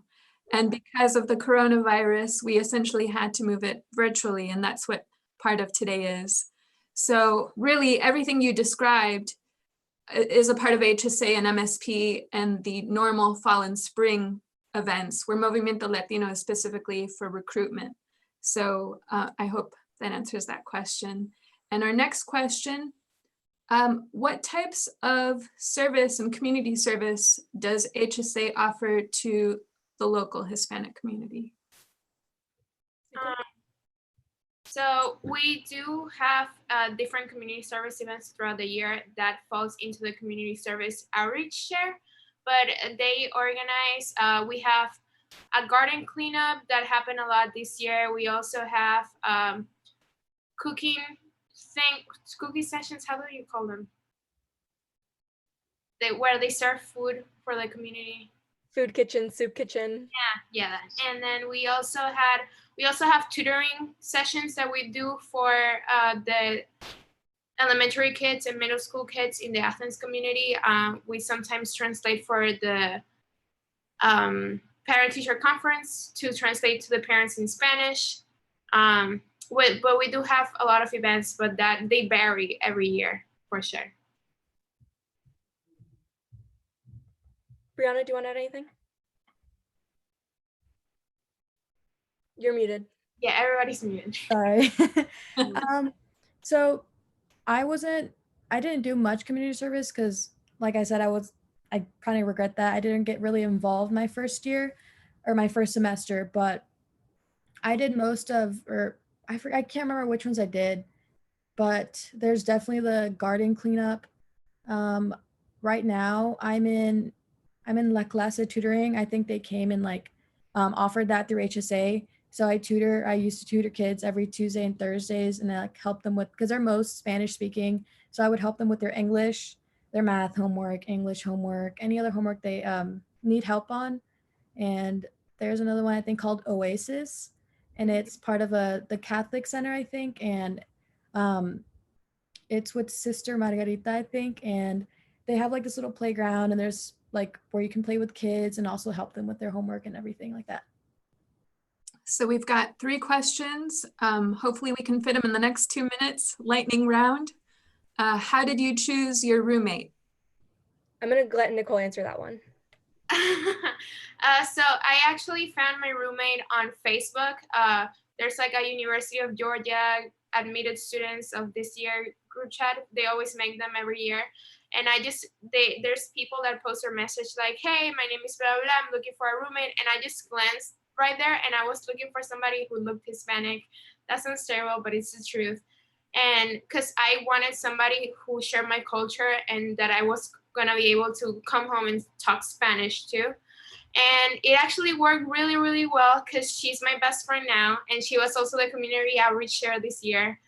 And I know not a lot of people can say that, but it did work out really well. So that's what worked for us because we got to know each other beforehand. So if you can do that through Facebook, I recommend it. If not, I think it's random for a lot of people, yeah. Next question. Is there a Catholic church with Spanish Mass? Yes. So the Catholic Center UGA has masses every Sunday in English. I think 8 a.m., I want to say 10, and then 6 p.m. Fun fact, if you're Catholic, and even if you're not, if you go to the 6 p.m. masses on Sunday nights, you get free dinner afterwards. May not mean that much to you when you're on a meal plan, but I promise you when you're off that meal plan, lifesaver, just so you know. But there's also, you have to drive to it. The Catholic Center is on campus, but if you go drive 10 minutes to St. Joe's Catholic Church, tienen misa a las 2 de la tarde on like domingo, domingo. That's what happens when I code switch. Sunday masses a las 2, so you can do that, and I think that Catholic Center has mass once a month in Spanish. But other than that, if you can just go to the Catholic Center and get that free dinner at 6 p.m., highly recommend. Thank you. I want to thank you guys, and you're welcome to stick around. Now we're going to change course with alumni, but you guys did a great job. Thank you for your time. And to our attendees who were not able to ask their questions, or I didn't have enough time for your questions, please feel free to send more questions and contact HSA directly. They will get back to you. We will get back to you. Thank you. All right, thank you. Thank you, HSA. Thank you, Nicole, Caroline, and Brianna again. Thank you, Gabby, for doing this wonderful conversation and the Q&A session. Again, I want to emphasize that, yes, if you want to know more about HSA, more about UGA, more about the Latinx community, you can email me, HSA, or anybody. Right now, I would like to invite our next group of panelists. These are the Latinx alumni.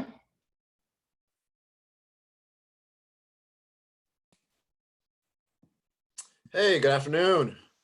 Hi, thank you so much for doing this. So first, I want to give you the opportunity to introduce yourself. Let's start doing that. Sure, Jasmine, do you wanna start us off? Sure. So I'm very OCD and did a little presentation because I didn't want to forget anything. So let me share my screen really quick. That's wonderful. Thank you. Where is this? There we go.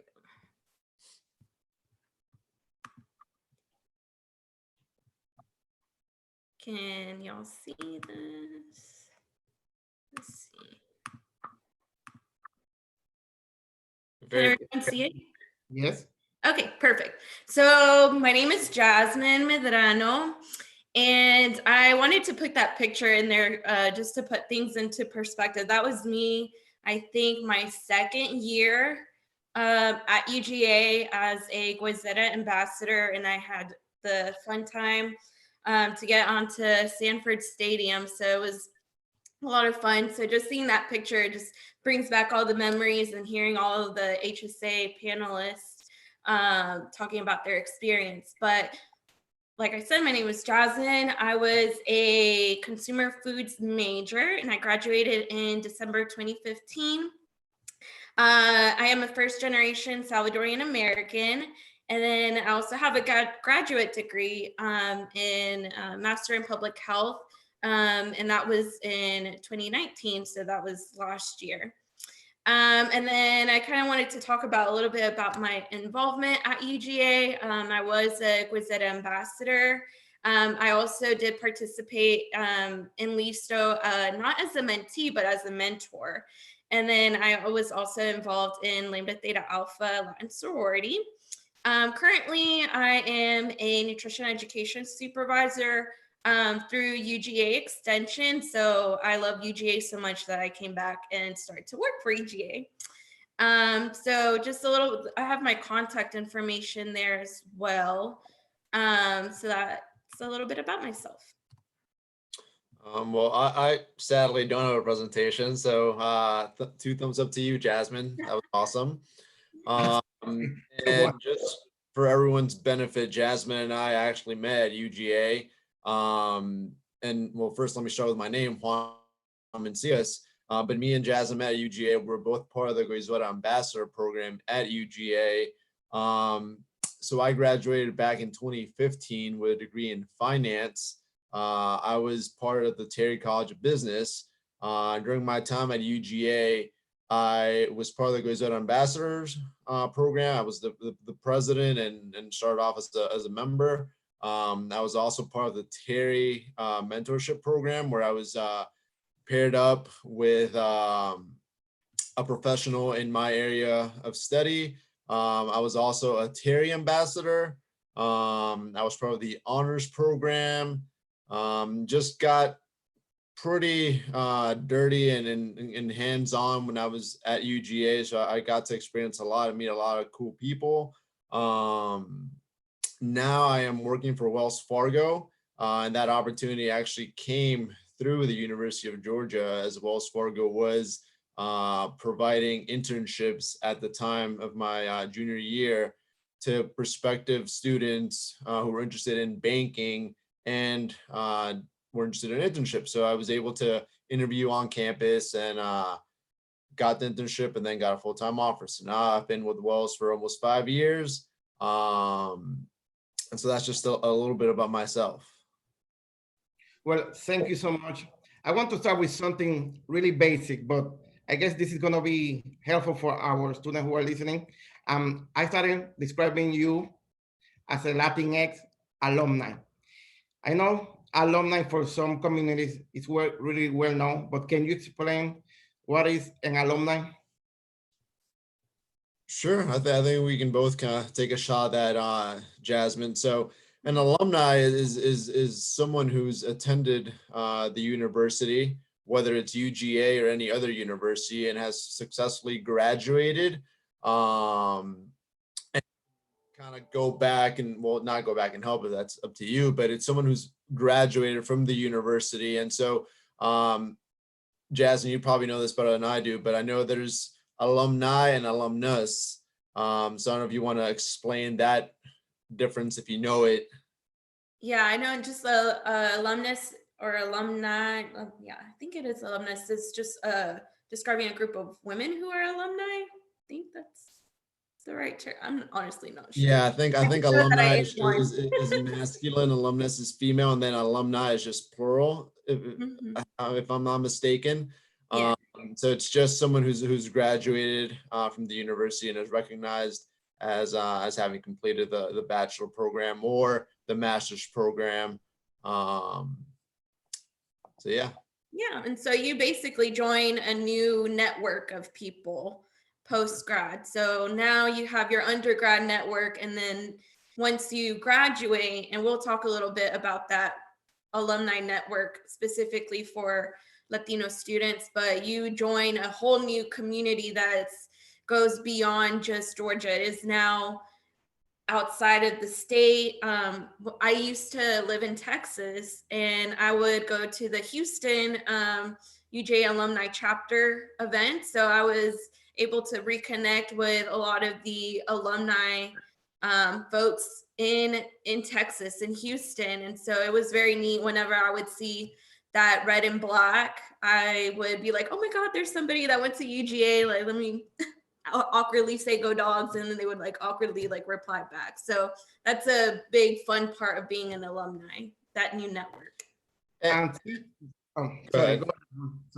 No, and I was just gonna say, I was just gonna add, you know, there's a great alumni association that's here in Buckhead in Atlanta, that specializes in reaching out to graduates, making sure that they constantly get involved and provide activities, whether, you know, it's a tailgate, whether it's a Hawks game, and there's these networks that are built out throughout the U.S. and also abroad. So again, like Jasmine said, your network expands outside of just the university, outside of Georgia, outside the United States, as graduates are all over. And so once you graduate, you have this network that's available to you, and that can create so many opportunities for the future.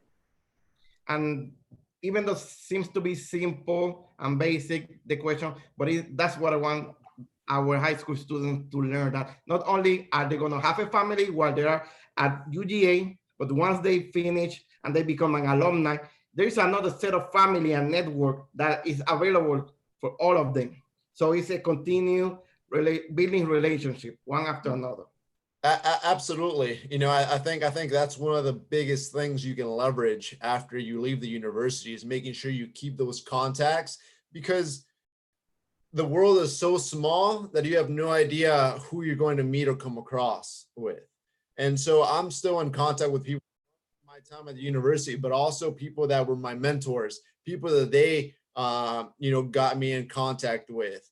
And, you know, little do you know, that person that was a UJ graduate could be a person that hires you, or provides you an opportunity to be part of some leadership opportunity. But, you know, the opportunities are endless. And UJ has such a huge network that you can literally pick and choose what you want to do, who you want to talk to, and the resources are there. So you can reach out to the Alumni Association. You can say, hey, I'm interested in looking for someone in this field that are looking for opportunities in this field, and they can put you in contact with the right people. And I know for me, for example, people have reached out to me, you know, as part of the alumni program, to just ask for help, whether it's resume, interview, talk about, you know, my career and what I've done, and just provide guidance. So it's definitely something that you can leverage and use to your advantage.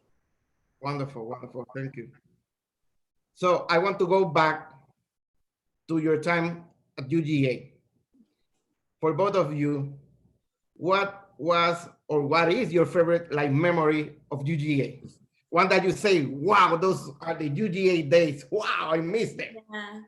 I think about UGA memories a lot, especially right now where I'm just like in the real world, like doing adult work. And I'm just like, man, I really wish I could go back to those times that I was in Athens. But a memory for me was definitely just being a part of all the different student organizations. So Wayzata was that first organization that I began my involvement.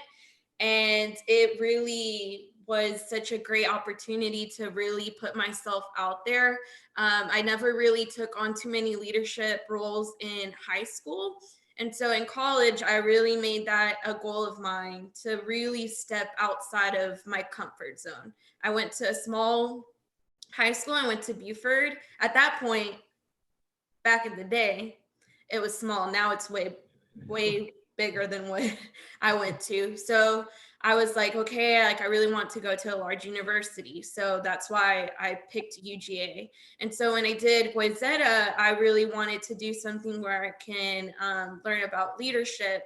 And it was a great opportunity for me to reach out to students in middle school and some in high school, but it was a lot of outreach to our middle schools on how it's really possible to achieve college and for them to think about it even at that young age. So I really enjoyed doing that type of outreach.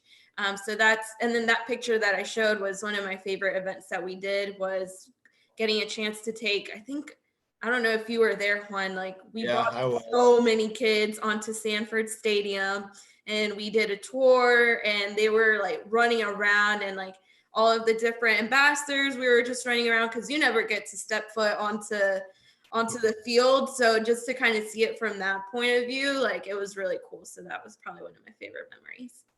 Great. And I think that, leads perfectly to my answer. I think one of my favorite things was going to the football games. I mean, whether you like football or not, the atmosphere, the environment on a Saturday in Athens is unlike anything you've ever experienced. You're in a small town with over 100,000 people in it.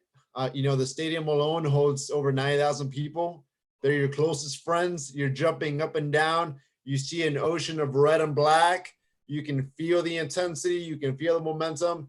It's just like nothing you ever experienced. And I think it's so unique.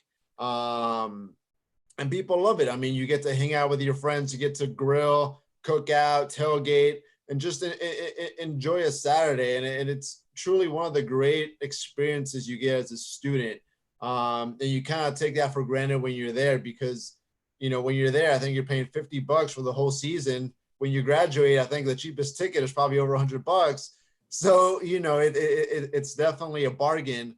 And it's truly a unique experience that you get to enjoy.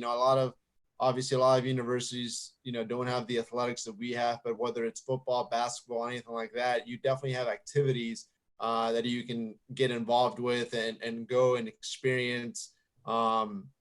And like I said, football is one of those great things that will definitely leave a lasting impact on you because just experiencing, that intensity and that emotion is like none other. I think this is a good time for me to ask both of you also again. You are right, UGA is a huge institution. When we have games, football games, it's bigger. Some of our students, Latinx students, they may have some hesitation because they see UGA and they say, but the Latinx community is really small. What can you say about that? How you overcome that? How you overcome that and you took the decision to say, hey, UGA is the one for me. How was your experience throughout your college life?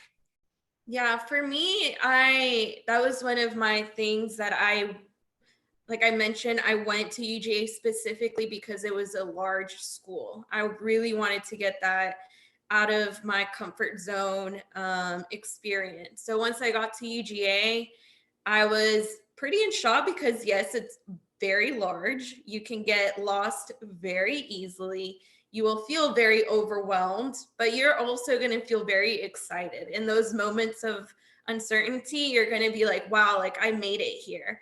And so what really helped me to make it feel less overwhelming was when I joined my sorority. So I joined Lambda Theta Alpha Latin sorority, and it's an academic Latina-based sorority. So I went into UGA with the goal of getting a degree out of it, graduating. So I wanted to make sure that I really surrounded myself by really driven individuals. And what better way than joining a sorority where it's majority Latina women, it's academic based, so we all value academics and our profession, how we're going to develop ourselves.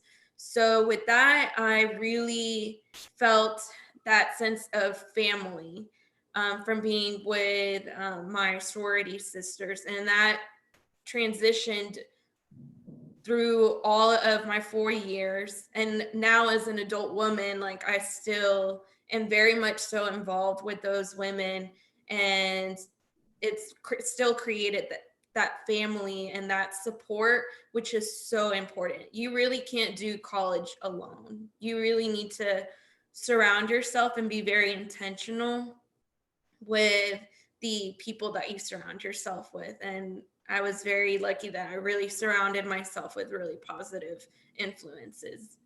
Cool. For me, it was a little bit different.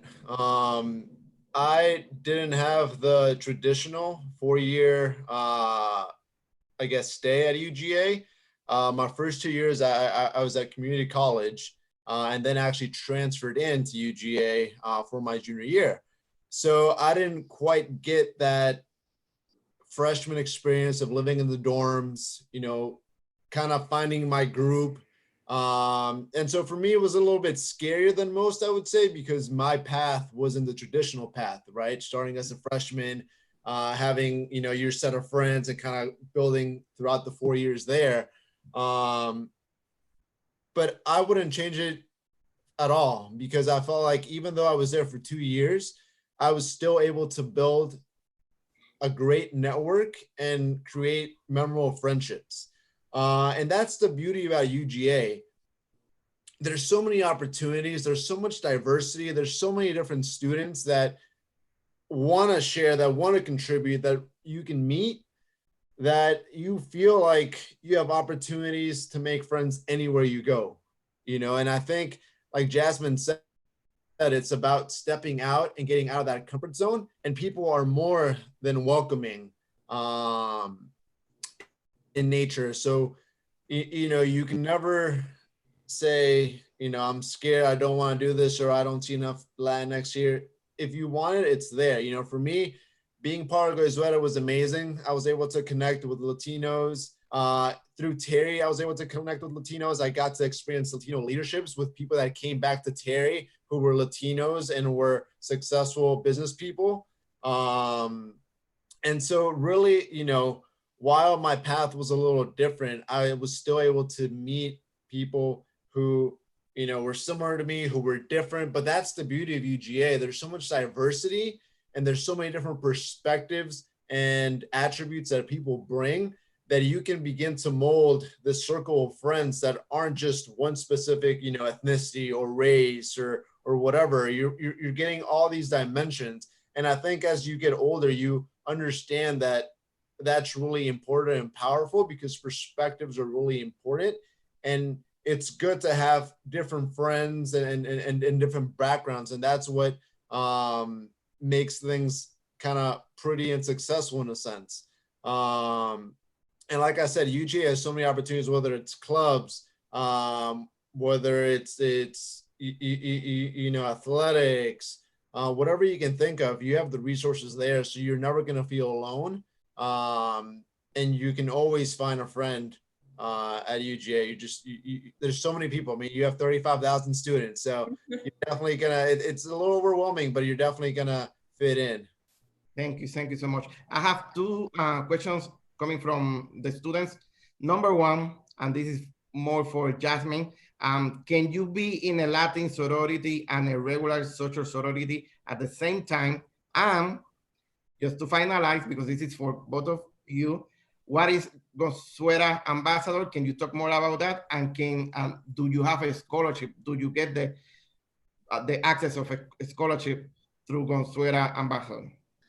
So with the sorority question, you can be a part of, because ours was an academic, so most with our sorority and many others, you can only be a member of just one, unless it's a National Honor Society fraternity or like a business fraternity. But if it's a social one, it's just, you can only be a member of just that one.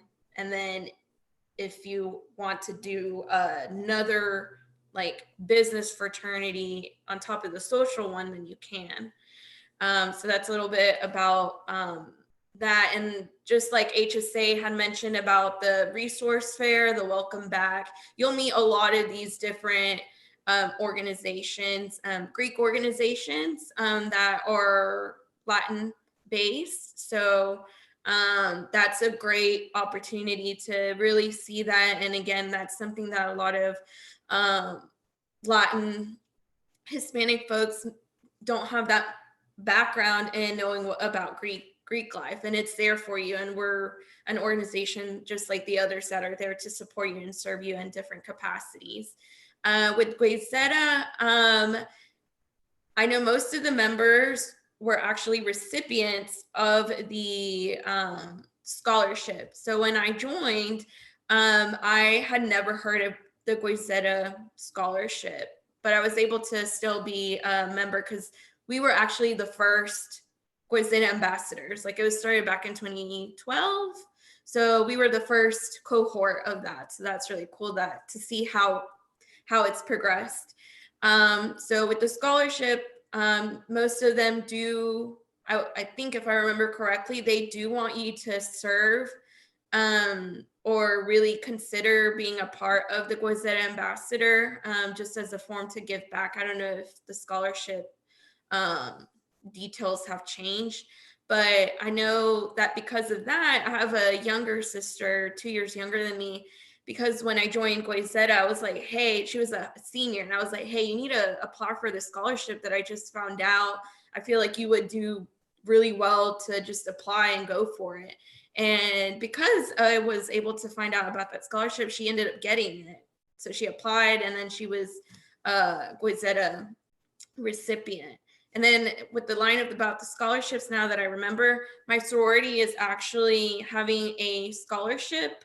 They have the application that's going to go live within these few couple of days, and it's for high school seniors, but for women. So for females that want to apply, I'll give out the information, but they're going to be posting about that scholarship on our social media page for those who are interested in applying for a scholarship, and it's for seniors.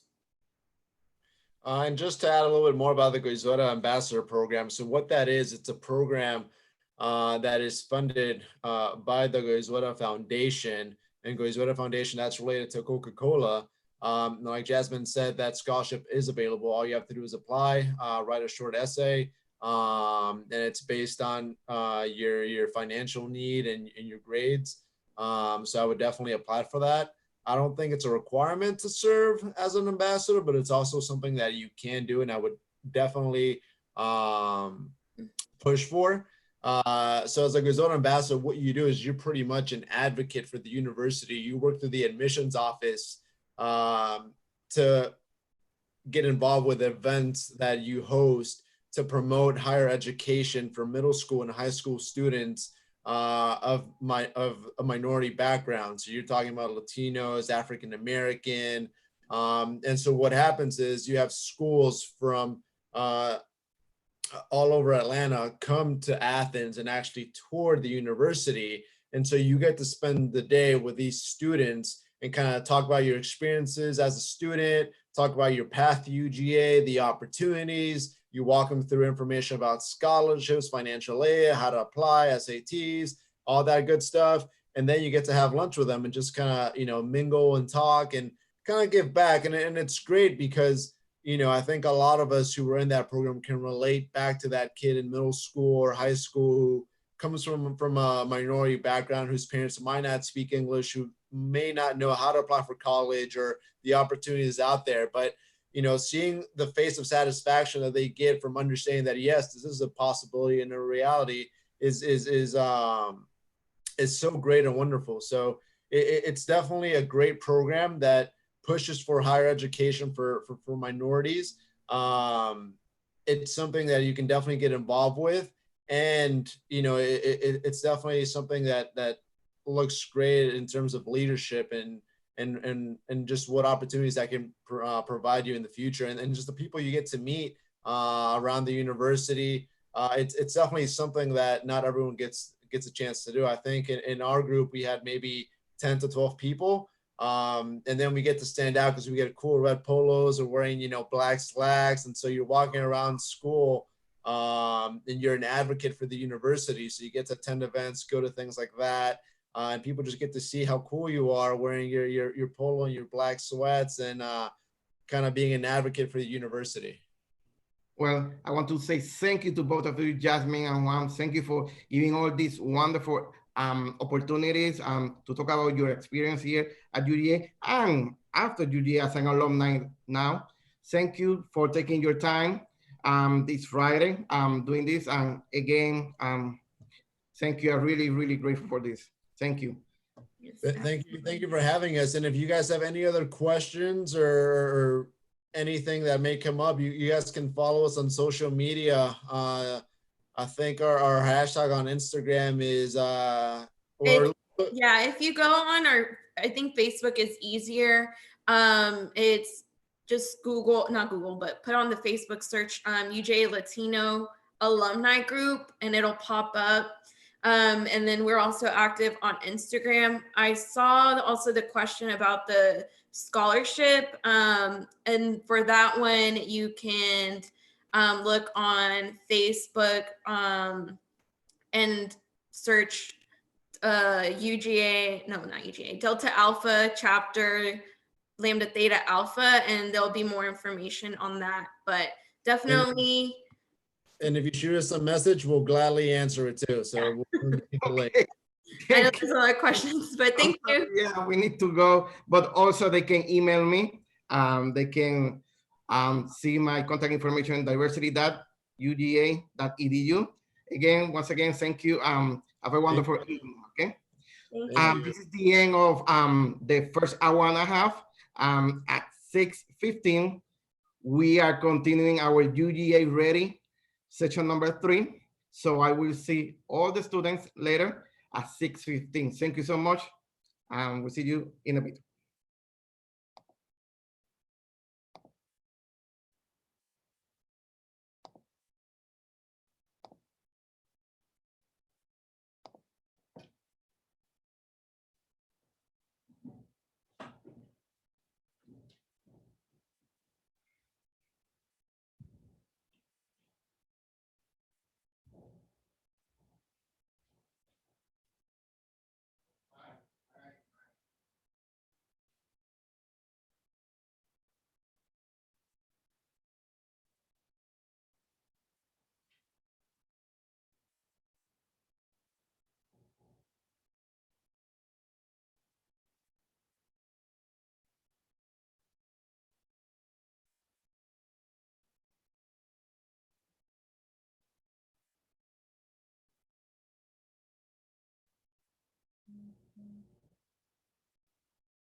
Good evening, everybody.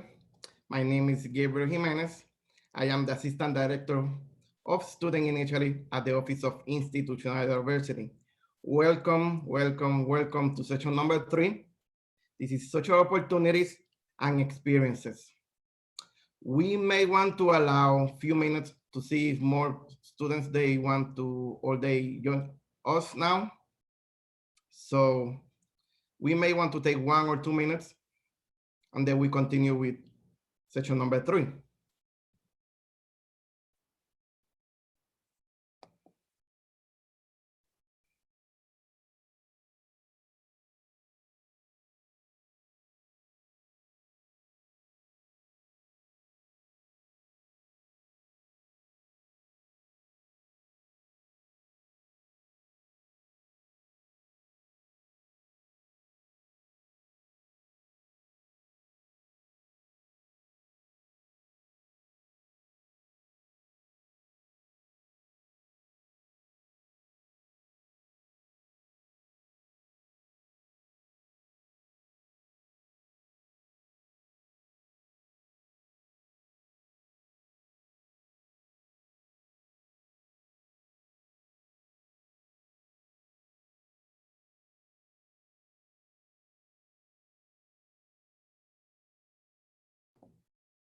Okay, I think we're ready.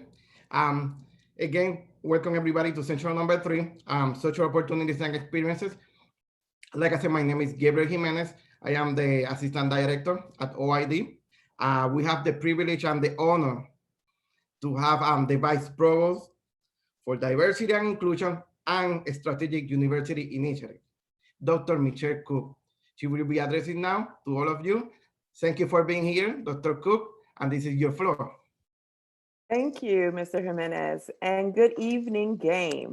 My name is Michelle Cook, and as he mentioned, I serve as Vice Provost for Diversity and Inclusion and Strategic University Initiatives at the University of Georgia. I want to thank all of you all for joining us for this virtual experience of UGA Ready. First, let me congratulate you on being admitted to the University of Georgia. We had an incredible applicant pool of students who were interested in attending UGA, and there were a lot of hard decisions that had to be made. But so I can guarantee that you're among the best of the best to be selected to attend the University of Georgia. So we are hosting this event primarily because we want you to seriously consider UGA as you make your collegiate plans. We realize that a lot goes into making that decision, and we also realize that you have a lot of options. There are a lot of places that you can go, but we want to tell you, we believe that University of Georgia is the full package. Academically, socially, economically, we have incredible opportunities here at the university. And when you graduate from the University of Georgia, you will have a degree that will enable you to accomplish whatever you wish to do. You will be able to be part of a very large and active community of more than 15,000 living African-American alumni who are doing incredible things. You will be a part of the Bulldog Nation, and that's not something we take lightly. So why UGA? I could give you numbers and statistics about our national rankings and the number of buildings we have and the size of our campus, and it's pretty big. The number of books in our library, or the economic, political, cultural impact that we have on the state, the country, and honestly, the world. And of course, there is athletics, which is a huge draw. But I won't shower you with this data because at the end of the day, they're really numbers. They're great numbers, impressive numbers, but simply numbers. But you, I'm sure, want to know, how does this affect you as a student in making a collegiate decision? What does this have to do with you in terms of deciding where you're going to spend the next 4 years of your life? UGA is a large place, but I would say that no student feels as if there's simply a number here. UGA does a number of things really well. And one thing that I think we do wonderfully is make this very large, very complex place, small and personal for each of our students. And this event is an example of this. We're interested in you as an individual. We're invested in your success, and we want to help you to realize whatever goals you personally have for yourself. So large doesn't mean lost in a crowd. At UGA, large means opportunity. I have given you some of those facts. I've talked about facts and figures, but I want to reiterate the fact that being a student at an institution that has the size, the resources, the diversity, and honestly, the reach that the University of Georgia has, allows you as a student to have opportunities that you simply won't find at a much smaller institution. And you'll hear about some of those later from our students and even from our alumni. In terms of diversity, we are committed to diversity and inclusion at the University of Georgia. Honestly, if we weren't, I wouldn't be here. And you are that next generation. We need great minds and creative young thinkers from every demographic. And this past year, UGA has had the particular honor of having the ability to attract the best, the brightest, and the most diverse freshman class. This program is part of a larger initiative to continue to grow the numbers and percentages of underrepresented students who attend the University of Georgia. Our office and the individuals in our office are committed to that mission. And we just don't want to increase the presence of students of color here at the University of Georgia to get the numbers up. We're making incredible efforts to increase the sense of community, inclusion, and advocacy that our students receive while they're here. Again, we're invested in you. We want to make sure that we support you at every step along the way. And having an inclusive, welcoming campus that you can make your own is a part of that. We realize that choosing a college can be a difficult decision, especially when you have as many great choices as I'm sure many of you have. The choice of college is one that impacts the entire family. And it's important for you to know that we want to be your family, that we want to have that, to be able to provide the support and the endorsement that a family provides. We pledge our support of and our investment in you. We work daily to ensure that the University of Georgia will not only meet your collegiate needs, but prepare you to move on in your life and accomplish your goals. I encourage each of you to take advantage of this virtual University of Georgia experience that we're so proud of, UGA Ready. Please note that it was curated and designed explicitly for you. We want you to learn all that you can about our campus and our culture and what our institution offers. And I challenge you to consider how you would look as a bulldog and how you would contribute to this community. If you were on earlier, Vice President of Student Affairs, Victor Wilson, stated during the academic opportunity session that you should embrace the institution and make it your own. And I would really challenge you to do that. Now, there's nothing like being on the University of Georgia Athens campus. And while we can't provide that experience for you right now, we look forward to having the opportunity to welcome you onto the campus. I can honestly say it is nothing short of electric to walk on the University of Georgia campus, to attend a UGA football game between the hedges, to participate in some of our student organizations, many of which you will hear about today. And by participating in this program, I think that you're in the process of making decisions, good decisions about the next stage of your academic career. You realize on some level that the University of Georgia is an awesome opportunity. And hopefully, we really believe that you will have your questions answered and that you will commit to the G and commit to the University of Georgia. Again, welcome to the University of Georgia. And as always, go Dogs. Thank you, Vice Pro. Go Dog. Thank you so much. It's always a pleasure to have you. So I just want to emphasize that section number 3, this session that we are doing, this 1 hour and a half, we are going to be talking about African American male experiences and some of the opportunities that we have, the UGA, we have for you. Our next panel, our next presenter, we have Mr. Jalen Polk. He's going to be talking about the BMLS, All Black Male Leadership Society. So I want to invite Mr. Polk. He has a presentation that is that he has for all of you. Mr. Polk. In 1 second. Yes. Hey, Thank how you. you doing? Pretty good. Welcome to UGA Ready. Are you ready? I am ready. Claudia and Quinn should be joining in as well. Also, we had a presentation. Is it okay if we get sharing, right? Of course, yeah, you can share that. So I'm gonna step out. I'm gonna give you the floor to present about BMLS and your experience, okay? Awesome.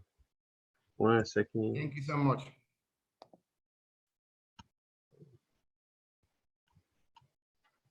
Share screen.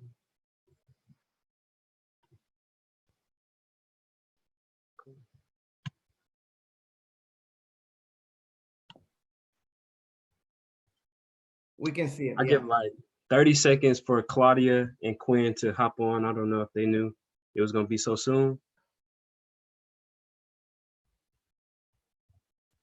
Well, do you want to introduce yourself? Yes. So I'm Jalen Pope. Sorry about that. I'm a third year and I'm an economics major in the business school. Currently, I serve as the president for Black Male Leadership Society. And I've been involved with the Black Male Leadership Society ever since I came to UGA. In fact, around this time when I was a high school student, I went to game weekend, and that's when I first met the officers, and they told me about the opportunities. And they actually encouraged me to commit to UGA. And it was a great decision. I'm glad I made the decision. And yeah, it served as a wonderful mentoring tool for me.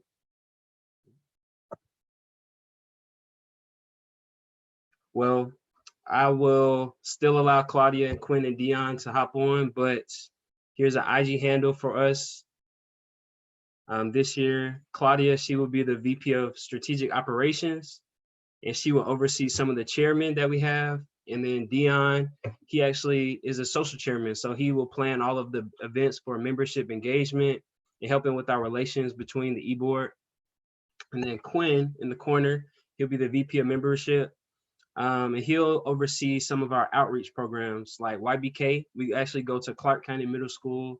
We have the opportunity to do mentorship programs. And also he oversees the freshman ambassador who does a special program, a unique opportunity for freshmen to get involved with the leadership opportunity. Well, it seems like they may be a little slow, so I'll just keep it moving. Here is our mission. The mission of Black Male Leadership Society is to, let's see, I can't really see. We'll cultivate membership through fellowship and cultural appreciation, which will sharpen professionalism along with moral values amongst Black men and implore them to effectively create change.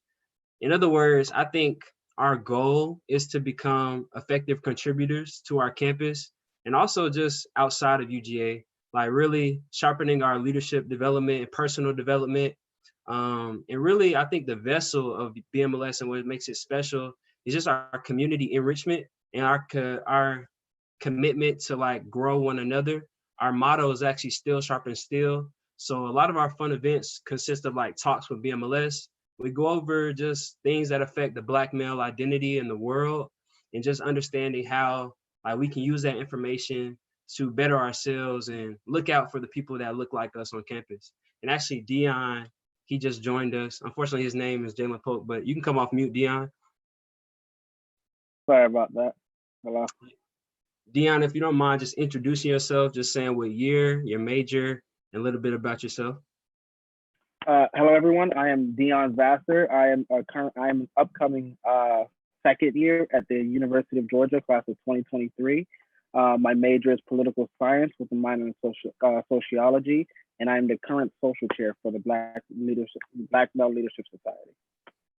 Cool. I think Quinn is on here too. Quinn, you can come off mute. Allow some time. Well, in the meantime. Can you hear me? We can hear you. Okay, I'm just introducing myself. Yep, just introduce yourself. Okay, major, everything. Okay, hey everybody, my name is Quinn Thomas. I'm the incoming Vice President of Membership and Outreach. I'm a second year, about to be a third year studying political science with a minor in criminal justice and African American studies. Awesome, and then Claudia, you can come off mute too if you're in the chat. Maybe not.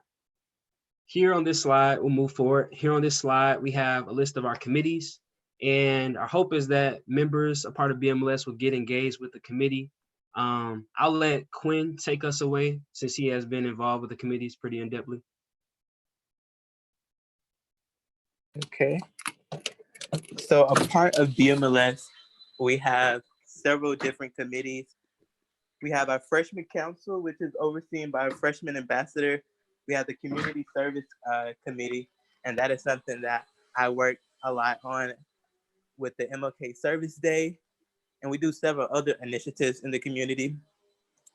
We have our youth development chairs, which is kind of like the community outreach committee, where we work with teens in the communities, whether that be YBK for Teens Night at Clark Middle School.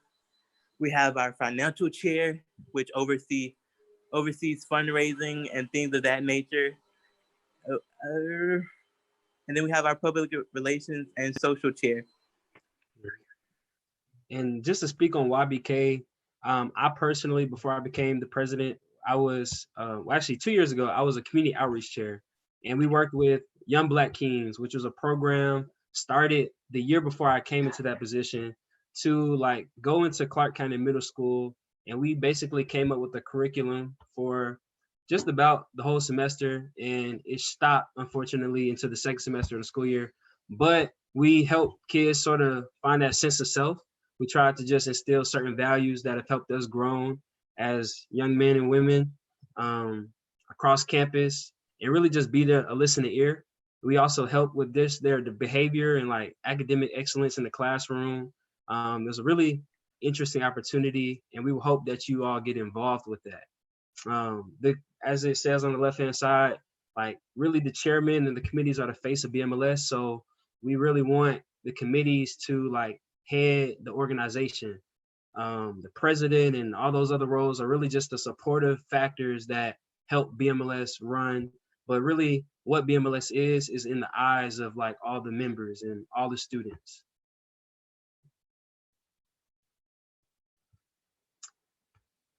Dion, take it away. All right, so I'm basically here to give you a little bit in-depth, description about the Freshman Council. I was just a part of this new and upcoming Freshman Council for the class of 2023. And I have to tell you that it was a wonderful experience. And I believe that everyone should go out, just give themselves up to a collective group, especially within BMLS, as we, as it just basically helps you navigate campus. As being a freshman, I know it's hard to just navigate such a big campus and just, try to make new connections, meet upperclassmen and do all of these amazing things. And I believe the Freshman Council is a great way in just inputting yourself within the UGA community.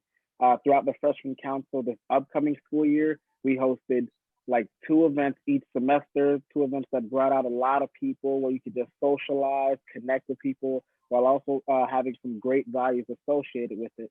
So I also believe that, if you really want to go on to something that's just amazing, meeting a great group of people, somebody, who may have the same qualities, who may have the same drive or anything as you, then I believe that you should go out and become a part of the Freshman Council. Thanks, Dion. Dion, do you mind? Here are some of the events that have been held past year. Dion, do you mind talking about the breast cancer walk? Yeah, no problem.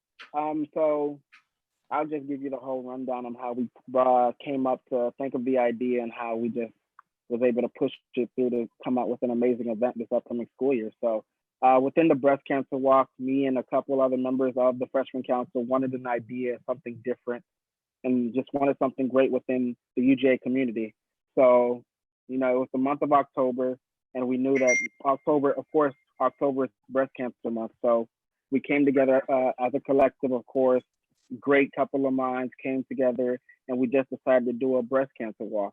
And with our freshman ambassador at the time, Chris Clemens, he told us that it was the first time that has been done in a while. He said the last time it was done was probably around 2015, I believe so. And I was just a freshman in high school around that time too. So it was great to hear that we were really like stepping out of the box and just trying to create a good event with good intentions also. And when planning the event, of course, with anything, you hit your rough patches, some things you may not really anticipate, but at the same time, if you continue to work through it, then, it can end up, wonderful, just as the event did. And we had a great, turnout. A lot of people came, showed support. It was a great march. We had some guest speakers also, some breast cancer survivors who came out, gave their story. There was food, and it was just a wonderful event altogether put place by, BMLS and the Freshman Council. So if you really want to join something, do amazing events, do things such as this, then I believe that, joining the Freshman Council should really help you navigate the school and just definitely create some big connections within UGA. Another big event that we do annually is the Suit Strip. If you look on the far left, we went down to Snellville We went to K&G. I think we went to D&K as well and got suits. BMLS, you know, is an opportunity for you to grow as a professional and start, you know, learning about how to dress professionally, how to dress business casual appropriately. And yeah, Quinn, you want to finish us off with the pinning ceremony? Okay, the pinning ceremony is one of our annual ceremonies where we pin the new members of BMLS. This year, I was able to be pinned as a new member of BMLS. And that ceremony, it really, although you know you're getting your pin and it's like, yeah, it really symbolizes like the brotherhood, because you're around all of these other Black men and we have our Black women in suits, and you're listening to the alumni who have went on to do great things in life come back and tell you their stories and give you words of encouragement and motivation. And it's all, you know, with a nice dinner. And it's just really a great ceremony to where you're just able to realize what you're joining and what you have just become a part of. So I really like it. And that's the conclusion of our signature programs. Thank you so much, BMLS students. Wonderful presentation. So now I want to invite the graduate assistant of academic success and the coordinator of the Georgia African American Male Experience, Mr. Marcus Dexter. He will engage with all of you with some of questions. So. Thank you, Gabriel. And before I go forward, I want to give Claudia a chance to introduce herself. I know we had some technical difficulties, but I wanted her to give an opportunity so she can provide who she is while we ask attendees to please use the Q&A section to write some questions for these lovely, engaged leaders. Thanks, Dex. Hey, everyone. My name is Claudia Wooten. I am the Vice President of Strategic Operations for the Black Male Leadership Society. I am a rising fourth year studying political science and international affairs. And I love BMLS. It's something that I started to be a part of my second year. And so I really like bringing a woman's perspective to the Black Male Leadership Society. It's definitely needed. It's definitely wanted from all of the men. And so, yeah, I'm excited for next year. I hope that you all will join us. Thanks, Dex. No problem. And to kick things off, I have a question for you all. How would you suggest for students to get involved in programs at UGA? It doesn't necessarily have to be just like BMS or student programs, but just to get involved in general. I believe, especially with being an upcoming freshman, the best way for me was getting involved with just attending events. You know, there's a lot of events, especially the first month or a couple of months before class really start to build. Just attending events, really getting to know people, seeing, hey, because usually when you're meeting people and they're like, hey, I'm really like pumped up about this event. It's a wonderful event, especially since, you know, we have a lot in common or something, that this event is for you. And just, I believe that's the best way to like open yourself up to attending a lot of these organizations. It's just basically attending a lot of events and just going a lot of places with it also. Thank yeah, you. I think that's great advice, Dion. Oh, can I add to that, Dex? Of course, go ahead. I would say, especially as freshmen, you never really know what you're interested in until you go to those programs. So even if it's a program that you may, it may not interest you in the beginning, definitely go out, take a friend, give it a try. Because I think the cool thing about UGA is that there's so many different organizations and so many different programs happening every single day that you really can find things that you love and people that you love along the way. So definitely just kind of go for it with programming. Awesome. Another question while people are still thinking is, could you, or one of you, kind of tell us, like, what is a typical meeting like for those new students who are anticipating potentially becoming involved? Could you just kind of let us know, like, what type of things or topics are discussed and so forth? A typical BMLS meeting, BMLS, right? BMLS related?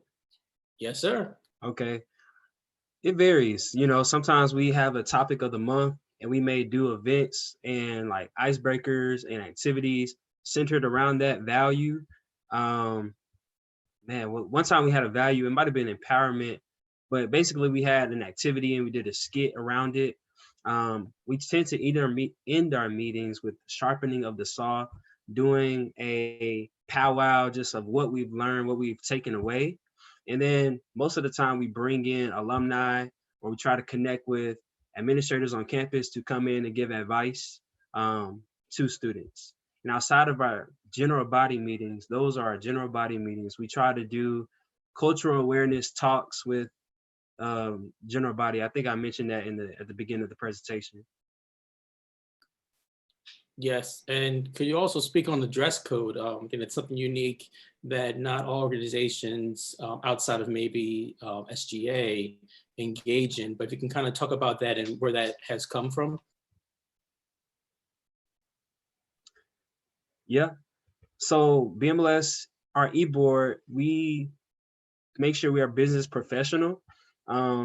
It's not, to the max, but we try to give our best when we come to meetings. And even when we're representing BMLS, we try to be business casual because one of our values is professionalism. And again, we're just practicing some of those habits and getting in the nature of learning, and being comfortable in that. And yeah, just being comfortable operating like that. Awesome. And can each of you kind of tell us, like, what's one of your favorite aspects about being part of BMLS that you may not have already talked about?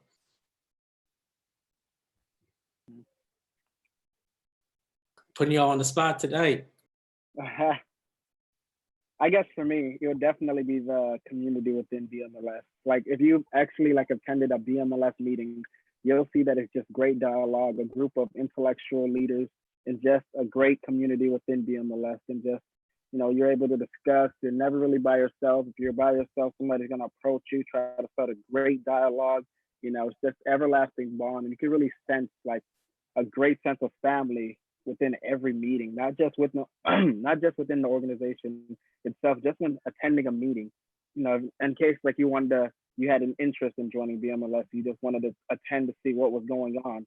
And then just with that, that meeting itself, you're just getting brought up to, you're talking with a lot of people, you're laughing, you're having fun, you're getting really a great sense of a great feeling within yourself. And I just feel like, the community within BMLS is more than just an organization. It's a great family also. So yeah. I would add on to that and say a signature part of our meetings is 5 minutes of fellowship. We start off the meeting just asking a question, encouraging everybody to meet somebody that they don't know, like Dion said. But that just goes into my favorite part about BMLS is just, I don't know, there's multiple aspects of it, but we are a family and we're pushing each other to be better leaders. I think it's amazing how we are friends naturally outside of BMLS, but when we come to meetings, we really challenge ourselves to hold ourselves accountable, hold each other accountable. So there are a lot of conversations, hard conversations that have to happen. And then outside of that, BMLS is just innovation. I mean, I don't think there's any opportunity I will continue to speak on as I'm moving into job opportunities and interviews, because there's always something that we can improve, and BMLS is always about improvement. So we're always just asking, how can we, serve our purpose better? How can we extend our reach? How can we build community better? How can we build better relations within the e-board? Definitely. Quinn? Oh, here we go. Here I am. For me, it would have to be the sense of brotherhood and sisterhood. I come from a small town where my graduating class was about 200 people. And so when you look at the African-American men that was in my class and you compare me to those men, there's just a lot of differences. You can say, okay, these are the group of people who went to college, who decided not to go to college, and then you would have me, or you would have a lot of times I would be the only Black male in our honor and AP classes. So I never really got to connect with a lot of Black men who thought the same as I did. So coming into BMLS, I was able to surround myself with Black men who wanted to go places in life, or who had these dreams that are way up to the sky just as mine. And so I think that's the thing that I enjoy most about BMLS. Thank you. And can you guys go through again, how does someone actually become a member and get involved with BMLS? I can touch a little bit on that. So last year I was the historian for BMLS. And so basically membership intake is very simple. It's very easy to do. I would definitely recommend anyone who's interested to reach out to us on Twitter or Instagram on our social media accounts. And we would love to talk to you more about BMLS, but also in the fall, basically it'll be a membership application, and that's just, you know, your interest, your year, your major, what do you hope to gain from BMLS, just something that we can get to kind of gauge from our members. And so it's an application. We will review that, and I mean, it's pretty much straightforward from there. And so paying dues of $10, and then you'll have access to all things BMLS. So all the food, all of the signature events that we go to, the suit trip where you'll get a percentage off of the suits that you buy, all of the extra benefits of being in BMLS. And so there's really just an application process, just a simple form, paying dues, and then you're in. And I definitely recommend it. Definitely reach out to us on those social media platforms if you have any more questions. Thank you. I think even myself, from working so closely with you all through the game program, I think what's also very important is that membership is not just for students or undergraduate students, it's that faculty, staff, alumni can also, and graduate students can also become members and be supported. And so thank you all so much for letting us know about BMLS and telling us more about yourselves and the program, and turning it back over to Mr. Jimenez. Thank you, BMLS. Thank you, leaders. Thank you. Have a wonderful evening now. So now I want to invite Dr. Hodges. He's the Assistant Director of Programming at the Multicultural Services and Program Office. Dr. Hodges. I was speaking and you all couldn't hear me because my microphone was muted. No problem. Welcome. Thank you for doing this. So we'll give you now the floor. Awesome. Let me get my presentation set up here.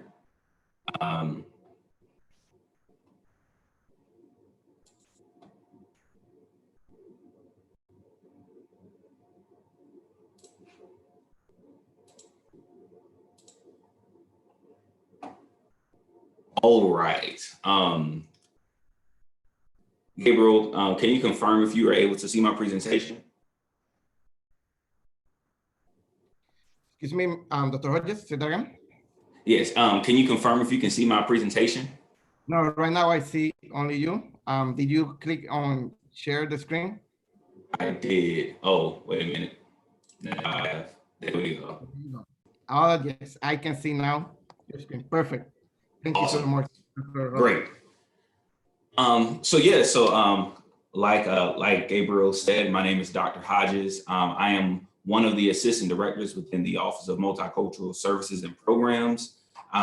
Really and truly, one of the things that the MSP office is designed to do is create an experience for students, especially our multicultural students, where they find a sense of belonging and a sense, a good strong presence here at the University of Georgia. So that's one of our primary missions. So I'm going to move forward. So one of our things is creating a inclusive campus environment that supports the development of and affirming the overall experiences of all of our students, particularly our multicultural students.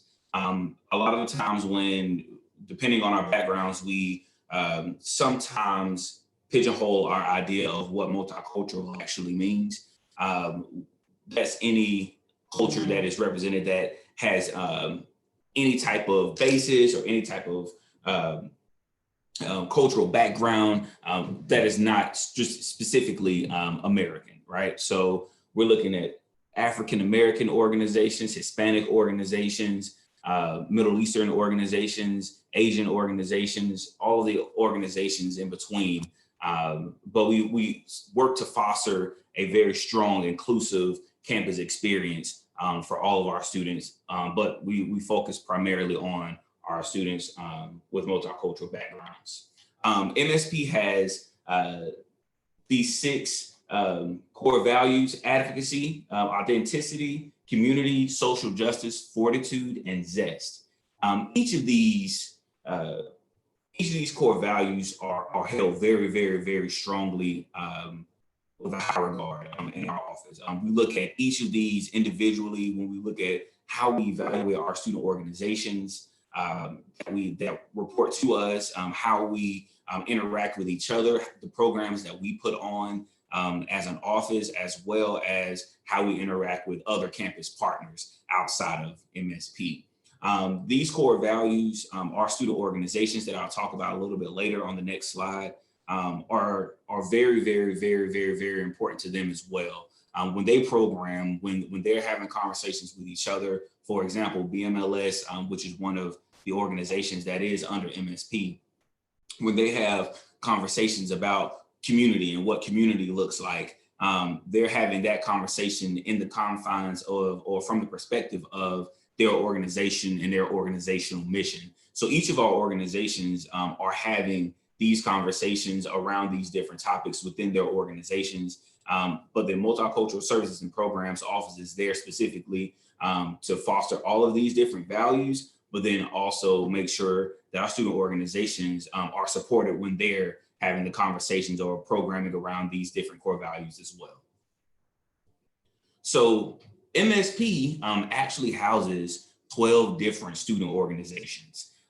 Those student organizations are listed, but I will highlight the organizations that are typically represented by the African American community, the Black Affairs Council, Pamoja Dance Company, the Black Theatrical Ensemble, Black Educational Support Team, the UGA chapter of the NAACP, the Black Male Leadership Society, and Avenue Fuku Honor Society. All of these different organizations really house the mission of what BUGA, or I don't know if you've heard this this phrase, but BUGA, that is Black UGA, what Black UGA kind of stands for, and pushing that mission of the African American community at the University of Georgia, and specifically to the University of Georgia.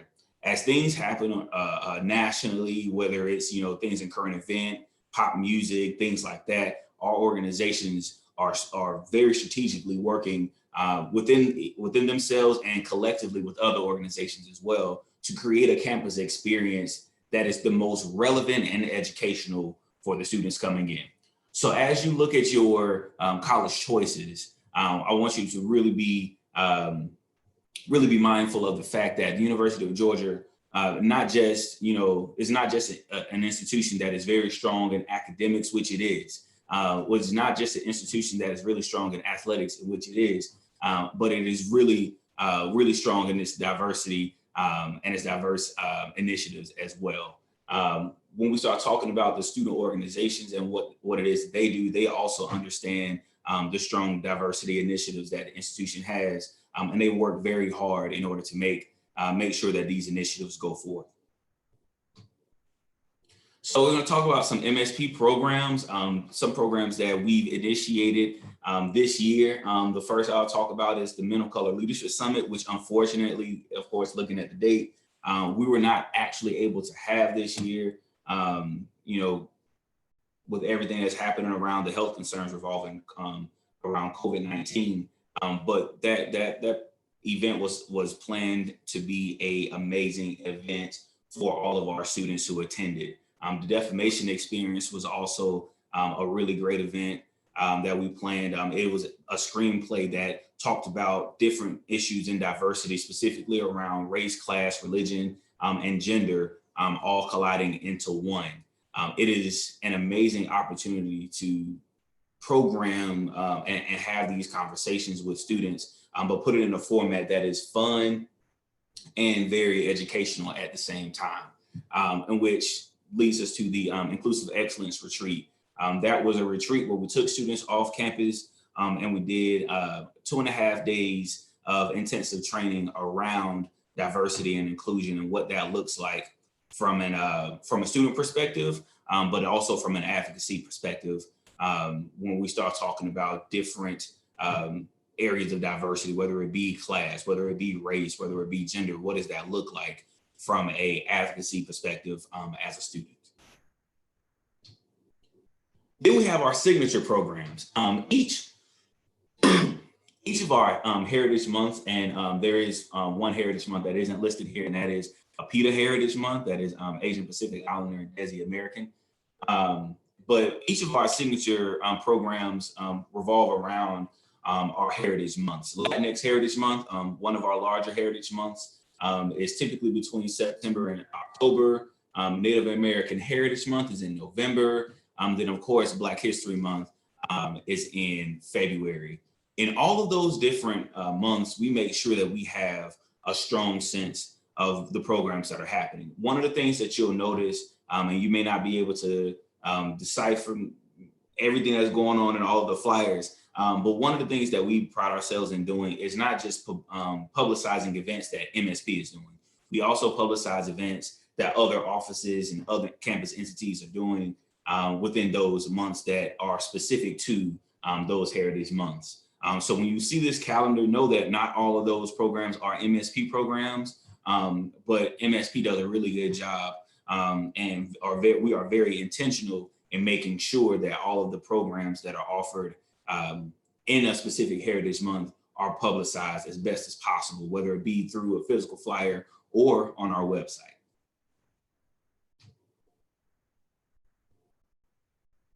So a couple of other signature programs that I definitely will be remiss if I did not mention. One of them is Rite of Sankofa graduation celebration. That is easily our largest event each year. This event happens once a year, typically in May, and it recognizes the graduates that will be graduating in that calendar year. So if you're graduating in May 2020, summer 2020, or fall of 2020, you would be able to participate in Rite of Sankofa for that specific calendar year.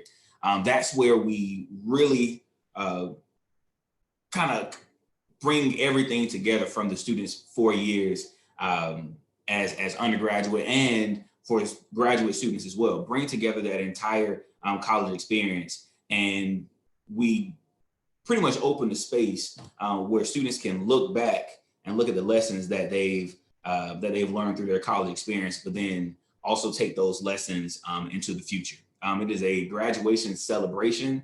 We ensure that everyone who is in attendance knows that it is a celebration, but we're celebrating the students, and most of our students who participate in that program are African-American students, but we're celebrating our students graduating. We're making sure that it is an experience that not just the graduate takes advantage of, but also their family and friends take advantage of as well. So we're making sure that we foster that environment specifically for this group of students, because we know that it is not an easy feat to graduate from college. It is not an easy feat to graduate from graduate school, earning your master's, specialist, or doctoral degree. And so we want to make sure that we highlight and celebrate those accomplishments. And that's one of the things that we do specifically from the Office of Multicultural Services and Programs. Then we have senior reception. So of the 12 organizations that we house within the Office of Multicultural Services and Programs, we always have a senior reception where we recognize those senior leaders who will be graduating and go out into the workforce. We're highlighting the work that they've done. We're highlighting the ways that they've made MSP better. We're highlighting ways that they've made the University of Georgia better. So one of the things that we love to do with senior reception, as you see in the picture, we give students graduation stoles as well. So in both of these celebrations, in senior reception and Rite of Sankofa, these are celebrations where we allow students the space to really reflect on where they have been in their college careers, but then where they're going. Each of these events have a stole that is a graduation stole that is assigned to it.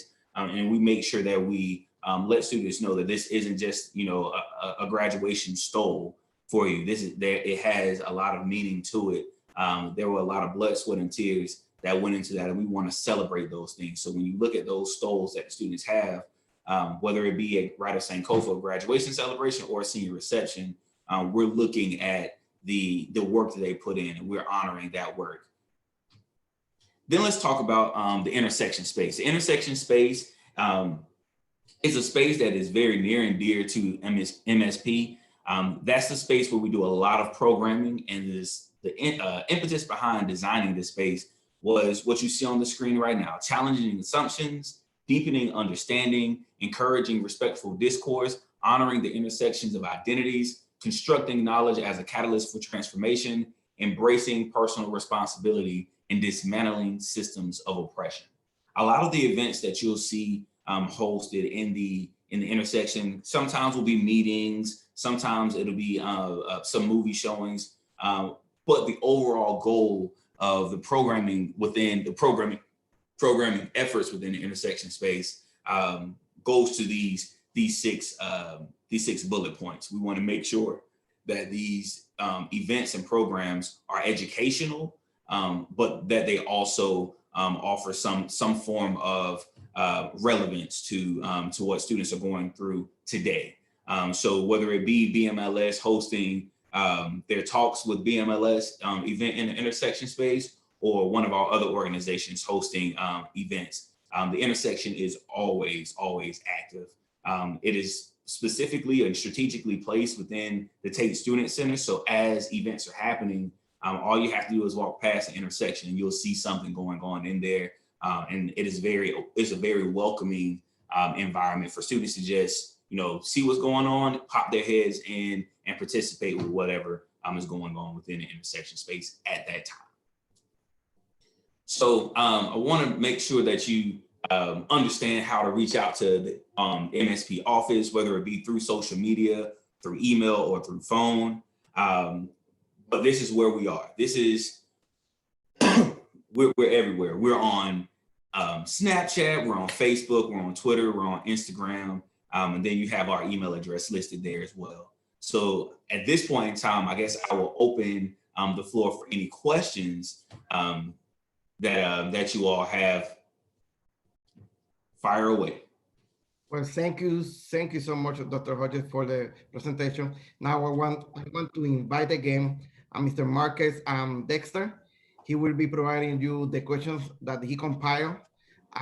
Start that conversation. Thank you. Hello again, everyone. And thank you, Dr. Hodges, for that great presentation. If you could at least first start off telling us, where is your office located in relation to campus? Yes, so our office is actually located in Memorial Hall. The interesting thing and great thing about Memorial Hall is it sits right next to Sanford Stadium and right across the street from the Tate Student Center. So we're very easy to find. There are 2 bus stops that drops off and picks up right in front of Memorial Hall. So we're very easy to access for all of our students. Thank you. And one thing I think would be great for the students to know is how can they get involved with the organizations that are in the office? Specifically, are there specific events or times of the year that are kind of like available for them to engage outside of like virtual or digital communication? Absolutely. So the MSP office hosts a multitude of events throughout the year. However, we want to make sure that we engage with students as soon as they get in. So we have a open house that we have at the beginning of each academic year where new students and current students who may be seniors, maybe graduate students, where they can come in and pop their heads into MSP and see what it is we have going on. They can also take a tour of our student organizational offices. So each of the 12 organizations that are within the MSP office, they have their own office space and own dedicated office hours that they hold. So with that open house, what we do, we have a representative from all of our different student organizations posted up in their offices. So as we go through, the students can have conversations with those specific student organizations. Forgot to unmute. Thank you. And just want to definitely remind, if you have any questions, to please submit them to the Q&A button at the bottom if you're joining us via Zoom. But for those who are joining us via the YouTube Live, you can also put a comment in, and we are paying attention to those questions. As we move forward with questions, what if you kind of tell us, particularly specifically with our African-American male population, what are some of the, I guess you can say, challenges you've seen them go through, but also what are some of the triumphs that you've seen them have, particularly the undergraduate students? Absolutely. So one of the things that we've noticed in the MSP office is that at such a large institution with such a large student population, it's very easy to kind of fade to the background. It's very easy to kind of do your own thing. And without being very active on campus, you may not be able to, you may not find it easy to find your place on campus. And so one of the things that our student organizations have done, I won't even say that MSP has done, what our student organizations have come together and done, they created a Black Student Union. That Black Student Union will have monthly meetings to really talk about how they can collaborate to make sure that everyone knows about what's going on. Because as you can imagine, it's such a large institution, everybody doesn't know every little thing that's going on. So it's a little bit tougher to connect when you are out of the loop. Well, what we're trying to do, what our student organizations are trying to do is make a concerted effort to make sure that that engagement that happens specifically for the Black community does not go silent or ignored, but that it is publicized in the best possible fashion, whether it be through collaborations between an MSP organization and a organization within Greek life, or whether it be a collaboration between the undergraduate Black Law student organization and the Black Student Accountants of America organization. So there's a lot of collaboration that can happen that our student organizations are taking the initiative to make sure they foster.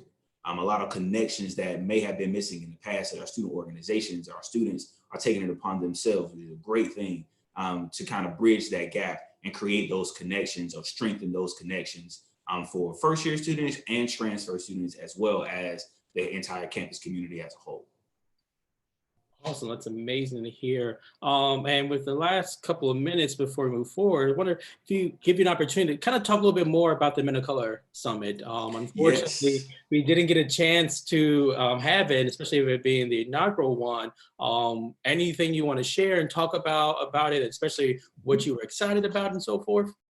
Absolutely. So one of the things that and I only have a couple of minutes because I can talk about this all day, but the Men of Color Leadership Summit was an initiative that was birthed out of BMLS, ironically, being that they, kind of presented before us. But it was birthed out of BMLS because there was no one set place where all of the students of color or the men of color on campus can come together and talk about the issues that affect their specific communities. Specifically for our Black male community, this Men of Color Leadership Summit was going to be amazing. There were 19 different sessions that were a part of the summit.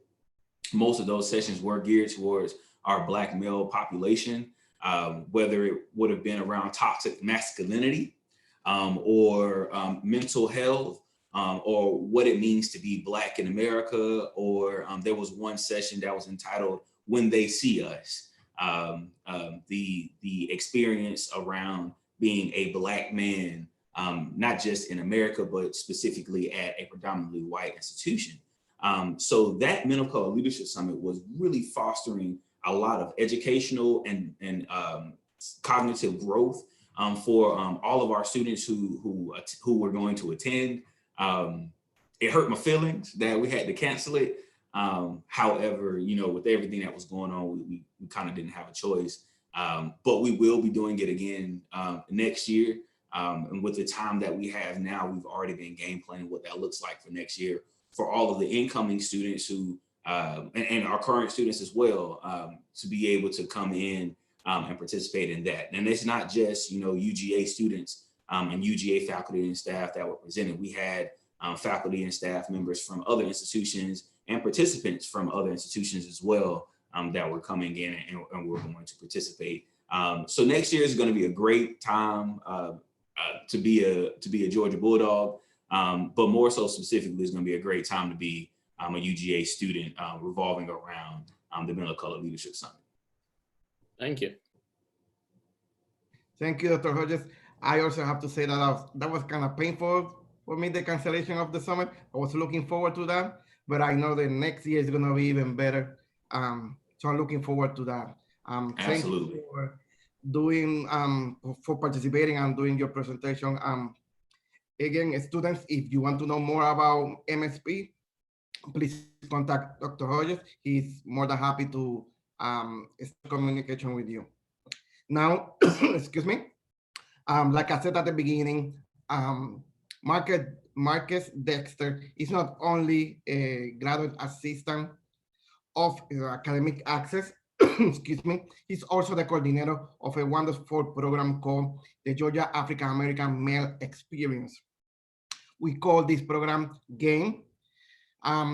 He's gonna be talking to you about GAME. He's gonna be talking to you about a wonderful program for ambassadors called Game Ambassador. So we'll give the opportunity to Marcus Dexter to present to you about the GAME program or the Georgia African American Male Experience. Thank you so much, Gabriel. I'm going to share screen now. Hopefully it can be seen because I cannot see you. But can you see everything, Gabriel? Yes, sir, we can see. We are GAME. Thank you so much. All right, so hello everyone. Again, my name is Marcus Dexter. I'm a fourth-year doctoral candidate within the Mary Frances Early College Education's Kinesiology Department and the Sport Management and Policy PhD program. And I'm here to talk to you today about our Georgia African American Male Experience program. And once I get done this presentation, I will welcome on members of our GAME ambassadors to kind of talk about their experiences, and especially as Black male students, but also their experience with the program. So, as I just have to switch back to PowerPoint to move forward, if it likes me today.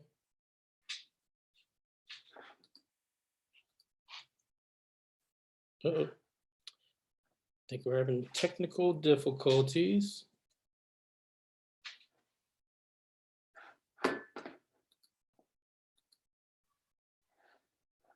It's not moving. Right.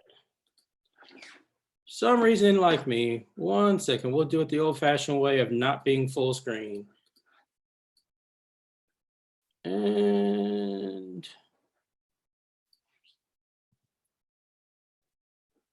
okay, here we go. Round 2. Here we go. So awesome. So GAME is part of, and hopefully it is showing, GAME is part of an overall University System of Georgia's program of African American Male Initiatives. Each campus who has submitted a grant can actually participate, who is accepted. And so each campus has a different program. Ours, again, is called the Georgia African American Male Experience.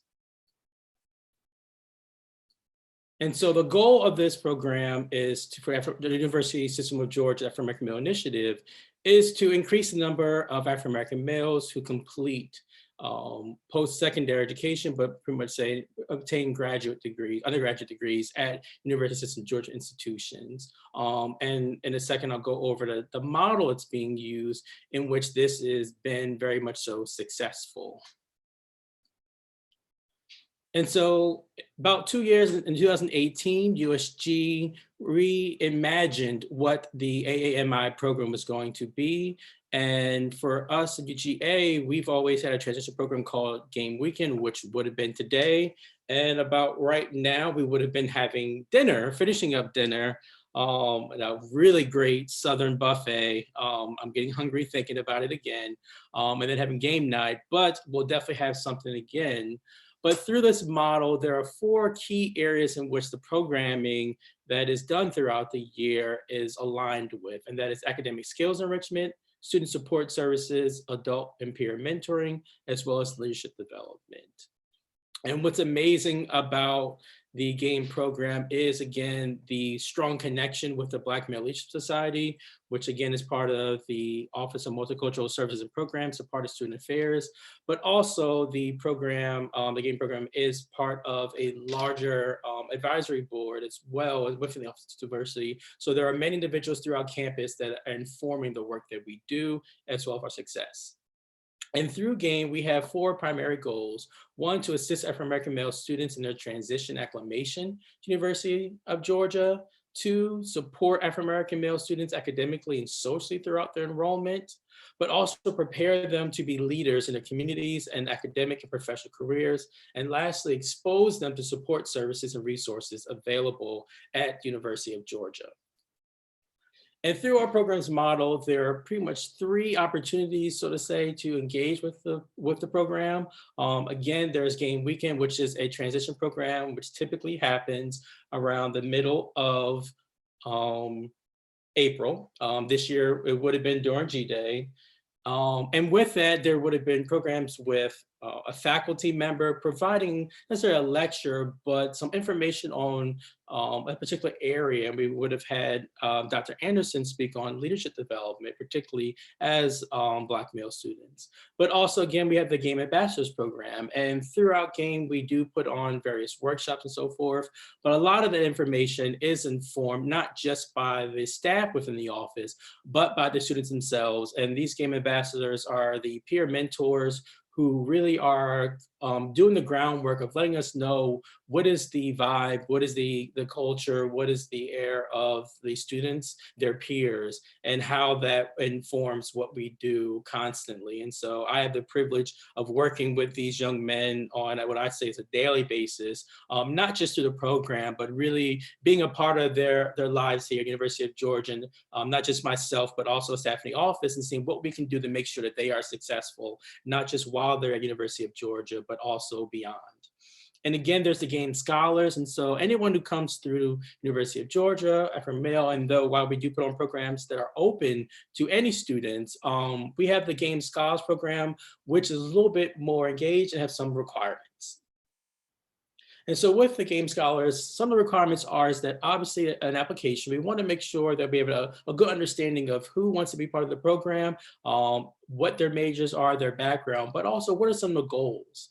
Because part of the requirement is that they must meet with a staff member, myself, or Mr. Jimenez Fuentes, Gabriel, once a semester, where we have a one-on-one talk that's very candid, but also in the sense that we wind up trying to become a identity-based advisor, not academic advisor, but more identity-based so we can support them. And we just ask they attend 2 programs a semester. And through the benefits, again, this academic guidance and support, but also engaging professional leadership development. We want to know what are the ways in which we can help fill in the gaps to what's going to help them be successful. There are, of course, also some funding. Several of our students and ambassadors have studied abroad or would have, again, potentially studied abroad again this year to various countries. And we have a couple, I believe 1 or 2 of our ambassadors on who can speak on that. But again, also some additional persons that wind up coming up. And so we have 3 levels in which we ask for the scholars to engage with the program. First is the engage level. And so they are broken up into the 4 key areas of the AMI 2.0 model. And at the engagement level, it's just attending workshops. There are various workshops and programs about once a month that go on, and they are communicated out through our ELC course, but also email, and then with our campus partners. But to take it a step forward, there's the connect level. And through that, students can obviously, if they take advantage of tutoring through the GAME Academic Resource Center, we have a partnership with our LSAM program, where there are the STEM-based peer tutors in which they have access to. And while DAE, the Division of Academic Enhancement, does offer tutoring for all the students, there are times in which the schedules or the availability may not fit or may not be open. And so game scholars have access to this resource. But again, to the meeting level. So if someone came to our We Are Game session at the beginning of the semester and then came and met with us, you already have 2 areas and 2 ways in which you have connected and fulfilled your requirements. But also attending an Arts Ready workshop, which is through the Career Center, where there are a plethora of ways in which students can come out with a certificate saying they are Arts Ready, in the sense that there's aspects of professional development, diversity in the workforce, and so forth. And our highest level is commitment. Through that, we ask students to potentially look at engaging in the academic coaching through a division academic enhancement. Also the UGA mentorship program participation. And we actually have an ambassador on the line with us too, that there are questions about that. He can speak on it. Again, becoming a member in Black Male Leadership Society. We want our students to definitely be engaged and involved, but also understand that there is support throughout, not just through our office, but broader and through their peers as well. And then engaging them and empowering them to hold a student organization leadership position. It doesn't necessarily have to be in BMLS. It doesn't necessarily have to be in MSP or student affairs, or it can be within their college or other areas as well. And so these are our game ambassadors. And we'll get to the panel with them later, but we have 2 of our ambassadors who are our orientation leaders for this summer. Jaquarius Ragland with his Thriving 13s and Kevin Ogu with his Wild Ones. And if the sound will work, and we'll see, they have provided messages and some suggestions for these UGA 24 students. Hey y'all. My name is Jaquarius Ragland. I'm a 2nd-year Intent and Health Promotion major with a pre-med intent and a minor in African American Studies from Thomaston, Georgia. I became a game ambassador because I saw a program that was tending to the needs of Black male students on the college campus. At the University of Georgia, we only comprise about 3% of the student population. So it's very important that we have programs such as GAME that can help us stay connected. I knew that as an ambassador, I could serve in a more important role to create and implement programs to do just that. For UGA 24, I would say that you have 4 years or even more if you want to expand to make relationships, have fun, and get your education. UGA is a great place with a plethora of resources. So do not be afraid to reach out to any upperclassmen or any of the faculty or staff at the University of Georgia. We are all here to help you succeed and to have a great experience at UGA. Go Dogs. And now for a message from Kevin. Hey, what's up? My name is Kevin Wogu, and I'm a 2nd-year management major. Oh, sorry about that. Hey, what's up? My name is Kevin Wogu, and I'm a 2nd-year management major with a minor in leadership and student affairs, and I'm from Stone Mountain, Georgia. I became a game ambassador because I partook in the program 2 years ago as an incoming freshman, and it was a great opportunity and resources to get plugged in before I even came to college. And so I want to pour back into a program that poured so much into me. As far as advice, I would definitely say ask for help. Definitely reach out. There's a lot of people here, from faculty and staff to students like yourself, who have been in your shoes and want to help you, whether that's connecting you with resources, helping you with academics, or just getting involved. So if you have any questions, don't be afraid to reach out and ask for help early. We're all here to help you and be a resource to you. And as you can see, they definitely are so involved, and this is just 2 of the many that have been here, and it's going to be sad for those who are graduating this spring. We definitely miss them. And so the programs we've had, just a sample, this is what we've had going on this past fall. Again, the leadership development course was with Mr. Terrence Johnson of the Fanning Institute, who really, that was one of my favorite programs we've seen thus far. Really got everyone involved and kind of understanding what does it take to be a leader. We also have a representative from State Farm, Mr. Edward Butler, who works more in the human resources side, recruitment. But then we also had a really candid conversation and discussion about men's sexual health, as well as the ways in which communication can affect choices and decisions involving that. And this past spring, we've again, the We Are Game session is pretty much our informational that allows those who are interested in the program to meet with not just the current students, but ambassadors and learn about it. This past January, we had a representative from our Office of Global Education that talked about ways in which to, studying abroad. We had a 5-year plan session, which really looked at how to develop future thinking and planning to achieve success, both professionally as well as personally and career-wise. Again, we would have had the Game Summit this past March, which would have been in concert right after the Men of Color Summit, but a lot of that has changed. And so this also want to give you an example of what we would have been doing this month in the end of year reception. And so as you can see throughout the year, we highly engage with our students and ask them to really give back and connect with us.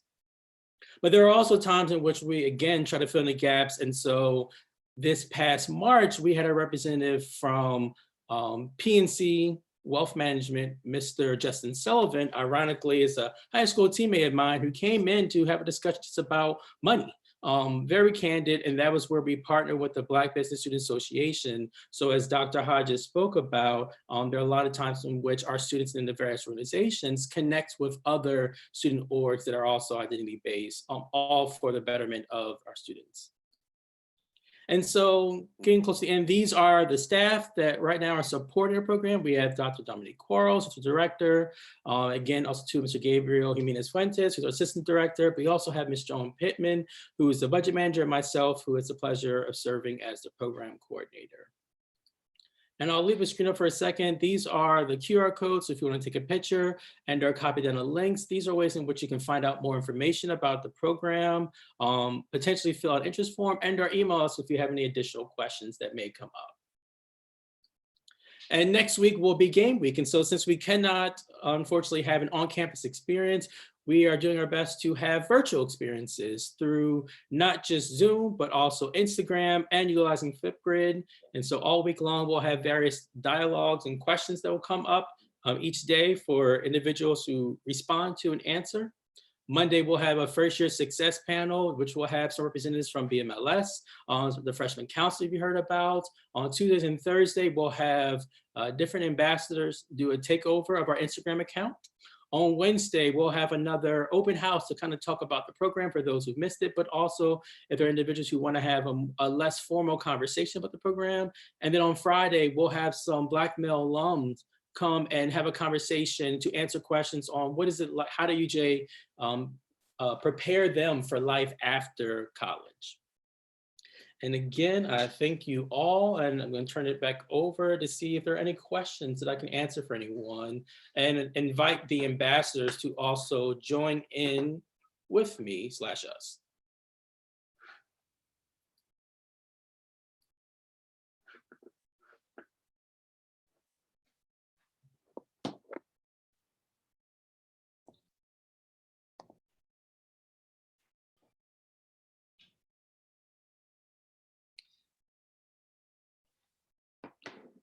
Give them a second.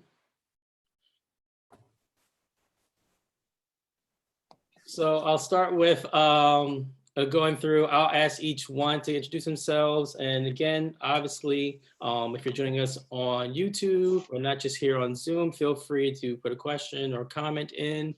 But I'll just go down the line from kind of who I can see. And we'll start with Kevin. Again, even though you've already introduced yourself, just again, real brief for each one. So I ask you to just kind of give your name, year, major, and just one interesting fact about you. Hey y'all, my name is Kevin Wogu. I'm a second year from Stone Mountain, Georgia. I'm a management major with a minor in leadership and student affairs. I guess a fun fact, my favorite fruit is French fries with honey mustard on the side. Thanks, Rashawn. Hey, how you guys doing? My name is Rashawn Merchant. I will be a senior next year. I am an environmental science major, and a fun fact about me, every day since we've been at home, I've gone out for a run, so it's felt good. Going down to Trey. Yeah, my name is Trayvon Gray. I'm a rising third year intended math education major with a minor in mathematics. And a fun fact about me is I play piano.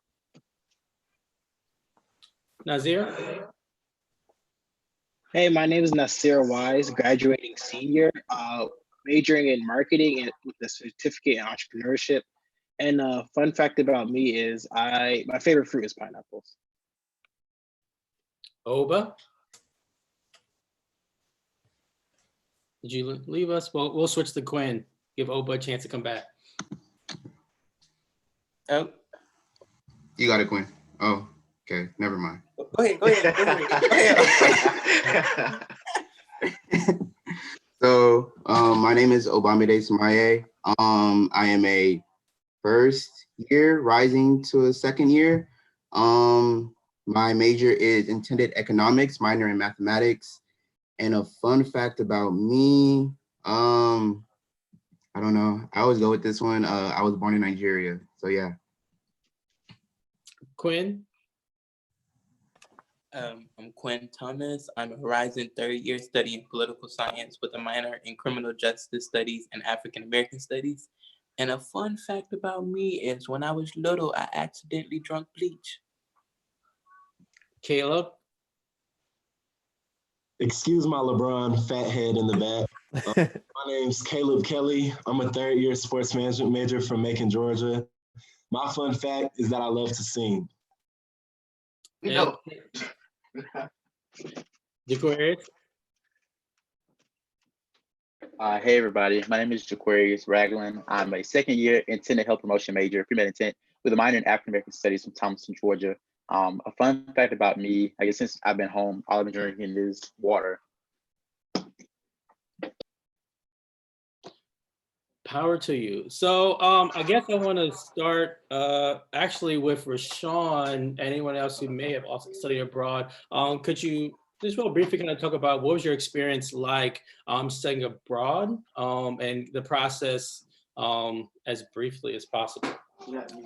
So my study abroad was amazing. It was absolutely incredible. I got the chance to go to Greece in May of the last school year. I spent a couple days in Athens and the rest of the half in Santorini. Honestly, the process, it was kind of difficult because one of the things was studying abroad is that it costs a lot. It can be expensive.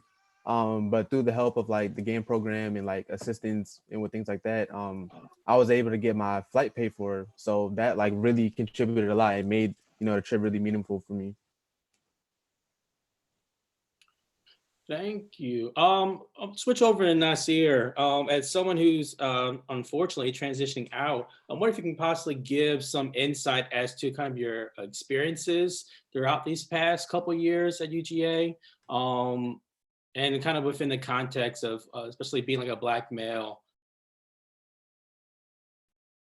Yeah, so I'm from Gwinnett County, Georgia. So like I come from like Parkview High School. So like being the only Black male in my class has not been anything like new to me. So that like unfortunately that helped my transition into UGA because I was still only the Black male in some of my classes. But being like a part of BMLS and then a part of game just helped me build that community and just like it helped me build that bond and really delve into figure out who I am, what do I stand for, and really make me develop into like a better leader. Awesome. So Caleb, switch over to you. And those who, and I guess after he speaks, anyone else who also attended game weekend to kind of talk about what's it been like to be involved. You're definitely very much so well involved within campus, but I think what's unique about many of you is that you're also involved outside of just identity-based orgs. And if you kind of talk about what that's been like for you. It's definitely been a great experience for me at UGA. I've been able to challenge myself and grow in areas I didn't know I could. What he was talking about with identity-based organizations is your multicultural organizations like Black Male Leadership Society, Black Affairs Council, and those things are great. But there's so many other opportunities as well at UGA. For example, orientation or first year programs, Student Alumni Council. There's so many different organizations on campus where students can push themselves. And one thing I wanted to do was serve other students at UGA. So orientation is one of my favorite organizations that I've ever been a part of. And I was able to stay a whole summer at UGA, being able to mentor first year students and challenge them to grow in their areas as well. And looking back, that's been one of the hugest parts of my experience here. Thank you. And before we get to the question about the transition from attending game weekend and involved Oba as the rising second year, but current still first year. If you can talk about your experience of attending game weekend and how that helped you to make your decision about where to go to school or ease your decision with coming to and committing to the G. Sure. Okay. So, like you said, I went to a game weekend last year, and I had already committed at the time. And so, it was me and my friend Jeremiah. We both were commits, and we just wanted to see how UJ was like. That was my first time on campus, coming through game weekend, and I say like it was one of the best decisions I've made. Just being there, like with these people, that I'm on Zoom with right now, they really helped ease my decision about coming to UGA. Especially like Caleb, he was like one of the first people that I met at game. Told me everything like about UGA, and later then it would be Jalen, then Kevin, and then like so many other people that just like helped me just ease in as I came on campus. And it has really like opened me up to like so many different resources that we have, and like game has helped me out a lot in helping me to obtain those resources as well. So anyone else want to kind of share their experience of game weekend and how it kind of helped them?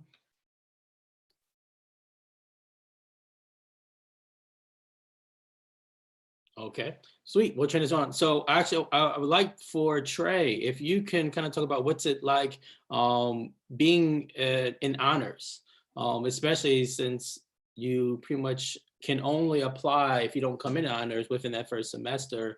And there's not many currently Black males part of the honors program. So if you can kind of briefly talk about your experiences with it. You're on mute. Yeah, so the honors program is a great thing. Honestly, it provides me the opportunity to get a more rigorous experience in terms of academics, as well as being a part of a close-knit community of other people who aspire to basically enrich themselves academically to a further extent. You get the benefit of those smaller classes. I would say, as a Black male within the program, seeing we are such a small percentage, it's definitely different. It's more of a culture shock in terms of it, but it just gives me more of the like the initiative to basically go advocate for not only just Black males, but other minorities that may not have a strong percentage inside the honors program. But it's an amazing experience, honestly. It's provided me the opportunity to register early, get different benefits that I may not have had opportunity to access without the honors program. But yeah, honors program is great. I suggest anybody who definitely comes in for that first semester, definitely apply. You don't lose anything. You just, if you apply, you get to get it or you don't. And it's a great thing for all students. So definitely suggest people to go apply for it. Thank you. Now I'm gonna switch over to Kevin and Jaquarius because you are our two orientation leaders, and Caleb was one last year. But with you two, what are you looking forward to?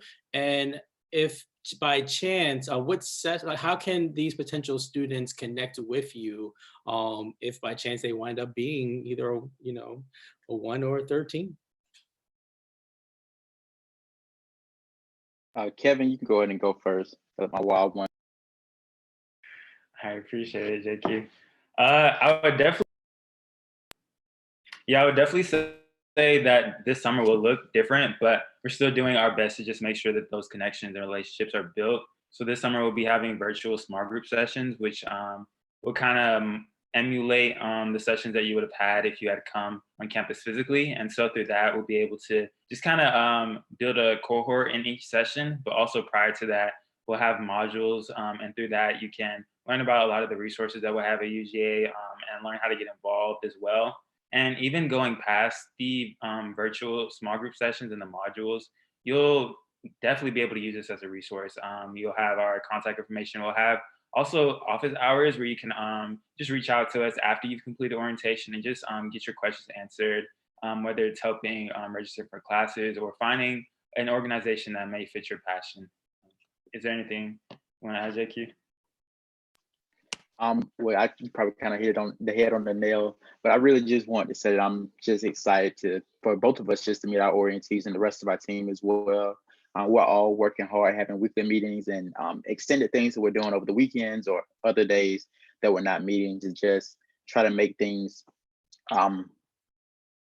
seem as normal as we know it's not going to be normal, but just to give you all the sense of a great UGA orientation, despite not being on campus. So just know that we're doing everything in our hearts and whatever the university can allow us to do to try to make your experience virtually very memorable. And we can't wait to meet y'all. Thank you. Go back over to Nazir. If there's something reflecting back on your time that you didn't get a chance to do or accomplish that you wish you would have, what would it be? And with that, kind of think of like some type of advice you would like to give these gentlemen.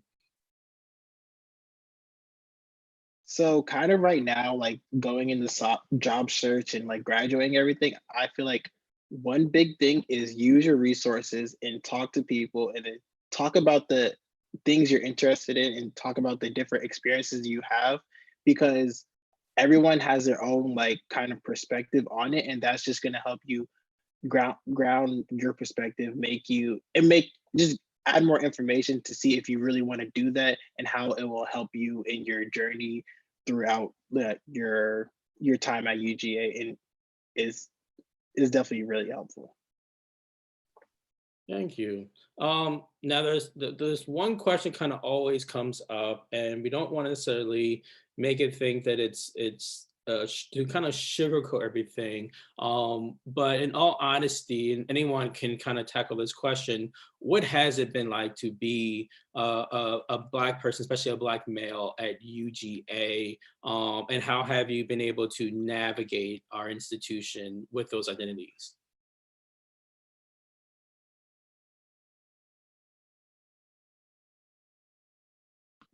I would just say, oh, you can go. No, go ahead.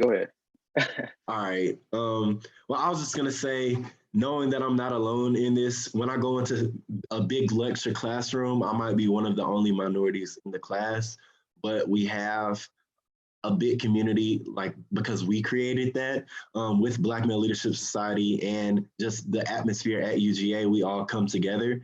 And it might not be a large percentage out of the 100% of the 30,000 students, but we do a good job of congregating together to support each other on campus. So I've never felt alone. And I never thought that at UGA that I would be able to find a friend group of Black guys, but I've been able to do that through the community at UGA. Just to add on to what Caleb said, I mean, some days it's okay and some days it's hard. I'm not going to sugarcoat and say that every day it's just going to be perfectly fine to be a Black male at UGA. I'm just recently changed over from biology to pre-med, from intended health promotion, to intended health promotion from biology. Still in the STEM region, but just being in those STEM classes, labs, it's sometimes going into lab, I'm the only Black male in the course at my lab table in the entire maybe lab room. And it's just very hard sometimes. And it makes me feel like I'm pressured just to succeed or do better just because I'm the only Black male in there. But sometimes you just have to realize that you're going to be the only Black person in a room at some point in time, that you don't have to carry all those burdens on yourself just because you are that one person. At UGA, like I said in the video, we are comprised of about 3% Black males. And just as Caleb was saying, we have so many programs and so many people on campus who are there for us to help us connect and just to help us have a great experience at UGA, despite the things that people may think. Awesome. And so to end it, I'm gonna ask each of you, I'll call you individually, advice, something that you want to leave with UGA 24, and I want to say 5 words left, but about 3 words, but no more than 5. And we'll start with Oba. So my first word, explore.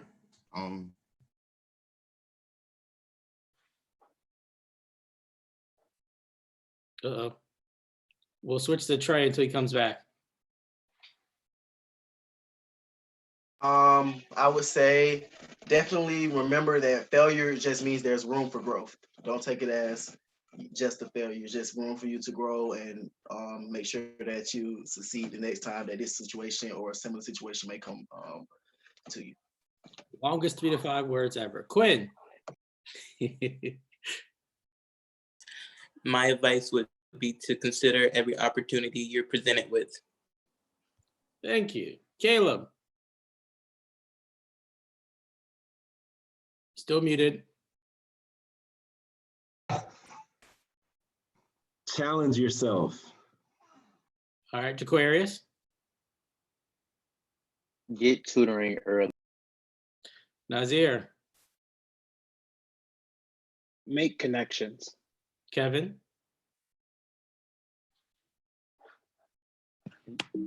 Try new experiences. And Rashawn. I would say maintain the relationships you make. And I'll just, as we finish up, I'll just last also too is again to reach out to us early. It's really important. We're here for you and we want to support you, want you to do your best. And so thank you all. Thank you, gentlemen, for joining us. And thank you all who are joining us today, and pass it back over to Gabriel. Well, I just want to say also that I'm really, really proud of all of you. You have been doing an amazing job. Thank you so much. Hearing your answers, wow, unbelievable. They're really nice. Thank you, thank you. Marcus, excellent as always. Thank you so much for the leadership. This is the end of session 3, second 1 hour and a half. We have one more left, so we will be seeing each other at 8 p.m. Before we go, can we just, Oba, do you want to give me 3 words and 2 froze? Oba, yes, Oba. Yeah. Sorry about that. So 1 would be explore, 2 would be trust, and 3 would be ask. Yeah. Thank you. No problem. Thank you so much. Again, thank you. Have a wonderful evening. I see the next group of students at 8 p.m. Thank you. Bye.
Good evening, everybody. Let's allow few more minutes for the students, for more students to access the webinar. In few minutes, we are gonna be resuming the section number 3.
Good evening, everyone.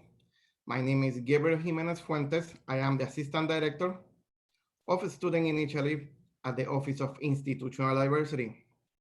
Welcome to the final hour and a half. Welcome to another amazing session. Again, we have the pleasure and the honor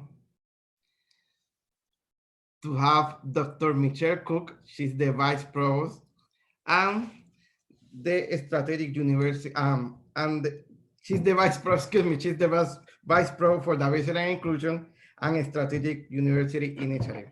Have been a really long day, but really good with wonderful presentations, but we are here. Dr. Cook, thank you for being here. Thank you for giving this message to our audience. Thank you. Thank you, Mr. Jimenez, and thank you for having me. Good evening, Georgia Days. Thank you all for joining us for our virtual experience of UGA Ready. First, let me congratulate you on being admitted to the University of Georgia. You may know, but we definitely know that that admission to the University of Georgia is a competitive academic process, and that this year we denied well over half of the students that applied for admissions, making us a selective institution. And it was a very robust and strong applicant pool. Therefore, for you to be admitted to the University of Georgia this year means that you are an incredibly academically competitive student. You have done what you needed to do to be ready for college. And for that, we congratulate you and we thank you for joining us. We're hosting this event because we want you to seriously consider the University of Georgia as you make your collegiate plans. One thing we do know about you is that you have many options. There are a lot of places you can go because you're that strong of students. And we know that academically, you probably were admitted to several places and that you're making that decision and looking around and trying to determine what's going to be the best fit for you. And we realize that a lot goes into making that decision, but we believe that UGA is the full package. Academically, socially, economically, we have incredible opportunities at the university. And when you graduate from UGA, you will have a degree that will enable you to accomplish whatever you wish to do. You will be a part of a very large and active community of alumni who are doing incredible things. Over 15,000 strong African-American living alumni of the University of Georgia. You will be part of the Bulldog Nation. So why UGA? I could give you details and numbers, such as the number of books in the library, the acreage that the campus covers, and it's a large campus. I could talk economics in terms of the political, economic, and cultural impact that UGA has on the state, the region, and the nation and the world, quite honestly. And then, of course, there is athletics. But rather than shower you with data and statistics, I think it's really important for you to hear more than just simply numbers. They're impressive numbers and we're very proud of them, but numbers are all the same. You are probably interested in how does all this affect you as a student in making a collegiate decision? What will it mean for me to attend this large, complex, sophisticated university? Well, UGA is a large place, but I would say that no student feels as if there's simply a number here. UGA does a lot of things well. And one thing that I think that we do wonderfully is make this very large place, very small and very personal for each of our students.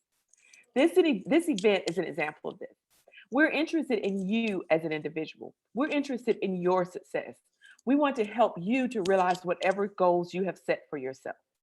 So large doesn't mean lost in the crowd. At UGA, large means opportunity. You know, I want to reiterate the fact that being a student at an institution that has the size, the resources, the diversity, and the reach that the University of Georgia has allows you as a student to have opportunities that you simply would not find at a much smaller institution. We have students who are doing amazing things on campus, across the state, across the nation, and abroad. We have incredible study abroad opportunities, as well as a study in the country at in Washington D.C. with UGA at Washington semester, as well as 2 facilities that we own abroad, one in Cortona, Italy, and one in Oxford, England, as well as hundreds of other study abroad opportunities and engagements across the world. So big means opportunity. UGA also offers amazing diversity, people from every demographic. We have students that represent all 50 states, as well as over 200 countries across the world. In addition, we have many students that represent underrepresented groups, African American, Hispanic, Latinx, as well as Asian American and other identities here in the United States. We're very proud of that generation, of that diversity, because we know that you're the next generation. UGA is committed to that diversity. I know this or I would not be here. We need great minds and creative young thinkers from every demographic. This past year, UGA has been particularly pleased with our ability to attract the best, the brightest, and the most diverse freshman class ever.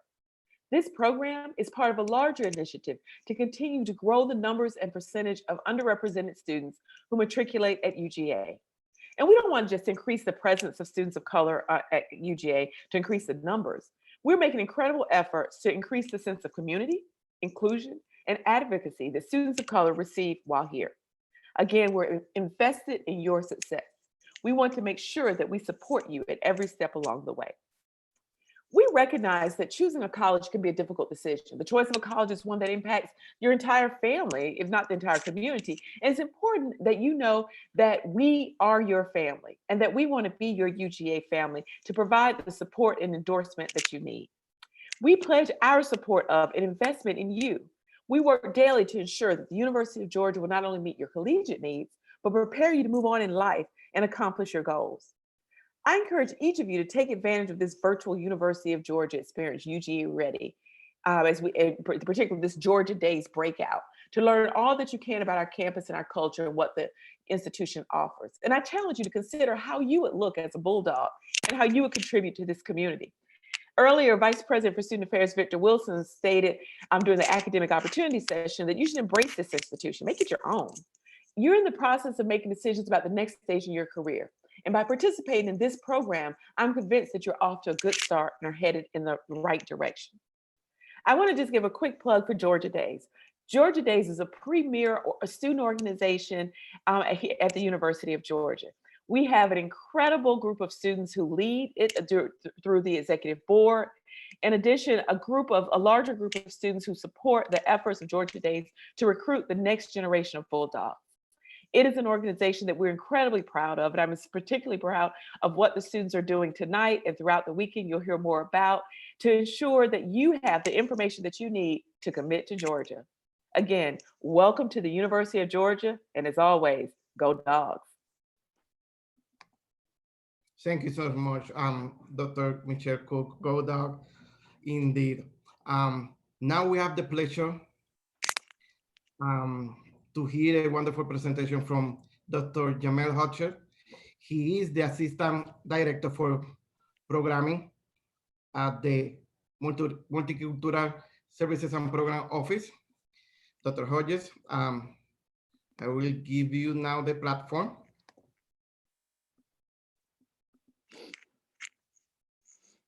Okay, give me just a second as I share the screen. And again, thank you so much, Dr. Hodges, for doing this presentation and for talking to our students about your wonderful office. I actually enjoy it.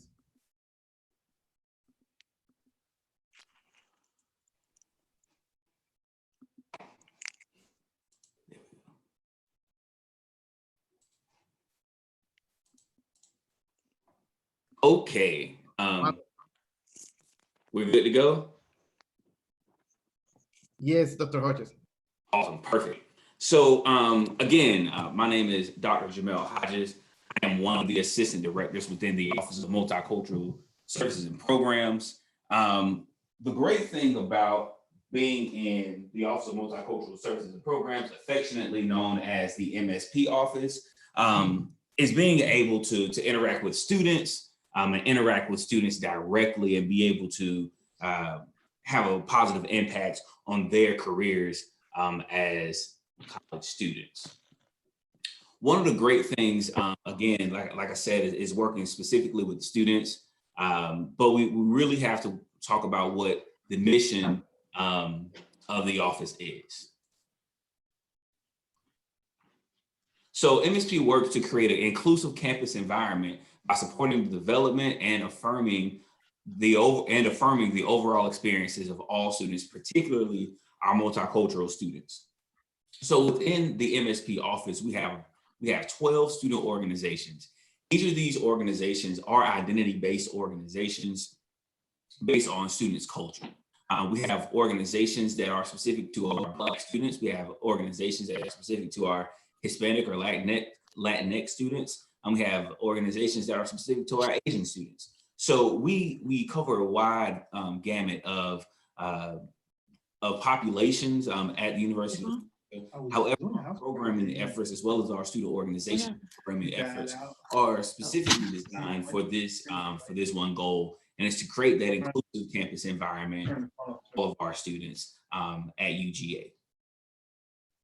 So going a step further and talking about the Multicultural Services and Programs Office, we have our core values, our 6 core values. We have advocacy, authenticity, community, social justice, fortitude, and zest.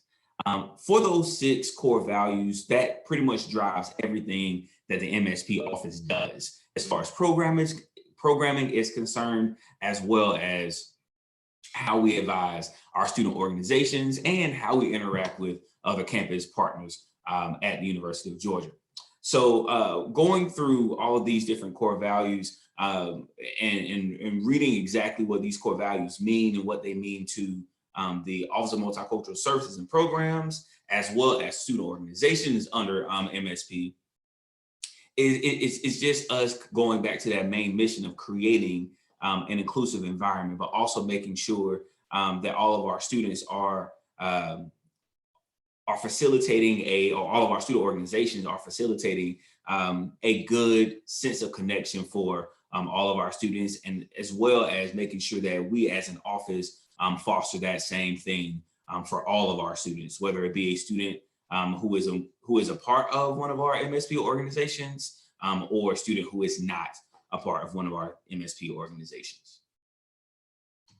So speaking of those 12 student organizations that I mentioned a little bit earlier, the organizations that are specific to our Black students are, of course, the Black Affairs Council, Promote Dance Company. The Promote Dance Company is a dance troupe that is designed to offer an educational and engaging experience through dance for the African American experience.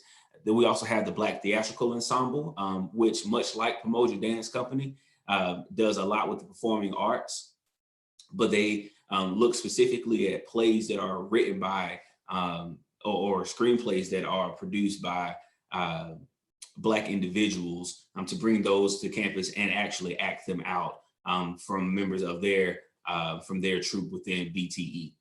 Then there's the Black Educational Support Team. The Black Educational Support Team is designed as a mentoring organization for our Black students. This year they will have 25 mentors and they will have 2 mentees per mentor.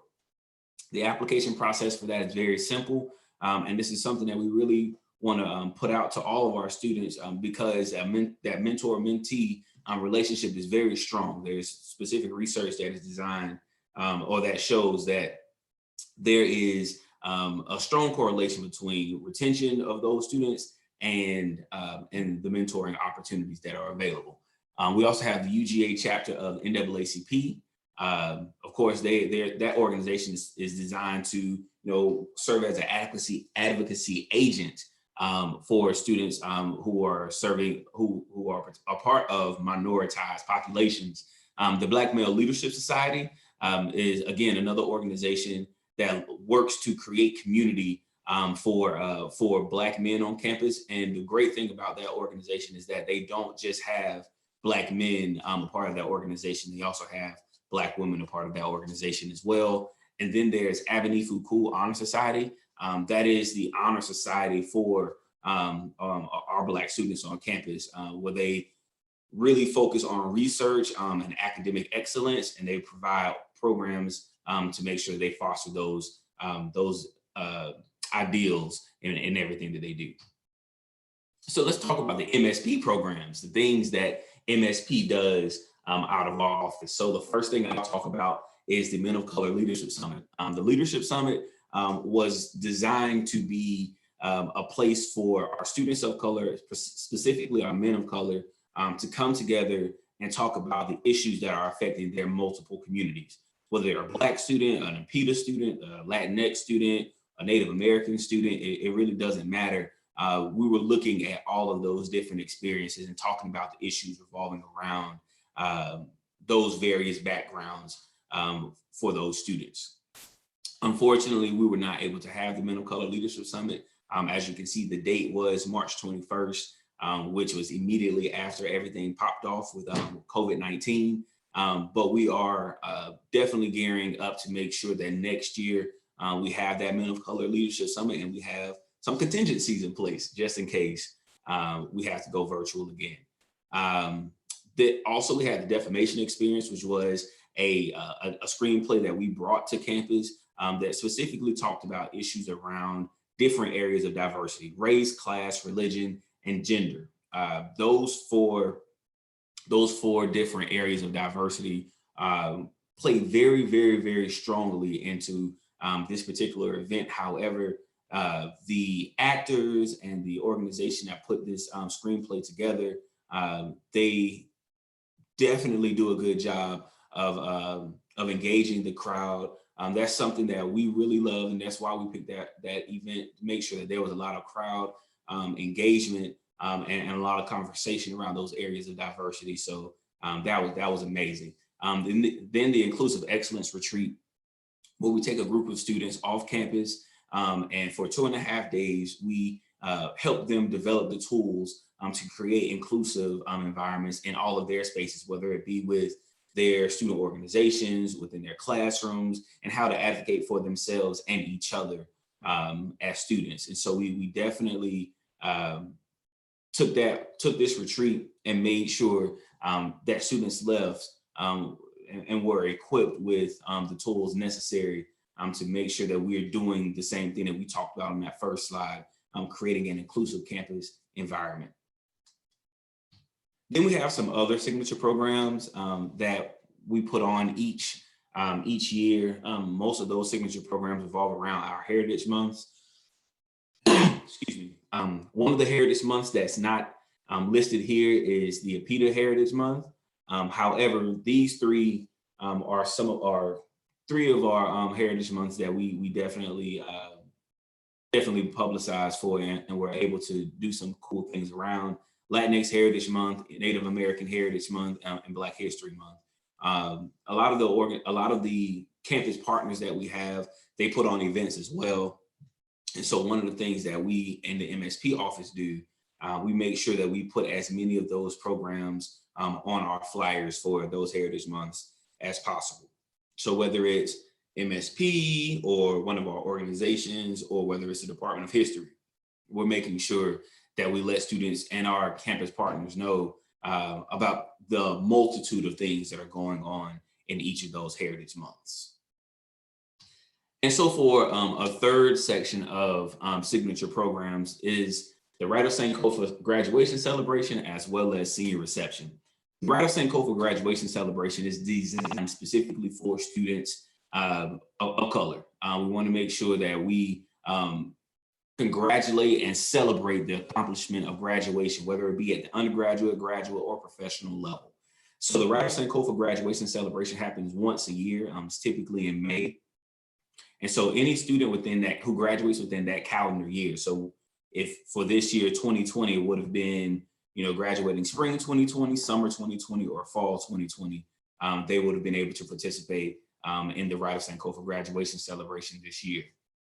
Each year, we try to make sure that we create some form of recognition that allows students not only to reflect on their college experience, but also look at the lessons that they've learned to take those into the workforce or whatever they're deciding to do after they've graduated.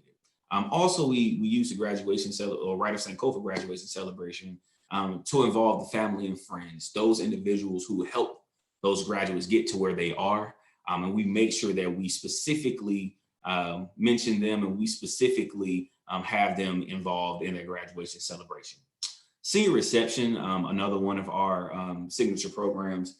Each year we get the seniors of the members of our MSP organizations, get them together and we talk about and highlight the accomplishments that they all have made throughout their organization or individually outside of their organization, but we make sure that we acknowledge them and give them some recognition as well. You'll see in the picture that, especially for the senior reception, you'll see that they have graduation stoles around their necks for both Ryder Sankofa graduation celebration as well as the senior reception.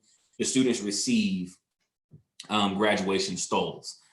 For the Ryder Sankofa graduation celebration, they're stoles that have specific African meaning.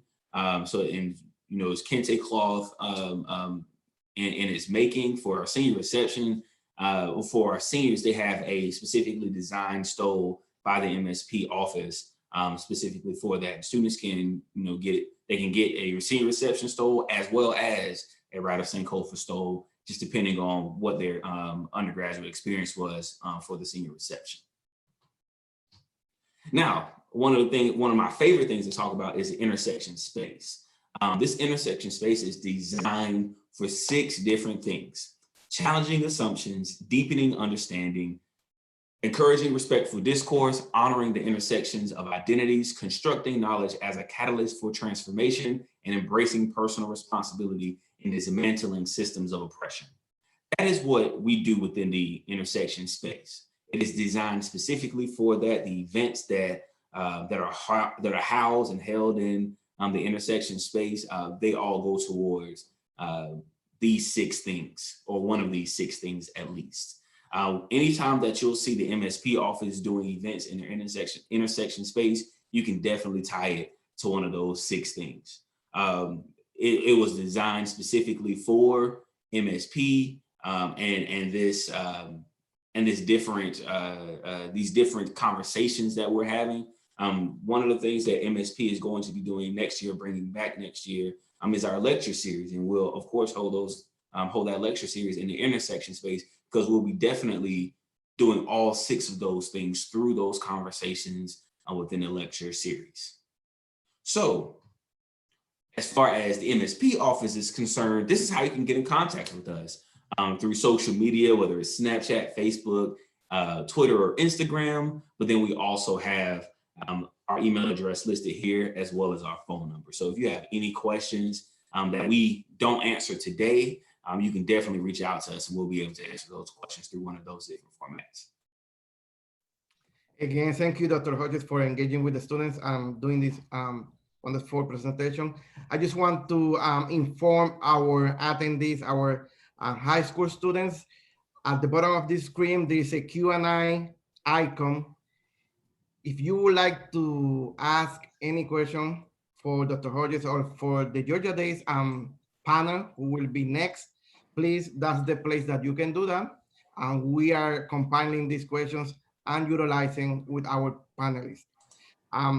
I would like to invite our graduate assistant of student outreach, Gabriela Saenz. She will be asking some questions to Dr. Hodges to create more conversation about the wonderful office of MSP. Thank you. Thank you. Hi, Dr. Hodges. Thank you Hey, how for are the you, Gabriela? presentation. Thank you. We've got a few questions from students. And, I'm just thinking as at one point in time, being an excited high school senior, thinking about college, knowing that it's going to be very different from high school, knowing that I'm going to be away from family, new environment, maybe a little bit of culture shock, going from a high school that's majority racial ethnic students to, UGA that's majority non-minority students. What tips would you give incoming students on how to navigate their first year? Absolutely. One of the things that I think is important for first year students or even transfer students coming in is to get connected quickly. There's a lot of opportunities for students to join all kinds of different organizations. And so my one piece of advice for students coming in, find your community quickly, but then join those organizations, get involved very quickly. One of the things that our student organizations do every year, they evaluate the state of the Black community at the University of Georgia, and they're always trying to devise ways to make sure that they strengthen that sense of belonging at the University of Georgia, but then also strengthen their connections within their own community. So I can definitely say that for this year, this will be the first year we do a Black student convocation for our first year students coming in, where students will have the opportunity to come in, see what their community looks like. And then also there will be a organizational fair after that, where they can look and see all of the different organizations that are out there for them. So they can get connected quickly, but then also be able to foster that strong sense of connection, sense of belonging at the university. And I think your answer has prompted another question. Where do students actually sign up to join one of the 12 MSP organizations? Great question. So you don't necessarily sign up. Really and truly, each of the organizations, they're hosting meetings and events each month. Sometimes more than one event a month, sometimes more than one event a week. I mean, honestly, sometimes more than one event a day. So just going to the events and speaking with the individuals who are putting on the programs, they'll be very recognizable. That's how you join those organizations. But then when we have student organizational fairs, that's another way to really get plugged in with the student organizations. What they do when they have different sign-up sheets and things like that, they'll take your contact information and they'll add you to their listserv, or they say, hey, we're having a cookout on this day, or we're having a panel discussion about around career services, or we're just having a general conversation about a different topic. They'll let you know when those events are happening. And then once you show up to the events, you can figure out exactly how to become a part of that organization. Some of the organizations have dues requirements. Some of the organizations don't, but that varies from organization to organization. Or you can do the easy route and just come to the MSP office, and then we'll definitely get you hooked up with all of the organizations that you want to be a part of. And I'm glad you said that, because we have another student asking, where is the MSP office? Even better question. So we're strategically located right next to Sanford Stadium and across the street from the Tate Student Center and Memorial Hall. Memorial Hall sits, like I said, very, very, very strategically. You can't miss it. But there are two different bus stops that are right in front of Memorial Hall. So you can get to us from anywhere on campus. I say just jump on the O, which stands for Orbit. Jump on the Orbit bus route, and it'll take you straight to Memorial Hall. And I know one common question, even from parents, is what about historically African-American fraternities and sororities? Are they a part of the MSP, or?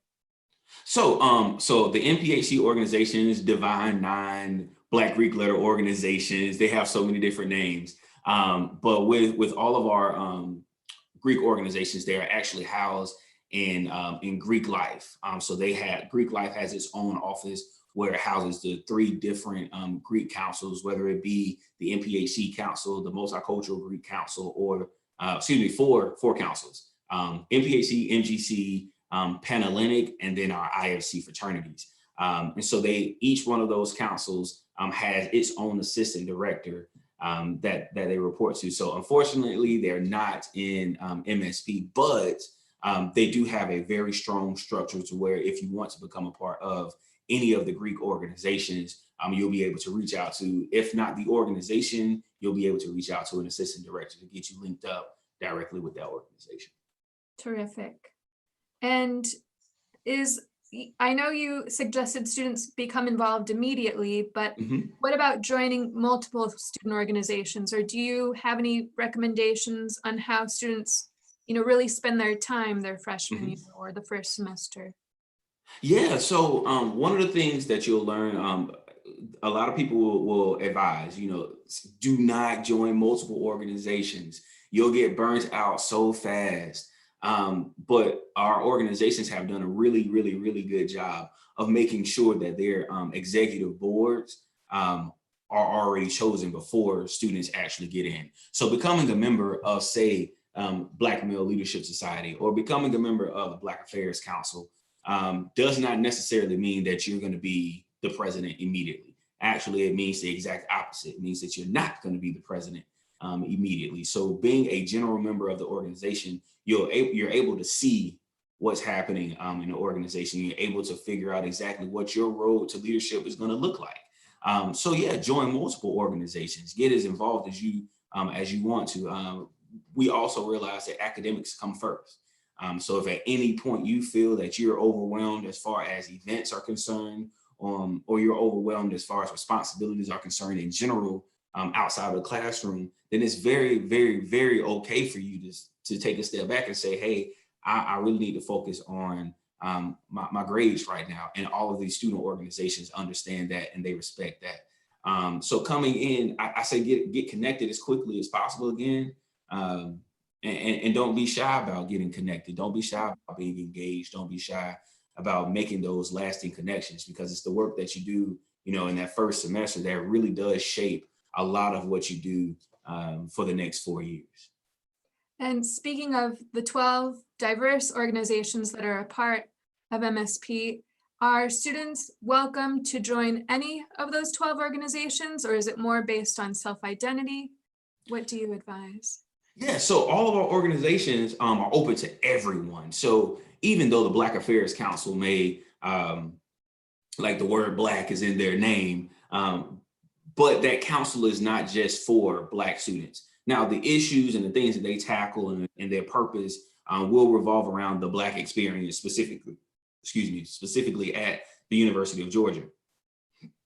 But if you're a student who is not a Black student and you're passionate about that Black experience of students at the University of Georgia, join the Black Affairs Council or join BMLS or join another organization or become a mentor with the Black Educational Support Team. There are a lot of different opportunities for you within all of these different 12 organizations, but you do not have to identify with the identity that that group is advocating for. For example, there's the Black Male Leadership Society. It's not just an organization full of Black males. Actually, one of their VPs is a woman.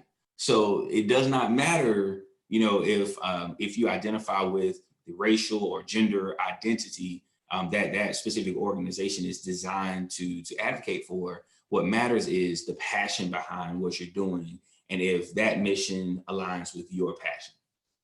Thank you.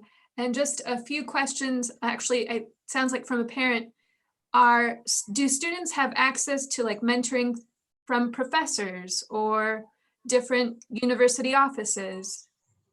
So there are, and pardon me, I'm very new. I've only been at UGA for 6 months. So I'm going to try to explain this. If I don't do a good job, somebody cut me off. But there are mentoring organizations that get you hooked up with professors or staff or even alumni with the University of Georgia. Now, those programs aren't housed within the MSP office, but they do exist with at UGA. The Career Services Department has a mentor program that links students up with alumni specifically. So that's the one that I know off the top of my head, that 100% links students up with a mentor that is not a peer mentor.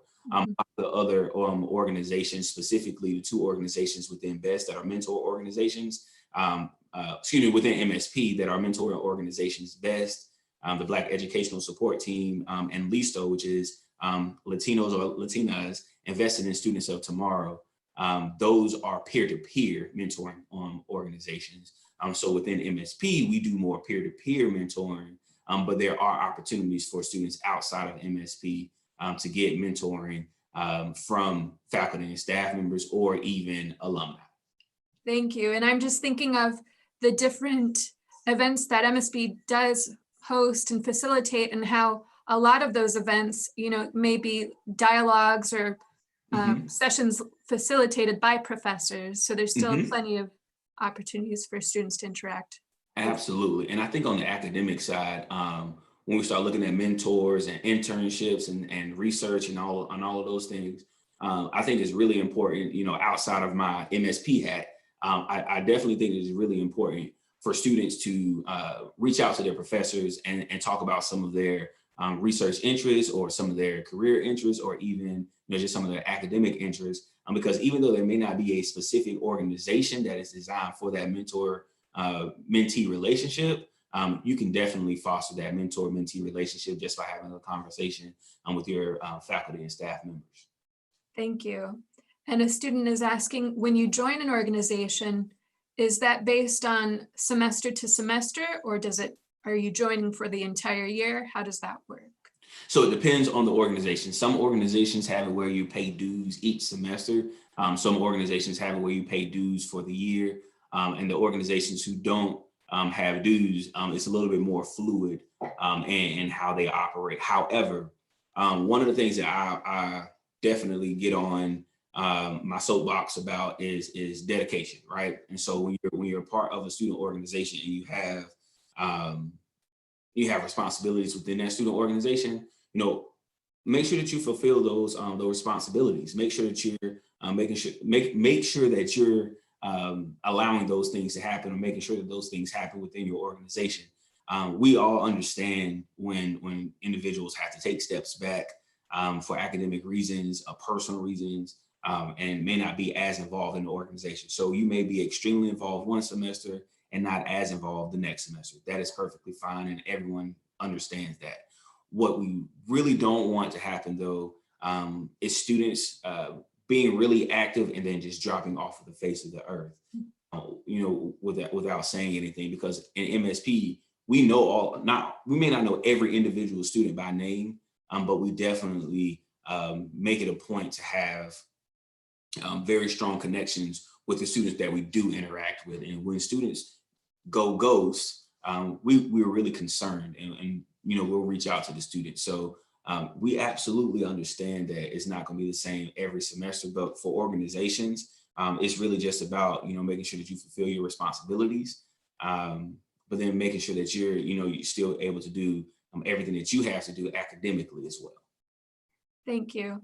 And we've got 2 questions so far. And if we don't get to your question, go ahead and type it in and we can get to it, and email students and follow up. But our last 2 questions, how can students join the Divine Nine? I think you kind of summarized that. And the other question, is it okay to change majors? Oh, great questions. These are really two really good questions. So being a part of an MPHC organization myself,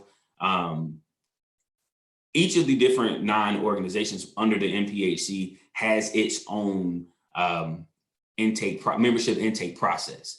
And so you'll really have to communicate with those individual organizations for those specific membership intake processes. The organization that I'm a part of has a very, very, very specific membership intake process, whereas it may look completely different from another organization's membership intake practice. What I suggest is having those conversations early on, having those conversations with the members of those organizations that you may be interested in early on, and doing your own research by yourself and figuring out which organization is best for you. A lot of the time students say, oh yeah, I know I want to do this organization, but have no idea what the organization is is about.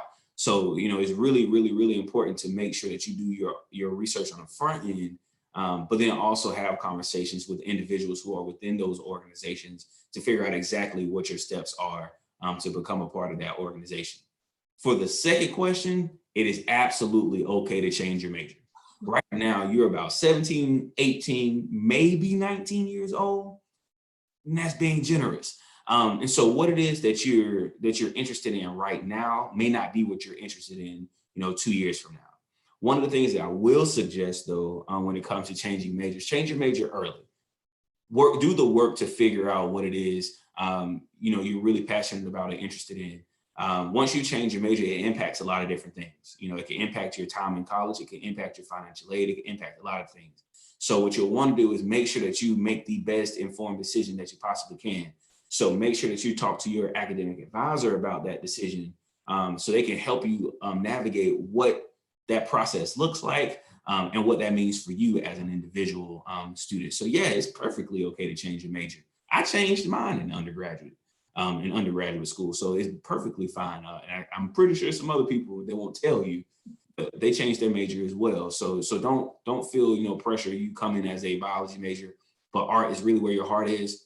Don't feel the pressure to stay in biology if you know that you really want to do art. Go ahead and change your major. But make sure that you're making the most informed decision by talking to your academic advisor first. Well, thank you so much. That's a great knowledge that you are exchanging with the student, that you're informing them. Again, it's really a pleasure to have you, Dr. Hodges, and the Office of Multicultural Services and Programs.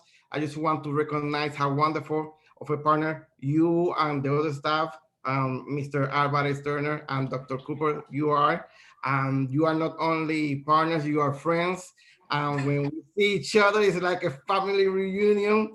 And also, that's not a joke. That is real life. Yeah, that's real. And also, students, we talk about you and we exchange information, and we try to keep up with our students to see how can we support them every time, every day. So thank you so much. Thank you, Gabriela.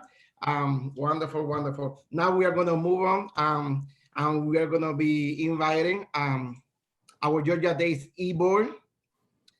This is a student organization that I advise. Gabriela Sainz, she's a coordinator for Georgia Days. Also student, they offer many social opportunities. So I'm really, really excited to hear what they have to say. And I'm also looking forward to this exchange of information. Welcome everybody. This is your platform, e-board. Again, do what you know what to do best. Thank you. Bye-bye. See you later.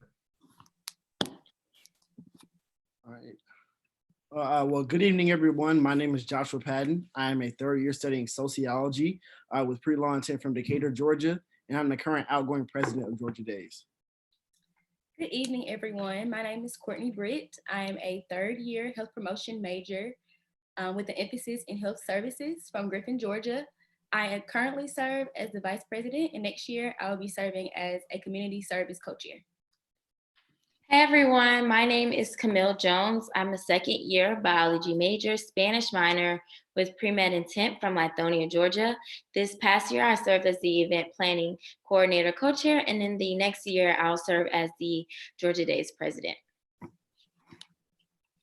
All right, so just to give you all a little insight about Georgia Days minority recruitment. So Georgia Days was founded in 2004, and we have been going strong for 15 years. And we really are aiming to recruit minorities to the University of Georgia.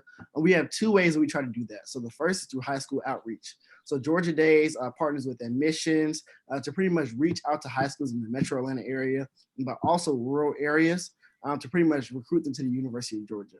But we also have minority recruitment weekends that we have every spring semester. So we have one in February for early action students, and we have one in April for early decision students. So we had our early action weekend early this semester, and it was amazing. Students had great experiences. But then this next one right here is we have a virtual weekend through Georgia Days, our Instagram and our Twitter. Sadly, we're not able to bring the students on campus along with their family members, but we're really trying to make this experience as best as we can. So Georgia Days is one of 750 student organizations on campus. And Georgia Days is one of 25 Black organizations on campus. So and each organization tries to bring a different purpose. So we have minority recruitment. You have organizations like Black Male Leadership Society, which are focused on Black males and their success. The NAACP is focused on political activism, and different orgs have their different purposes. But to be a member of Georgia Days, you can pay your dues at the beginning of the semester, but also we have an executive board. So once you're committed to Georgia Days for like a year or so, you'll go through the application process to be on the executive board. It's around 14 to 16 people, and being on the executive board is a big commitment. It's a full year commitment where you're committed to doing a specific role, specific commitment. Everybody on this call that is a part of Georgia Days is on the executive board and has committed a lot of time to the organization. Another cool thing about Georgia Days is that we're under the Office of Institutional Diversity. We're allowed to be connected to different departments on campus, like administrators and admissions. Like through our connections with administrators, we're able to be in the Holmes Hunter Academic Lecture, which celebrates Hamilton Holmes and Charlie Hunter Galt, first two African-American students at the University of Georgia. But also the sound relationship that we form with other departments really make Georgia Days amazing. Yes. So the mission of Georgia Days has three main components. The first component being to promote the growth of underrepresented communities at the University of Georgia in the undergraduate population. The second main component being to provide consistent communication between current UGA students and alum. And the third key component being to serve as a source of information for the surrounding Athens-Clarke County community and the UGA community. So with recruitment being one of our main goals, Georgia Days and the Office of Institutional Diversity have partnered with UGA Football for our Football Ambassadors program. And through this program, members of Days are able to be a part of this program and serve as a host for UGA football games. And as a football ambassador, you work with the recruit, their family, you get to come to game days, you get free food, you get free gear, you get to get into the games for free. So this role has a lot of perks, but the most important thing is that our hosts make the recruits feel welcomed here at UGA early on. So when you come to UGA, this is something that you can look forward to through Georgia Days.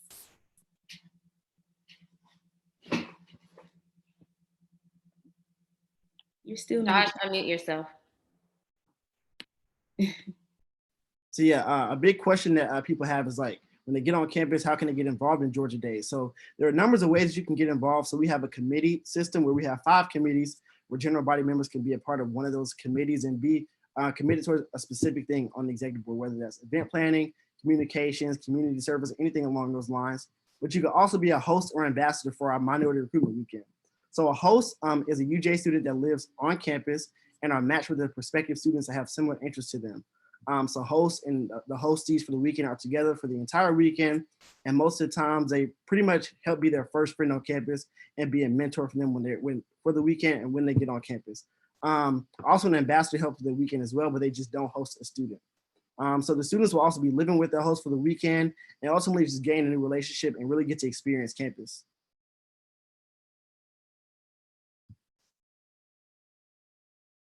Camille, you gotta unmute yourself. So I served throughout the year as the event planning coordinator, co-chair, and so with that comes a lot of different amazing events for Georgia Days members to participate and for me and my co-chair Josh to plan. So there are a few things that Georgia Days works to do. Not only do we work to increase the number of minority students here, but we also work to enrich the minority community here on campus. And there are a few ways we do that. We do that with programs and we do that with events. Some of our most notable events is our expose event, and it happens in the fall every year. We have different Black businesses come from student businesses on campus or from Atlanta at large. So we have student businesses there and regular businesses to promote themselves and kind of get exposed. We have music, we have DJ, we have food, and what it's really known for is the fact that everybody gets really dressed up and comes in all white. It's kind of like a high school homecoming theme, but everybody's in all white. And then people love doing that every year. And the other thing that we also do is our Georgia Days weekend, as you all know already. Like Josh said, we weren't able to do it this year, but we work hard starting the fall semester to put on a really awesome weekend for all students who come to the weekend on campus. And we hope that you all enjoy the virtual weekend just as much, almost as much as you would have enjoyed the weekend on campus. So now I'm gonna pass it on back to Josh. You're on mute. Try again. I'll try again. All right, I'm good. Y'all can hear me. So what we're gonna do now is we're gonna go through a little PowerPoint slide to give y'all a little bit of insight about UGA traditions, because tradition is a huge thing at the University of Georgia, and we want to make sure that y'all are well aware of them. So give me 1 second.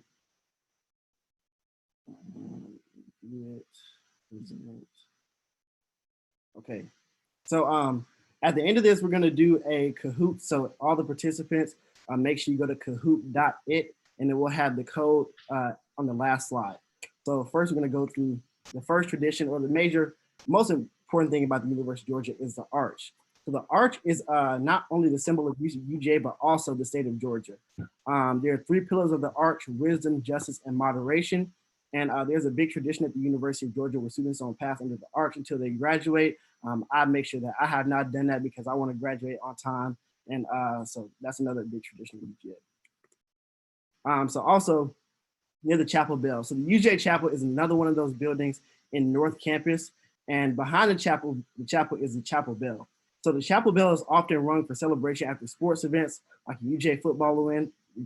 So for example, after our Notre Dame game, they were ringing the bell all night and the rope broke, but UGA PD had to come back and fix it.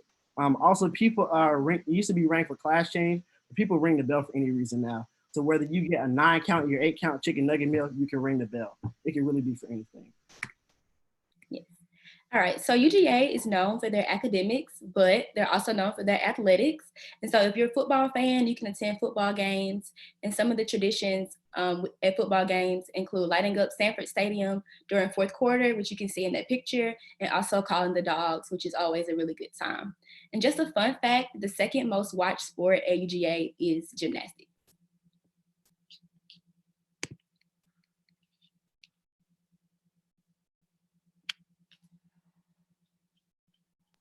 Like Courtney said, UJ football is a really big part of our traditions here at the University of Georgia. And it started way back on Hurdy Field. So before Sanford, there was Hurdy Field. The first football game at the University of Georgia was played on this field right behind Moore College against Mercer University. And I'm not sure if you knew this or not, but before the Bulldog, there was the goat. So the original mascot of the University of Georgia was the goat. Also at the Hurdy Field, you can find the fountain, which is really popular. It's a really big tradition. A lot of students jump into the fountain, especially on their way into the university. So I know during orientation, some students go jump in the fountain. I know that right before classes begin, some students go jump in the fountain. They also may go at the end of their first year. So jumping in the fountain is the thing here at University of Georgia. Hurdy Field has a really awesome view. I used to have a class at Moore College and would walk out the back door just to see that picturesque view. The picture that they put on those magazines is their everyday real life. So you're on mute, Josh. All right, so now we're going to talk about celebrating. So Snelling is one of our 5 dining halls on campus. So we call it celebrating because let's say you had a long week, you just came from a chemistry test, right outside the Science Learning Center in South Campus, you want to go get something to eat. People will often go to Snelling to go celebrate. So Snelling is the only dining hall that's open 24 hours throughout the week. So at midnight, it switches to breakfast food. So at 2 o'clock in the morning, you could go get eggs, French toast, sausage, anything along those lines. Sometimes there's games, music, and often karaoke. Yes, so getting involved at the University of Georgia, I know for a lot of students, the amount of resources that the university has to offer can be really daunting or kind of intimidating. But I want you to know that although our university is large, there are ways for you to make our campus feel smaller. So some of the ways you can do that is by joining a student club and organization. UGA has over 750 clubs and organizations. And if there's one on campus, or if there's not one on campus that you want to see, you can take yourself and a group of people, write up a constitution, submit it to the appropriate people, and start your own student org. So trust me when I say we have something for everyone. Other ways for you to get involved are through intramural and club team sports. So if you are not able to make one of the official UGA athletic teams, you can try out for the club team, which still competes against other schools in the SEC. They travel and the whole 9 yards. It's just not quite as intense. And then if you know that, this is something I really like to do, but I'm not sure I want to invest that kind of time, you can also participate in intramural teams, which are groups of students who make their own teams and compete against other student teams at the University of Georgia. So I know our basketball IM league is really popular, and a lot of students choose to get involved in that. Other ways you can get involved are through study abroad. You end up traveling with a really small, tight-knit group of people, and it's really an amazing opportunity for you to cross off your experiential learning and for you to learn more about other people and other places. Other ways for you to get involved are through Tate Time. Tate Time is a section at the University of Georgia. It's a time for African American students to bond and hang out with each other in the middle of Tate, quite frankly. So we spend time just talking, joking, music, and that's how we develop our community and make it stronger. And then when you first come on campus, something you should really look out for is the freshman welcome, where class of 24 will officially make the G on the Sanford Stadium field. And that's your first step for you to start meeting new people. So take advantage of those opportunities. Unmute. Every time. But for the University Union, which is the student programming board, they put on events for all of our students. So in 2019, we had a University of Georgia spring concert. So we had T-Pain the year before that. We had Yo Gotti and Fetty Wap before that. So if you really want to be on the student programming board to really like help plan events, major events for our students, it is a great way to get involved. They also plan events where they have events at the Snelling Dining Hall, where they have chicken and waffles. So if you really want to just be on the programming board, University Union is an amazing thing. Okay, so we just want to speak with you guys briefly about experiential learning. And so experiential learning is a requirement to graduate here at the University of Georgia. And through this, you get like hands-on experience in the field that you think you want to work in the future. And so this requirement can be fulfilled through an internship. It can be fulfilled through research, study abroad, or service learning. So if you have any questions about that, you can visit that website or you can ask us here in the chat. All right, so that's pretty much it for our presentation. Now you go to kahoot.it, and then you can put in the game pin, which is 795-1936. We'll give y'all just 1 minute or so to do that.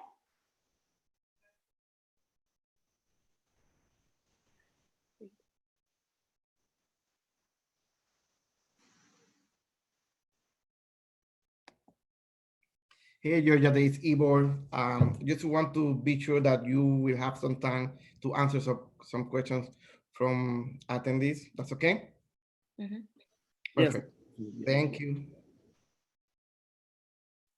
We'll do a couple questions. I guess we'll start counting down and we'll play with whoever's in here in 10, 9, 8, 7. Josh, I think the screen is blocking the code, so they might not be able to see that number. It's 795-1936. 795-1936. 795-1936. Yeah, Josh, we see half of the UGA Ready presentation, and the other half is like Kahoot.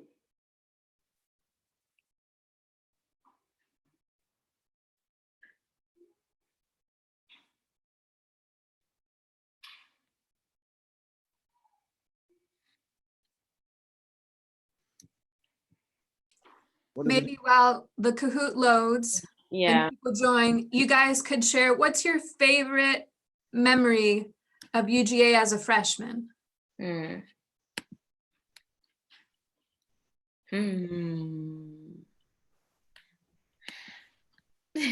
would say freshman year, so I'm trying to think.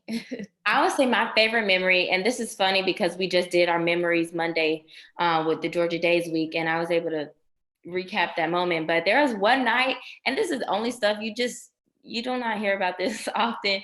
We were just in the middle of the street dancing to Stanky Leg, and it was just me and my 3 friends, and that's just, I wouldn't say it's my favorite, but it's the one that's coming to my memory right now. And it's stuff like that that kind of just reminds you what college is, and that even though it's hard, there's still a lot of opportunity for you to like have fun and make a moment, you know? So it looks like we have a good amount of people in the Kahoot. Josh, you want to go ahead and kick that off? Yes, I got you. All right, we'll get started.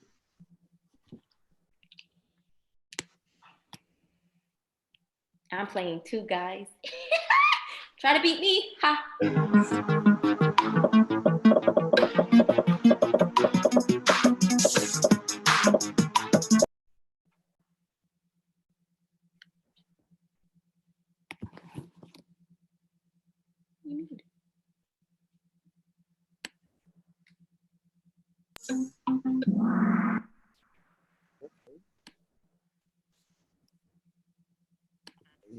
Okay. Oh, Jaden.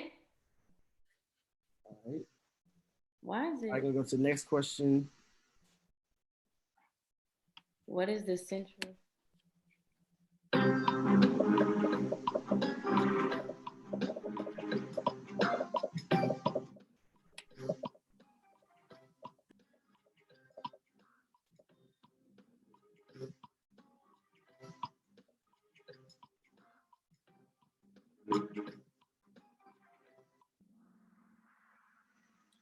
Sheesh. Okay.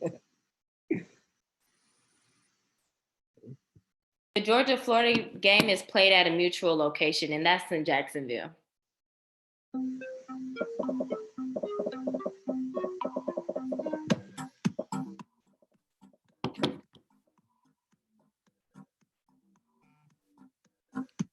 Josh, that's everyone. Yeah.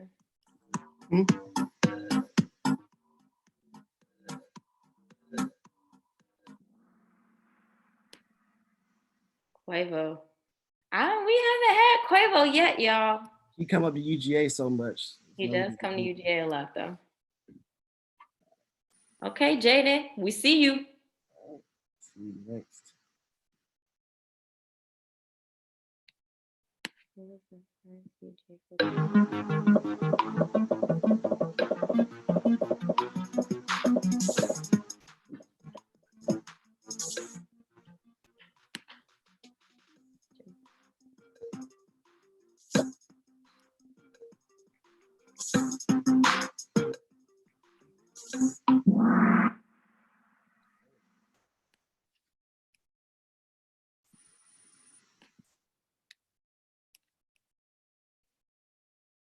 All right.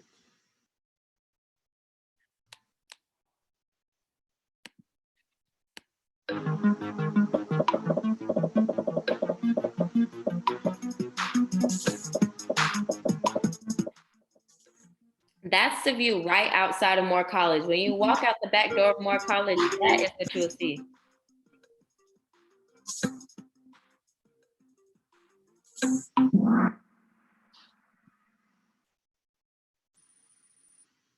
Oh, y'all see me? I'm up there. Yeah, you should be winning. So. I should be winning. Relax, relax. Oh, this is, I'm gonna wait. Watch this, watch this.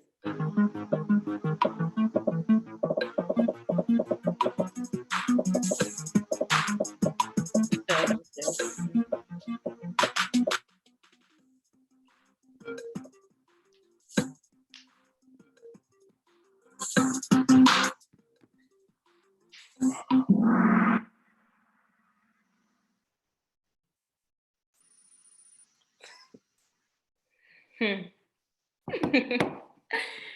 right, next question.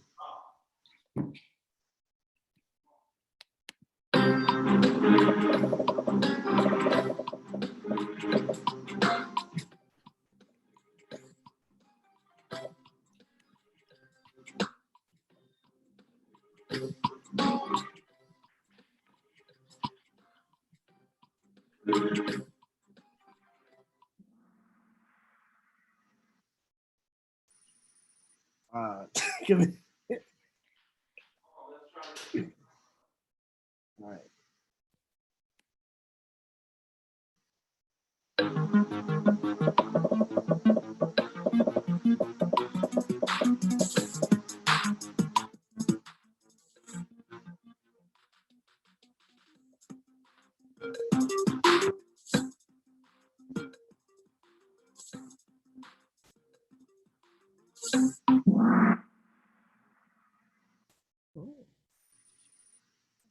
right. Question.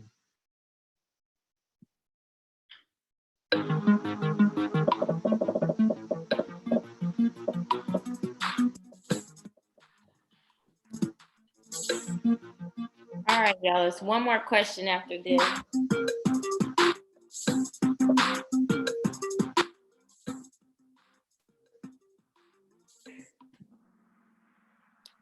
All right, last question.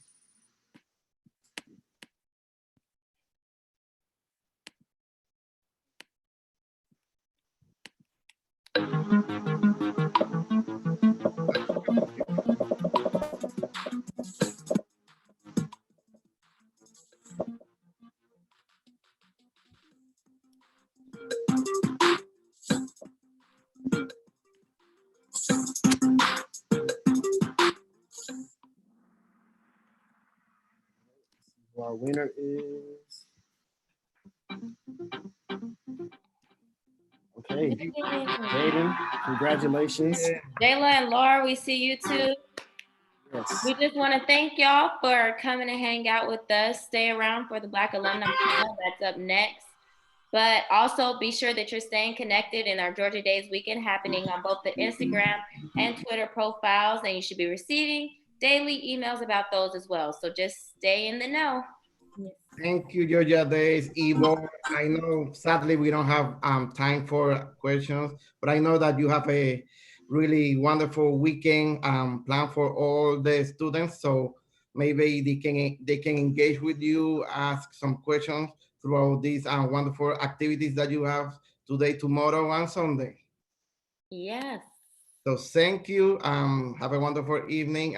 As always, I'm really proud of all of you. Thanks, Gabriel. Thank you. We talk later. Bye-bye. Bye. So right now we want to move with our last activity, our last event. That's our Black Alumni panel. So I would like to invite our Black Alumni members to join me.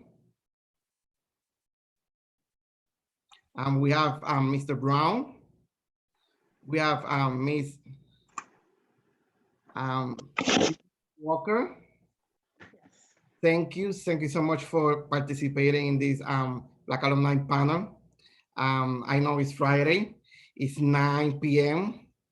But first, I would like for all of you to introduce yourself and just say something, just a little bit about who you are, what you are doing, etc., etc. Thank you.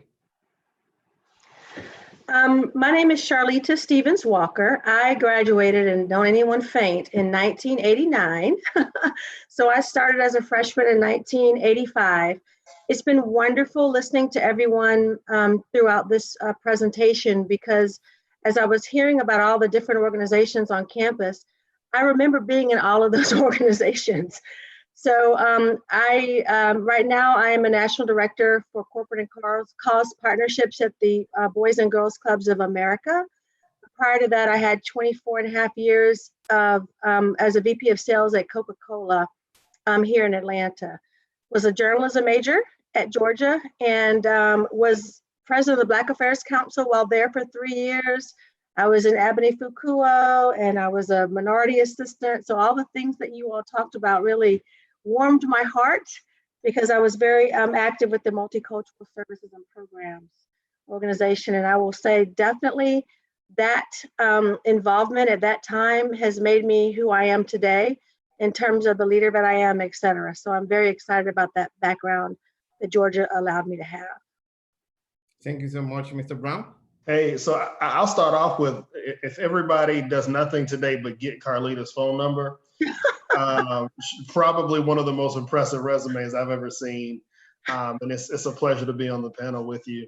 I graduated just a few years after you did. I graduated in December of 2005 with a degree in international affairs.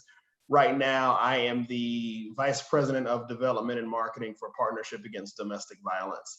And I've been doing that for about 4 years. Right after graduation, I worked for about 8 years with the Northeast Georgia Council of Boy Scouts of America. So fundraising and nonprofit life is kind of all I know.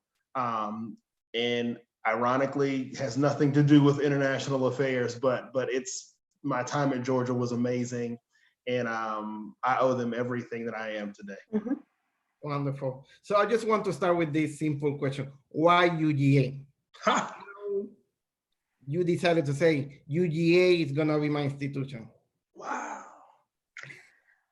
You want to start, Jeffrey? Yeah, I'll jump in. Okay. You know, to be fully honest with you guys, man, I never visited UGA. I got into Georgia, and in my mind, I was going to go to Morehouse, and I had a full ride to go there to get a dual degree in engineering and whatever. So Morehouse and tech, that's what I was going to do. And I went and visited Morehouse, and it just didn't sit right. And then something, came down and said, "Hey, Jeff, go visit Georgia." And man, that thing, it just, when I got to campus, it just felt right, man. I felt the love. Ironically, the admissions counselor who gave me the tour at Morehouse ended up being an admissions counselor when I got to UGA a couple months later. So UGA, man, it just felt right. The minute I stepped on campus, everybody that I got to connect with, they were amazing. I mean, and like Carlita said, I mean, it was, all the organizations that they were talking about in the panel before, you got to see them right front and center. And UGA for me was just a place where I could go away from home, but still feel like I was at home. Like there were so many people that just loved me and took care of me while I was away that it just made it so freaking easy to be at that school. Like, I mean, I could talk about that all day, but Carlita, I saw my frat brother Henry jumped in the panel as well. So yeah, Carlita, Henry, take it away, man. So I have a similar story in that my mom was a professor is still a professor at Morehouse, believe it or not. And my dad was at Clark Atlanta. So I could have had a full ride at Spelman or any of the AUC schools because my parents were there. But I really was in love with journalism at the time. So I really wanted to be a journalist. Georgia's journalism school, the Grady School, is fantastic. So I applied there. I applied at UNC and I applied to Syracuse. I visited all 3 campuses. Luckily, I visited Syracuse in January, and I will not even tell you that was not going to work for me. Syracuse, New York in January is not for the faint of heart. But I fell in love with Georgia, and the Grady School of Journalism was amazing. And I have learned so much from that experience. And I was a public relations major. And even though I ended up going into sales at IBM first and then at Coke, and now, fundraising is a type of sales, my public relations background from the Grady School really was the foundation that I needed for all of those different aspects of my future development. So it by far, the journalism school was the attractive for me. Well, I want to give the opportunity now to our Black alumni who is now here with us, Mr. Henry Adeleye. Yes. What's the question one more time? Well, you can start with introducing yourself, and then we can move on to why UGA. Okay. So my name is Henry Adeleye. I'm graduated in 2008, I believe I remember. I started a company called Cupcakery. In fact, I'm just joining you guys late because I just got back home from leaving the shop. So we've been going for about 6 years now. Why did I choose UGA? That's a great question. So I went to Westlake High School, which is almost all Black. In fact, when I went to UGA, only one other student from my high school came to UGA with me.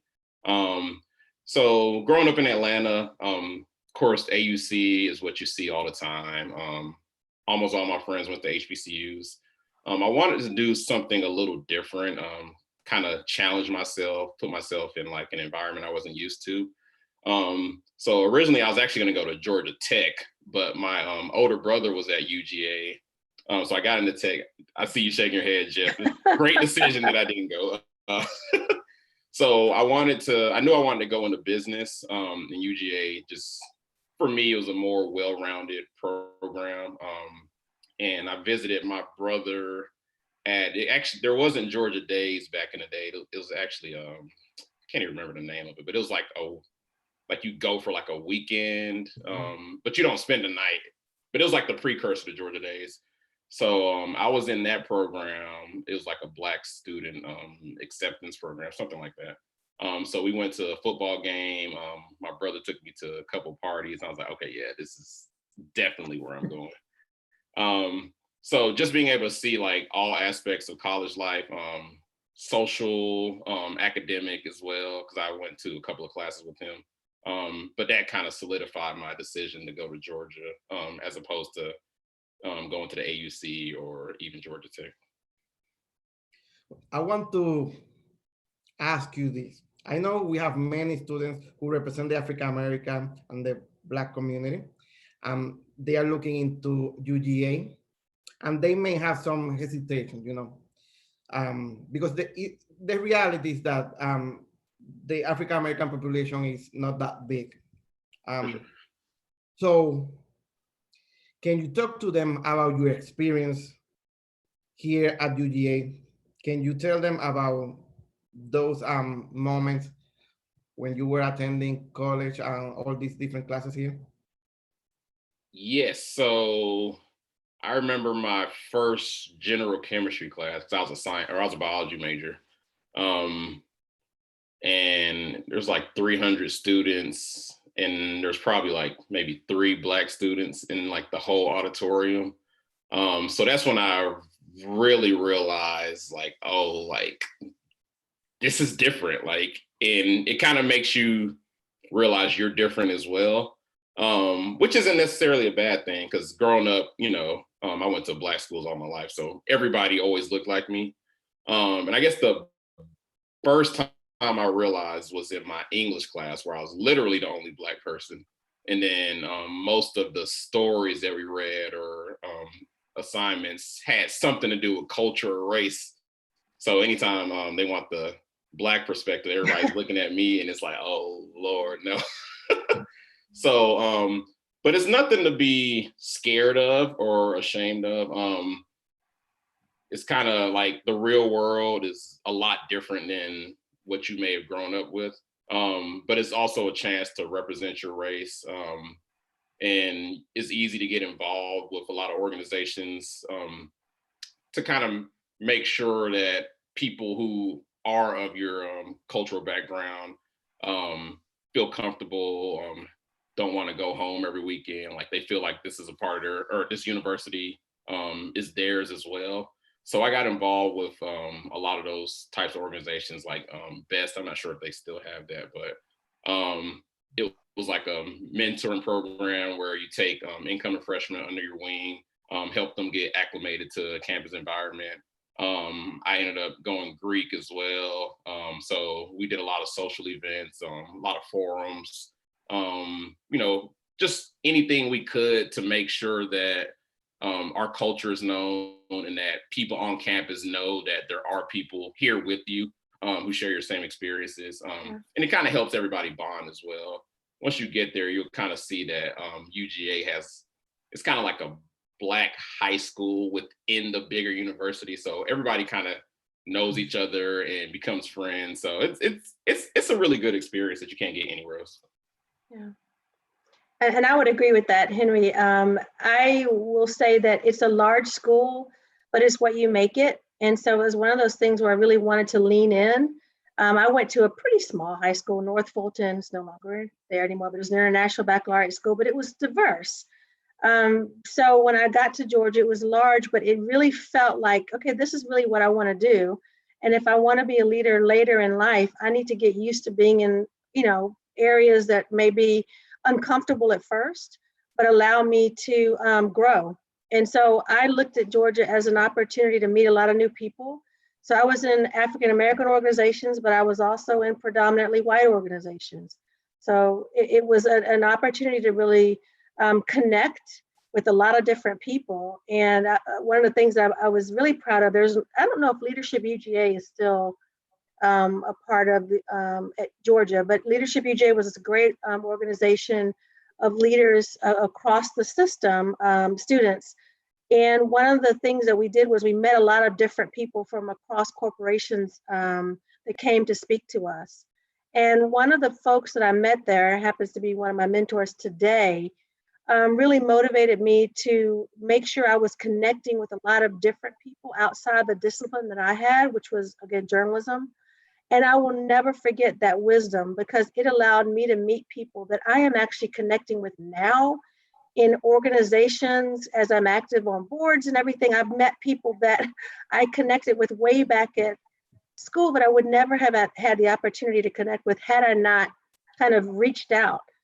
So it's large, but it's not. I think, Henry, the way you put it, is that there's a smaller community within the bigger school. It really is like that. And it's what you make it. You find your tribe, but also you need to make sure you get out and, meet as many people as you can, because it's going to prepare you for the world and what your next steps will be. Do you want to? You guys are both go ahead. I was going to say, you guys are both right. UGA stretched me in ways that I don't think I would have ever been stretched had I gone to another institution. I think Henry and Khalid are both absolutely right. You get that small town feel, obviously, within our community of African Americans. But my encouragement, because I stepped out of it as well, as I broke out of that shell and I started to network and interact with people that didn't look like me, that didn't have that same shared experience. But when I was ready for that shared experience, I just ran the tape, and we did take time. And then, in full transparency, there might have been a day where, I might have spent all day at tape time. At tape, but that's just, and it's funny because Henry's laughing. Everybody's laughing because that's a shared experience for our community across generation. Right. And yes, campus is small, or the African American community is small at UGA, but the living African American alumni is 15,000 strong.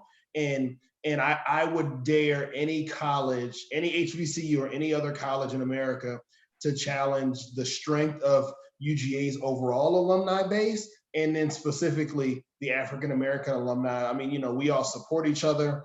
Henry and I, three years apart, but I live in Gwinnett, he's in East Point, and I've shopped at Cupcakery, and so that's the strength of UGA, is that our alumni base can't be matched. So. Yeah. I'm so happy that you said that, because I was going to move to another question. I was going to say the simple question, like, what is your best memory of UGA? And I still want to do that, but I don't want you to go back. You don't have to go back, because I know the Black Alumni Association is a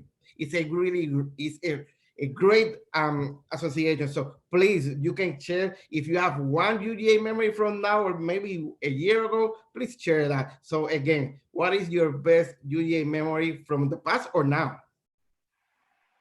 That's a good question. That is a good one.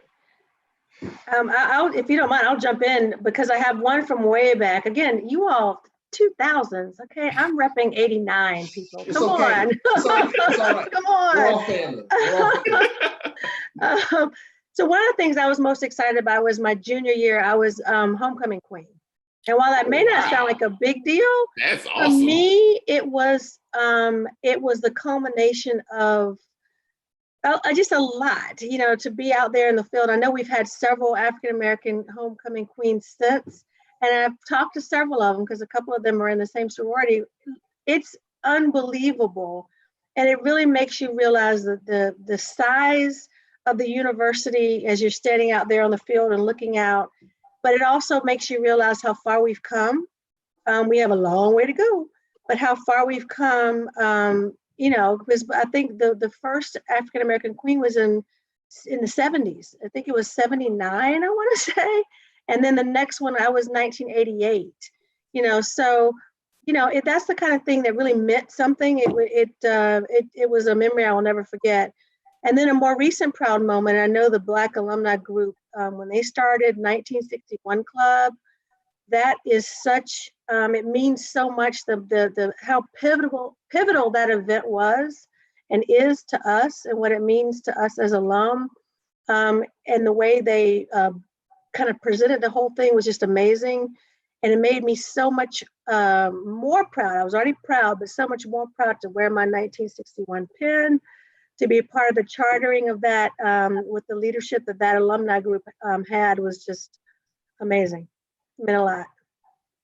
Wow. I think I have a couple. So just so that you guys know, next year I'll be president of the Black Alumni Leadership Council. Congratulations. So my hope, one of my proud moments are going to be when both of you guys donate to 1961 again. But in all seriousness, man. So we're talking about Georgia Days. But that idea was birthed while I was in college. Like that was my senior year of UGA when the idea kind of first started being talked about with a couple friends of mine. Yeah. The Give a Dog a Bone campaign that started with the Black Educational Support Team when I was at UGA, and we started to write letters to all the admitted students to say, hey, welcome to the family. We hope that you decide to go here. Like, so that was us. And so for me, that's one of my greatest moments, and that's one of my favorite moments because it just points to the fact that if there's something not present at Georgia that you want to do and you want to be a part of, just make it, create it. Make it. Yeah, and then the most impactful part of that is that learning experience that you go through in making this organization or making this thing. It does nothing but benefit you when you graduate and you're talking about yourself in your first interview. You're going to talk about, wow, I was the brainchild behind Georgia Days or whatever your thing is. And then the person sitting at the other end of the table is going to go, okay, yeah, like this person's legit. We got to bring them on the team. Yeah. Whatever the base salary was, let's up that back a little bit more because that person's impressive, and that means a lot. And the name on the degree means a lot. Definitely. I'll piggyback a little off of Jeff as well. So that first Georgia Days, I was actually a host for that, and my mentee ended up coming to UGA, matriculated, really good friend to this day. And another thing, we go back to saying at UGA, if you want something to be there that isn't there, it's like you have the strength to make it happen. So like right after I graduated, actually my younger brother who went to UGA as well, there was like this talk of creating like a Black homecoming experience. Mm-hmm. So there were a lot of parties involved in that, but we kind of helped spearhead the movement. We actually created like a Black homecoming week with there's like a culminating party and whatnot, but then they had like the tailgate and everything. So it kind of started small, but it's kind of grown into like this big annual event. Cause I remember like my freshman, almost all the way through graduation, like homecoming will be a weekend where a lot of people will like actually go home instead of like come home to the university. So we always wonder why, people will come from out of town and they'll go to like Howard's homecoming or like AUC. So we wanted UGA to be something similar where people wanted to, bring their families back, catch up with old friends, just have a good time. So we implemented a big plan to kind of spearhead that and get it started. So I'll say that's probably like my biggest or like my proudest accomplishment. Not saying I did it by myself by any means, but we helped kind of spearhead that movement towards wanting homecoming to be like a bigger thing. So. Nice. And Henry, of course, I had to add to my virtual background the picture of our homecoming. You're good, man. Yeah, man. You know, hey, if you're gonna talk about it, the least I'm gonna do is give homecoming a shout out. So, but no, I appreciate you for doing that. That brings back so many alumni. And we talk about that shared experience. Like we didn't have that when I was in school, this whole Black homecoming thing. Mm-hmm. And so without your leadership, man, you know, there are kids that are benefiting that are on campus today that get to see all of us come back to campus and go, and they had no clue that there were so many of us that were on campus. But then just imagine the fun and the networking that takes place, of course, that happens there. You know, hey, you know, and so I mean, Black alumni, we are all amazing and we're all doing excessively abundant things. And so just to be able to give back to the students that are there, that's what Black homecoming's about for me. I didn't know I had you to thank for that, Henry. I took my son there last year. We had a blast. I couldn't believe I was at Georgia. Myers Quad never looked like that. So that's a huge, huge thank you. No problem. I don't want to leave before asking Mr. Henry Adele, there is a question for you. Students, they want to know what business you are talking about. What business do you have? So we own a company called Cupcakery. It's a cupcake and coffee shop located in East Point. But we deliver all around the Atlanta area. We do a lot of catering events, probably for like big corporations that you would never know like who catered that. But again, we've been up and running for about 6 years. Especially now with everyone like staying at home, we've like pivoted a lot to, you know, doing deliveries, helping people send birthday gifts and love to people because they can't get out and do it themselves. So we've become, not to make a comparison, but we're like an Amazon now where everybody wants stuff online. So we're able to kind of deliver that. But yeah, if y'all are ever in Atlanta at all, come check us out. We're at 2781 Main Street. We're still open as well. I'm usually there, so just come and say what's up. I'm glad to support you. Hey, absolutely. It would be awesome if Henry, what were you doing before you and your wife decided to open Cupcakery? So I was working at a place that does IT. They sell like servers and networking equipment. So I would kind of put the orders together once the salespeople. So complete 180. Right. But yeah, you know, sometimes your passion finds you and you just got to go for it. That's awesome. And I only bring that up just to further highlight just the impressiveness of our alumni, to go from here's what you're doing. You know, you talked about earlier in your presentation, hey, my freshman year, I was taking a biology, you know, class. Eventually you work your way into IT, and then you're like, this isn't what I want to do anymore. So I'm going to do a full 180, and I'm going to open a bakery, and I'm gonna produce some bomb cupcakes and some, you know. So I just, again, it just goes back to the impressiveness of our alumni base. For sure. That's fantastic. I apologize because I have to cut this, but this is an awesome conversation. I enjoyed it a lot. Thank you so much, all of you. I want to encourage our students who are listening to contact you, contact the Black Alumni Association, because you don't have to wait until you finish. You can contact them and engage with them in these wonderful activities that they do, and do network because we need that. So thank you again for taking the time Friday evening to do this. Really, you know, I'm really so happy inside. You don't even imagine. So thank you guys for sure. Thank you for having us. This was wonderful. Thank you. And thank you for all that you all are doing. And come to Georgia, admitted freshmen. Come on. It's a fantastic place to be. Cupcakes on me. There we go. Hey, I appreciate the Georgia Days folks, man. Y'all did an amazing job of pivoting in this hard time. You know, obviously it's not the same bringing these kids or bringing you guys on campus, man, but just the pivot for the Georgia Days board and everybody involved in putting this together. Kudos to you guys. Y'all are amazing. Absolutely. Well done. Thank Well you. done, Thank for you. sure. So now I want to invite our Director for Diversity and Inclusion to come and give us a closing. And once again, thank you. Thank you so much. Okay. Well, wow. So I'm blown away by the panel that we just had with the amazing alum from the University of Georgia. I am a recent alum of UGA as a graduate student, and they just instill so much sense of pride in me to be able to say that. And so, again, kudos to our alumni panel. Kudos to our Georgia Days Executive Board.